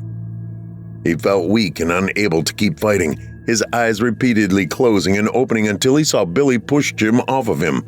Ron sat up momentarily until Jim was back on Ron, pushing him under again. Looking up, Ron saw the appearance of Rose startle Jim, causing him to stand up and stumble backward a few feet. Ron sat up and watched his father pull the pistol out of his holster. He was terrified, gasping for air as he tried to plead with his dad. Jim glared at Ron while he yelled and raised the pistol. Damn you! A gunshot startled Ron as he watched his father's head jerk violently sideways and his body fall into the stream. Ron sat in the water, emotionless. Billy attempted to help Ron, but he wasn't understanding as Billy's dad stepped into the stream, grabbed Jim's collar, and dragged his body out. Ron overheard William tell Billy that it looked like Jim had murdered Ron's mother and sister, that the house was a mess, and to take Ron to their house and keep him there. Hours earlier. After the first round of youthful sex, Ron and Kelly fell fast asleep. An hour or so later, Kelly woke up, made sure Ron was still sleeping, and a naked Kelly left the bedroom. She quietly walked to the kitchen where she had a drink of water and returned to the hallway by the bedrooms. She opened the door to Katie's bedroom and entered, closing the door behind her. A half hour later, the door to Katie's bedroom opened. Kelly walked out, covered in blood and holding a knife in her right hand. She was euphoric, quietly giggling and slightly staggering her way to Ron's sister's bedroom. Kelly opened the door, entered, and closed it behind her. A half hour later, the bedroom door opened. Kelly walked out, covered in blood, holding a knife in her right hand. Tired, euphoric, and staggering, she walked to the bathroom, closed the door, wrapped the knife in a towel, put it in the clothes hamper, and took a shower. Kelly stepped out of the shower and stood on the floor mat. She approached the full-length mirror on the back of the door and wiped the steam off.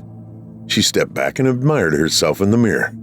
5 minutes later, she left the bathroom and returned to Ron's room, jumped in bed, and initiated the second round of youthful sexual activity.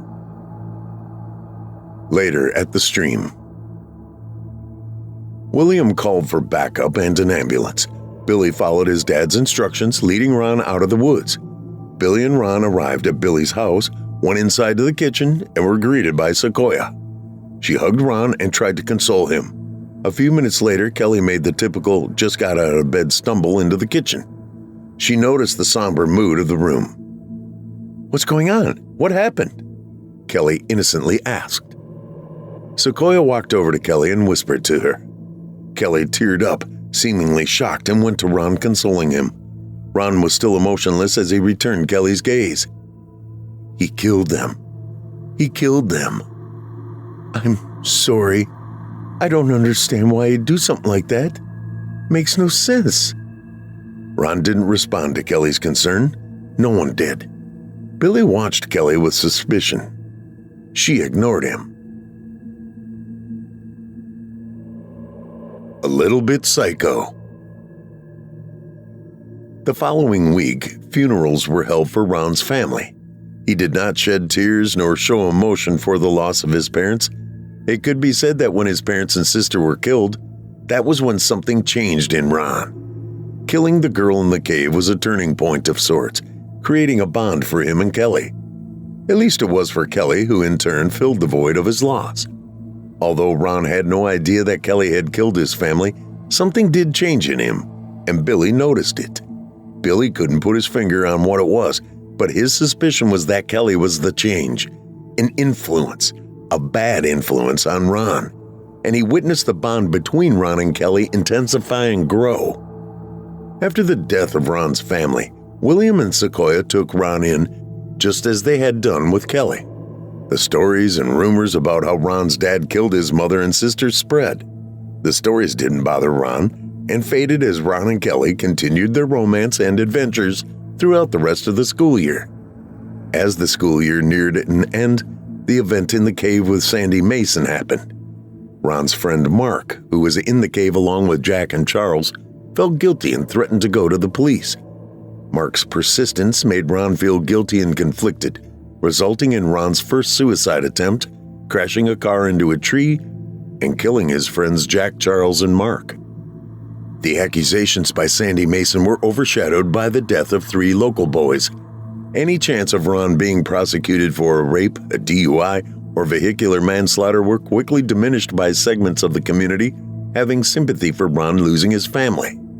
Ron had a persistent concern and paranoia about the rape accusation and lingering talk about vehicular homicide charges. Ron and Kelly talked about getting married, leaving Farmerville, and how it might be a good idea for Ron to join the army. During that last year in Farmerville, unknown to Ron, Kelly made more visits to the cave, where she found 2 more cave kids. Kelly's thirst, or her lust, for killing was ignited that day in 1995 when she killed her father and mother. What started as a spark, an impulsive reaction to a sexually abusive father, transitioned into a never-ending thirst, a lust, a love of the kill that provided Kelly with a euphoric climax during the moments of killing. When Ron's away, Kelly will play. During their first year of marriage, Anna was born while Ron was in training at Fort Bragg. After graduating from his year of Green Beret training, he was assigned to Fort Lewis in Washington State. 2 months after arriving at Fort Lewis, Ron was sent on a 6-month overseas deployment, a regular routine for his unit before 9/11, leaving Kelly to learn how to navigate life as an Army wife, which she easily adapted to. She made friends, kept busy, and found work and reliable babysitters. After 9/11, the once-a-year 6-month deployments changed to a combination of 1-year or 6-month deployments to Iraq and Afghanistan that continued for the next 20 years, resulting in Ron being gone 10 of those 20 years and providing Kelly plenty of opportunity to quench her thirst. The legacy of killing that began in Farmerville, and unknown to Ron, had continued for the 20 years he was in the Army, continued upon their return to Farmerville. The killing of the girl at the open house was a mistake of sorts and unplanned, resulting in Kelly needing Ron's help in disposing the body. The half a dozen other killings she had committed over the past 4 years were planned and fulfilled a lustful need that Kelly had developed. A bad habit like a vampire needing blood. Kelly needed the thrill, the sexual euphoria of the kill. Present-day Carolina Park. Ron sat at his table listening to Anna's recording. He heard the woman's voice on the recording.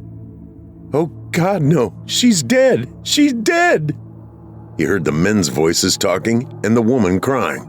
Anna's recording continued to play with the sounds of background noise, people talking and sirens approaching. He checked the time and noticed that the recording continued for almost 2 more hours.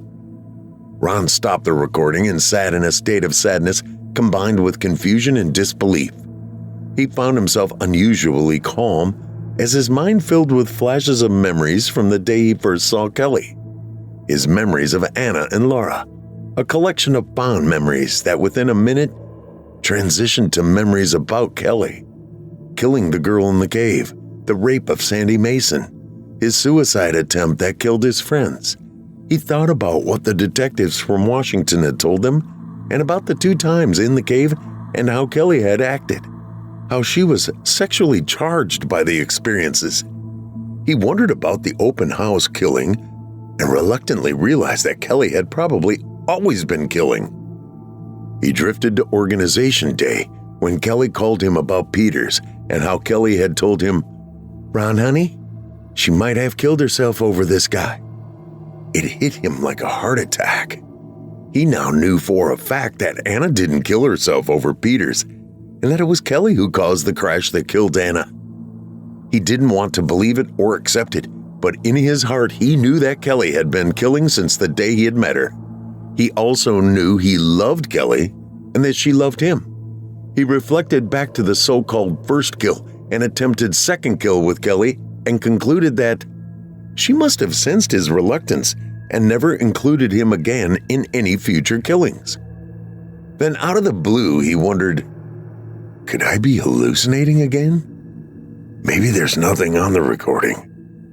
Once again, his thoughts began a duel. Don't do it. Do what?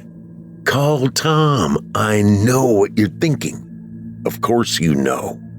Well then, don't do it. We need to call him, really. Look, we're doing it again. What? Having these conversations, talking to ourselves.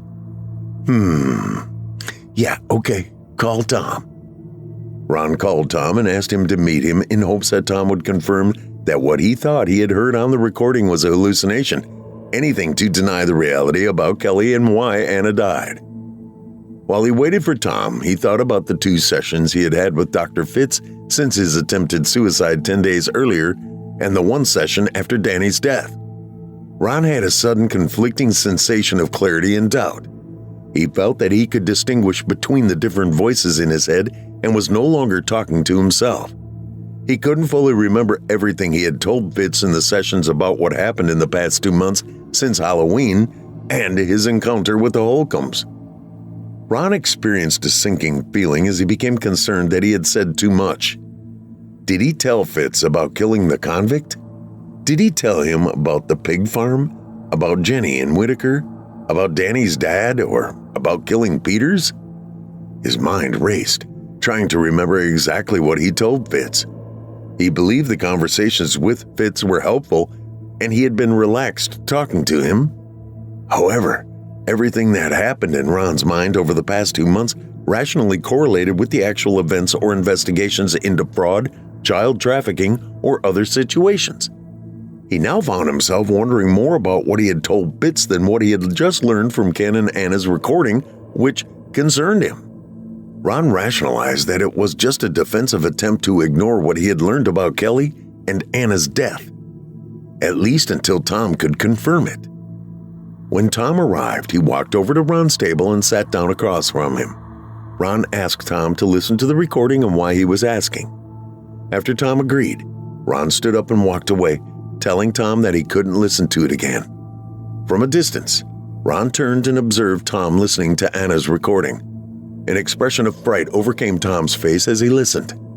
When Tom finished listening to the recording, tears of sorrow and anger were visible in his eyes. For Ron, there was no longer any doubt. Tom was enraged and yelling at Ron, adamant about doing something about Kelly.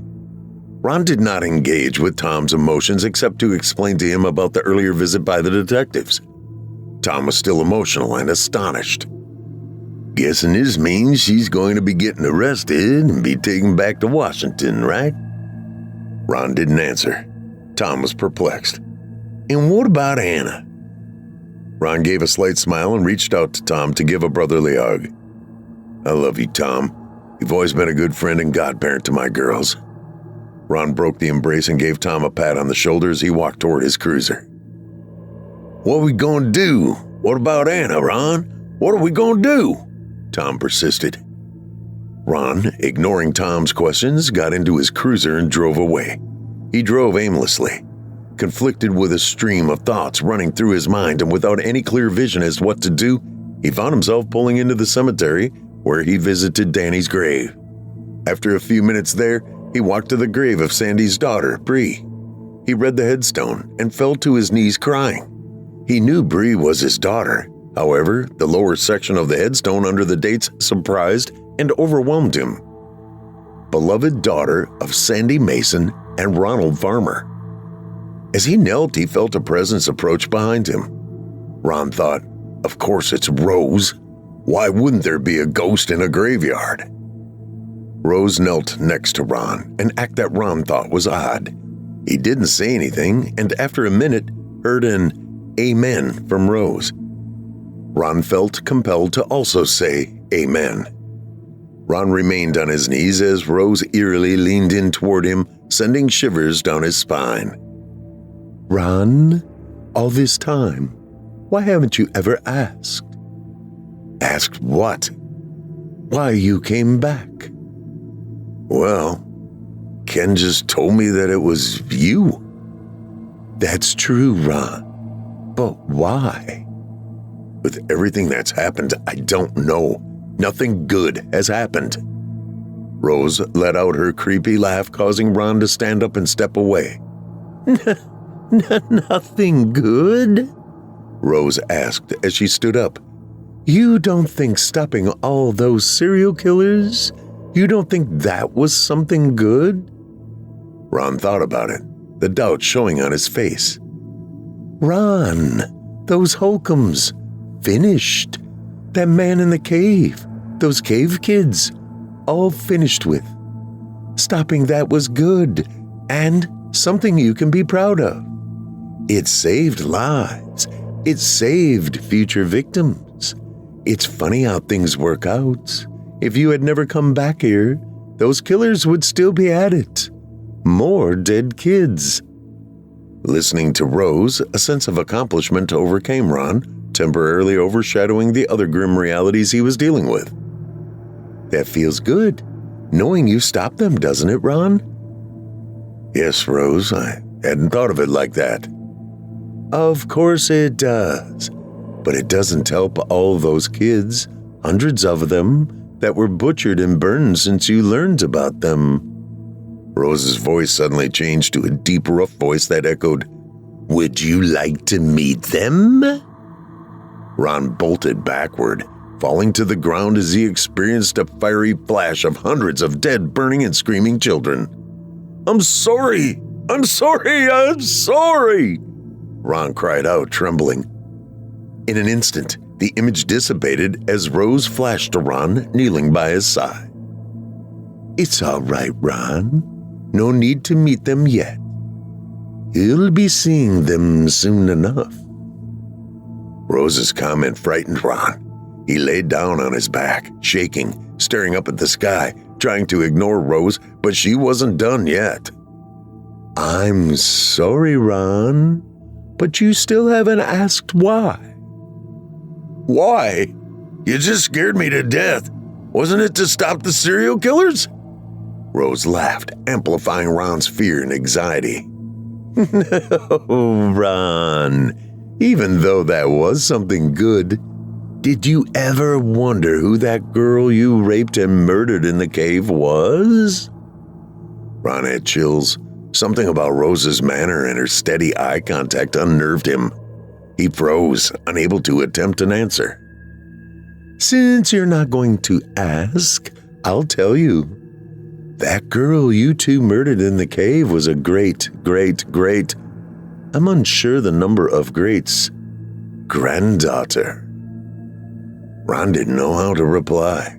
He thought about telling Rose he was sorry, but that would probably just make her angrier than she already was. He felt the intensity of her anger and hate that she projected through her continued eye contact. "I know right now, Ron, you're thinking about what to say, or if you should say anything. But it's all right, Ron. I know you didn't want to do it. We both know it was Kelly. You wouldn't have done that without her. But all the same, you still did do it, and even worse than that was you never told anyone. And you'll have to answer to God for that. Kelly, too." Overwhelmed, Ron tried his best, his voice cracking nervously as he stuttered out, I'm sorry."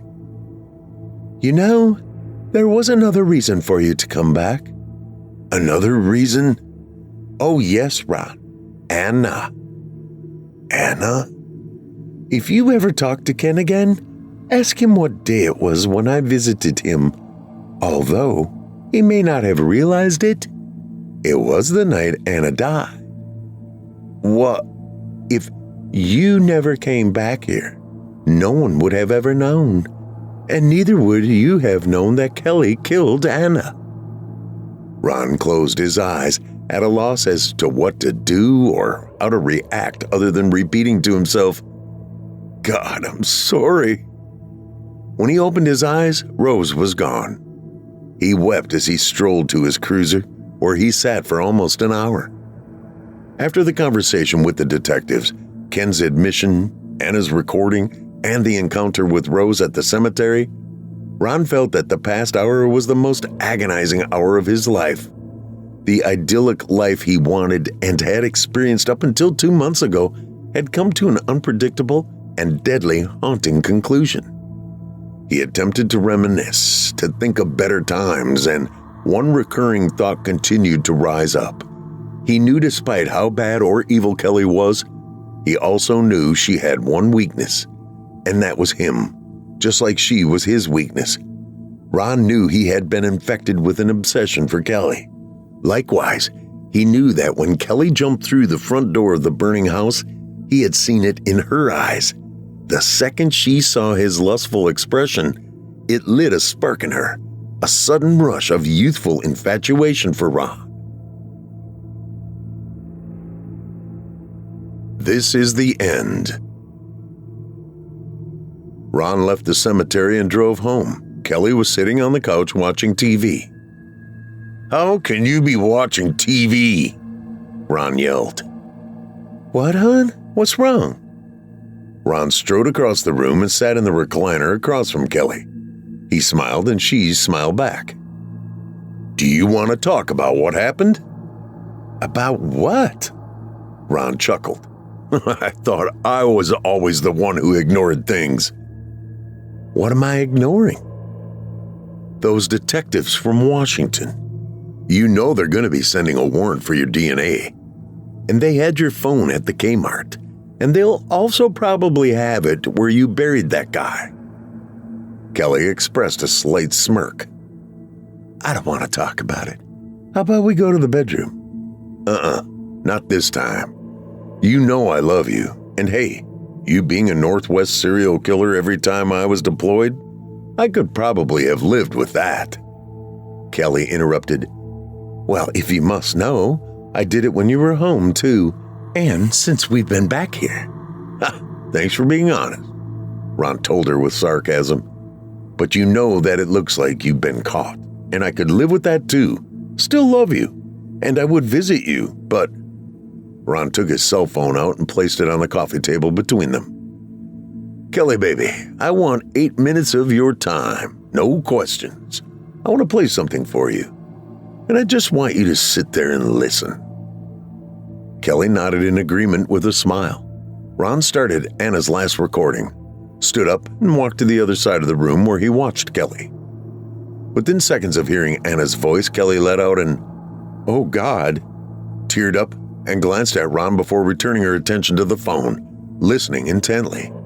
5 minutes into the recording, Kelly quietly cried and told Ron she had heard enough and wanted to stop, but Ron sternly insisted that she listen to the rest of the recording just a few more minutes. At the end of the 8 minutes, Ron walked to the coffee table, stopped the recording, and sat down in the recliner. Kelly avoided eye contact with Ron and remained silent, her eyes fixed on the phone. After an awkward minute of silence, Kelly looked up at Ron. No, Ron, honey? Kelly whimpered at the sight of Ron's pistol laying on the right armrest of the recliner. Ron responded to Kelly's whimper. Babe, you know I love you. And like I already said, I could handle you being a serial killer. But Anna, you would have let that woman go to prison for killing Anna.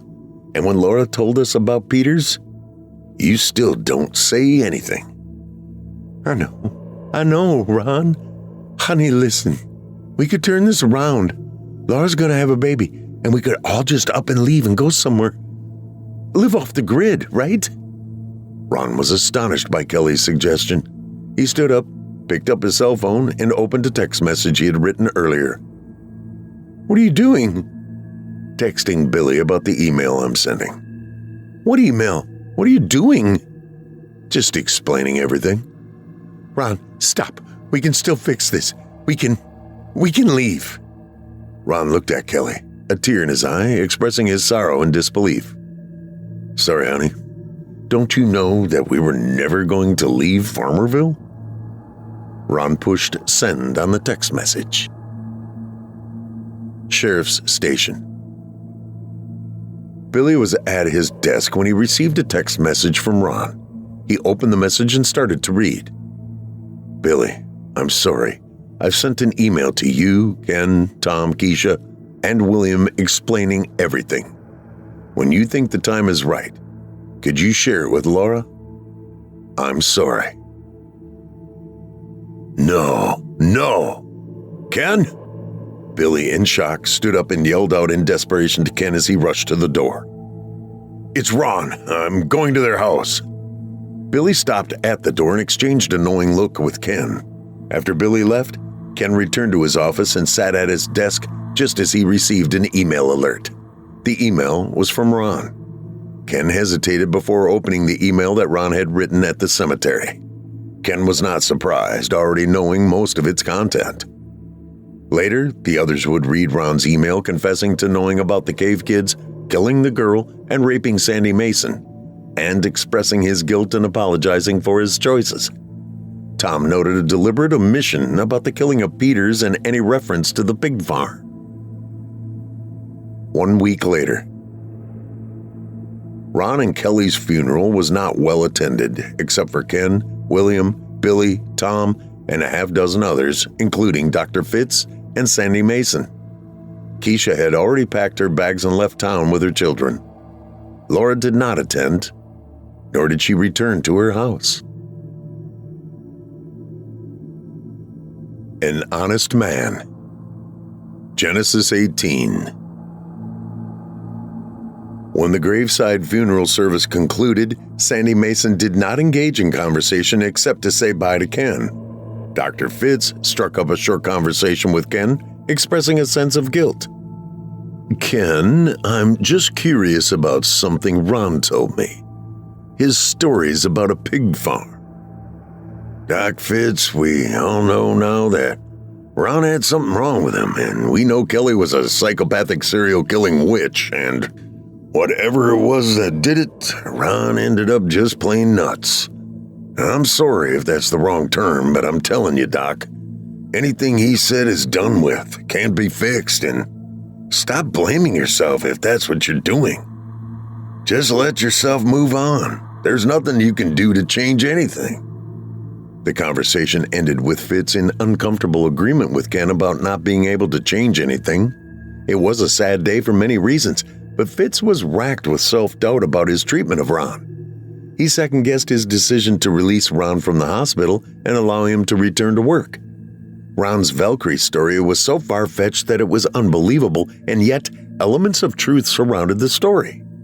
Fitz found it difficult to separate his professional position as a psychiatrist from the personal fondness he had developed for Ron, an emotion he realized he should not have allowed to happen.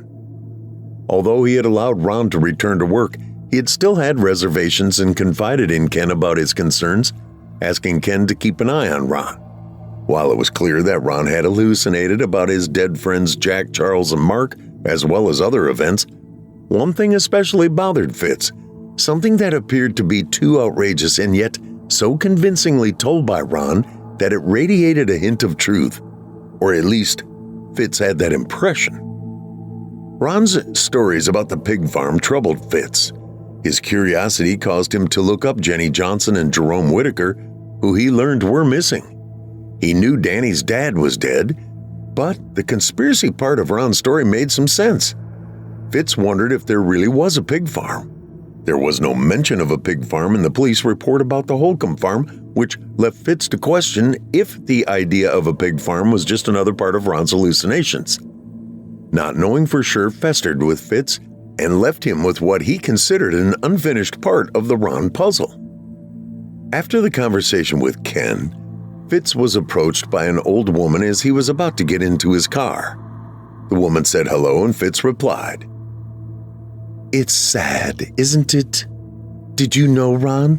the woman asked. "Yes, I knew him." "It's funny. I would have expected to see more ghosts in a graveyard, especially Ron's ghost."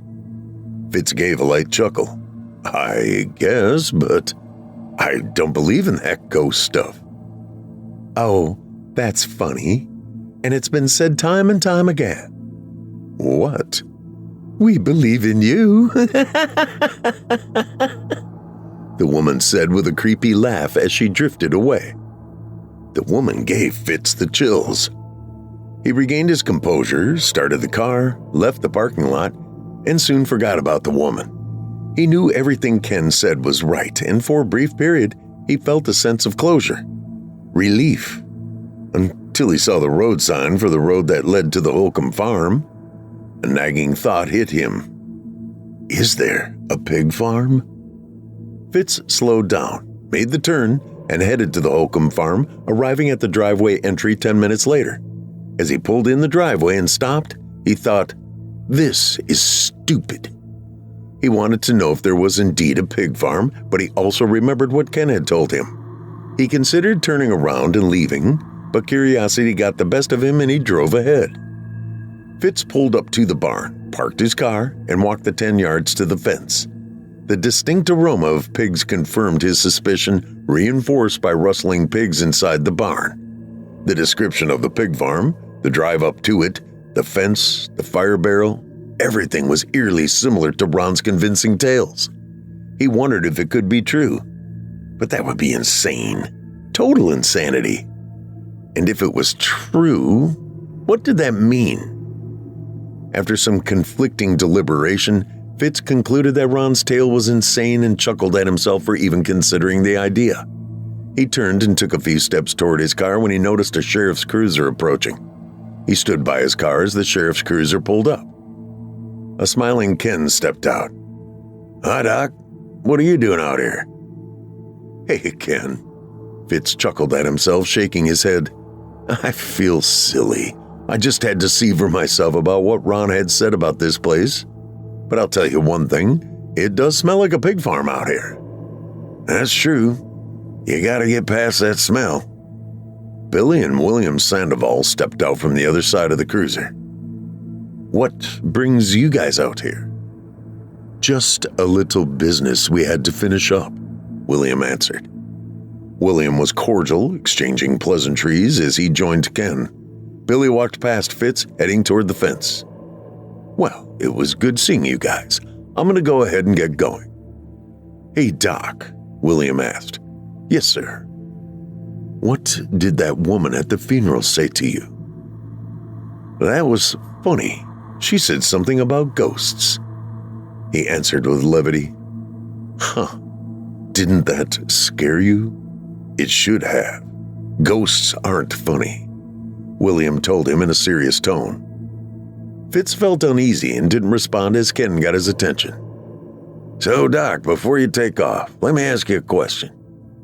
"Sure, Ken. What is it?" "Genesis 18. You familiar with it?" "I'm not up much on Bible stuff."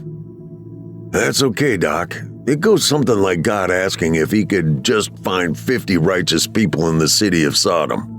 And if he could, he would spare them." "Oh, okay. So my question is, are you righteous? Are you an honest man?" Fitz was suspicious of the question as he answered, "Of course." "And you're not a liar, right?" That voice that everyone has in the back of their mind alerted Fitz to trouble. "No, Sheriff, no."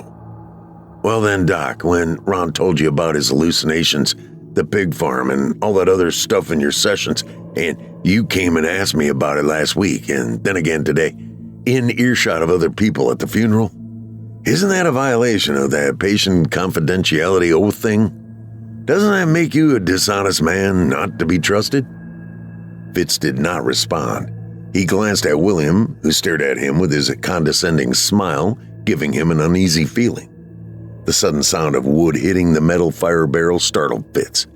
He glanced over his shoulder toward Billy, who was lighting a fire. Escaping Farmerville. After the death of her parents, Laura remained with William and Sequoia. She asked the realty company Kelly worked for to sell the house, and the eventual sale, along with Ron and Kelly's life insurance, secured Laura with over $1 million nest egg. Negotiations with the principal of her high school, with a little convincing from William, allowed Laura to receive her high school diploma early in February. Tom followed Keisha's lead, resigning and moving out of town, followed by Ken retiring and leaving town. Billy took the sheriff's position and would later hold dual positions after taking over the council police chief position from William. After the move to Farmerville, Laura had kept in contact with her friends in Washington. One of the friends was Robbie McDaniel, whose father was still in the Army and had served with Ron. Laura considered Robbie to be her first boyfriend, and they remained friends after the move. The recent events took its toll on Laura's emotions, and she was fortunate to have an emotional support group of friends she could talk to. During the first 4 weeks after the death of her parents, a rekindling of sorts developed between Laura and Robbie. The long-distance relationship did not begin romantically and provided Laura someone to talk with. One evening during a video chat with Robbie, his parents entered the chat, which was not unusual for them and not viewed as intrusive by Laura or Robbie. Surprisingly, Robbie's parents offered Laura the opportunity to move back to Washington and move in with them until she could figure out what she was going to do. Upon hearing the invitation, Laura glowed with excitement. They discussed details that would allow Laura an opportunity to start a new life with her baby. After they ended the video chat, Laura was feeling ecstatic and found William and Sequoia in the living room. Noticing her excitement, they smiled. "What is it, sweetheart?" Sequoia asked. Laura was hesitant and felt uneasy about asking them about her moving. I need to ask you something." "We know, Laura." "Know what?" "About moving to Washington." "What?" William gave a prideful, approving smile. Your boyfriend's parents called us. They talked with us and didn't think it would be right to offer that to you without talking to us about it. What his parents did, it told us about their character. They're good people, and it will be good for you and the baby. So yes, we know, and we're all right with it. But we'll miss you. Laura was overwhelmed, bursting into tears. She knelt by them and gave them a tight hug. A month later, William and Sequoia met Robbie's parents in person when they pulled up in the driveway with Robbie to pick up Laura. They stayed the rest of the day and planned on leaving the next morning. Saying goodbye to William, Sequoia, Billy, and his family was emotional for Laura and produced a lot of tears. William, Sequoia, and Billy stood in the front yard sharing a mutual happiness for Laura as they watched her leave. Laura and Robbie sat in the back of the car chatting with his parents. As they passed the edge of town, Laura looked out the window and noticed an old woman waving with a smile. Laura smiled and waved back. "Who's that?" Robbie asked. "Who?" "That old Indian woman you waved at." "What? You saw her?" "Yeah." Laura gave Robbie a questioning look. "What?" "Nothing. Except you said it wrong. She's not Indian. She's a native or Native American." "Oh, I'm sorry," Robbie answered with sincerity. Laura held his hand. 6 months later, Billy was at the sheriff's station when he received an incoming video call from Laura. He answered the call and was pleasantly surprised to see Laura smiling in a hospital room with a lot of voices in the background, which included Robbie and his parents. Laura and Billy said hello and updated each other. "I see you're in a hospital room. You had the baby?" Laura burst with happiness as she showed the babies to Billy. "Babies, Billy. I had twins." They talked some more. "Hey, Billy, someone wants to say hello." Laura handed the phone off, and Billy was surprised to see Tom. "Hi, Billy." "Tom," Billy yelled, excited to see him. They chatted, and Tom explained that he moved back to Washington after leaving Farmerville. "After I heard from Laura as she was moving back here, well, godparent duties never end, so it all worked out. She's doing great, and these two are getting married in a few months." Oh, Laura jumped in. "I forgot to tell you. Billy, the babies, a boy and a girl. Their names. "Okay, what's their names?"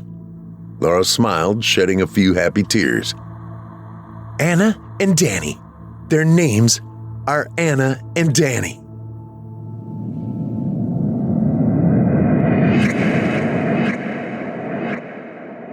And that, dear listeners, concludes the epic saga of Farmerville.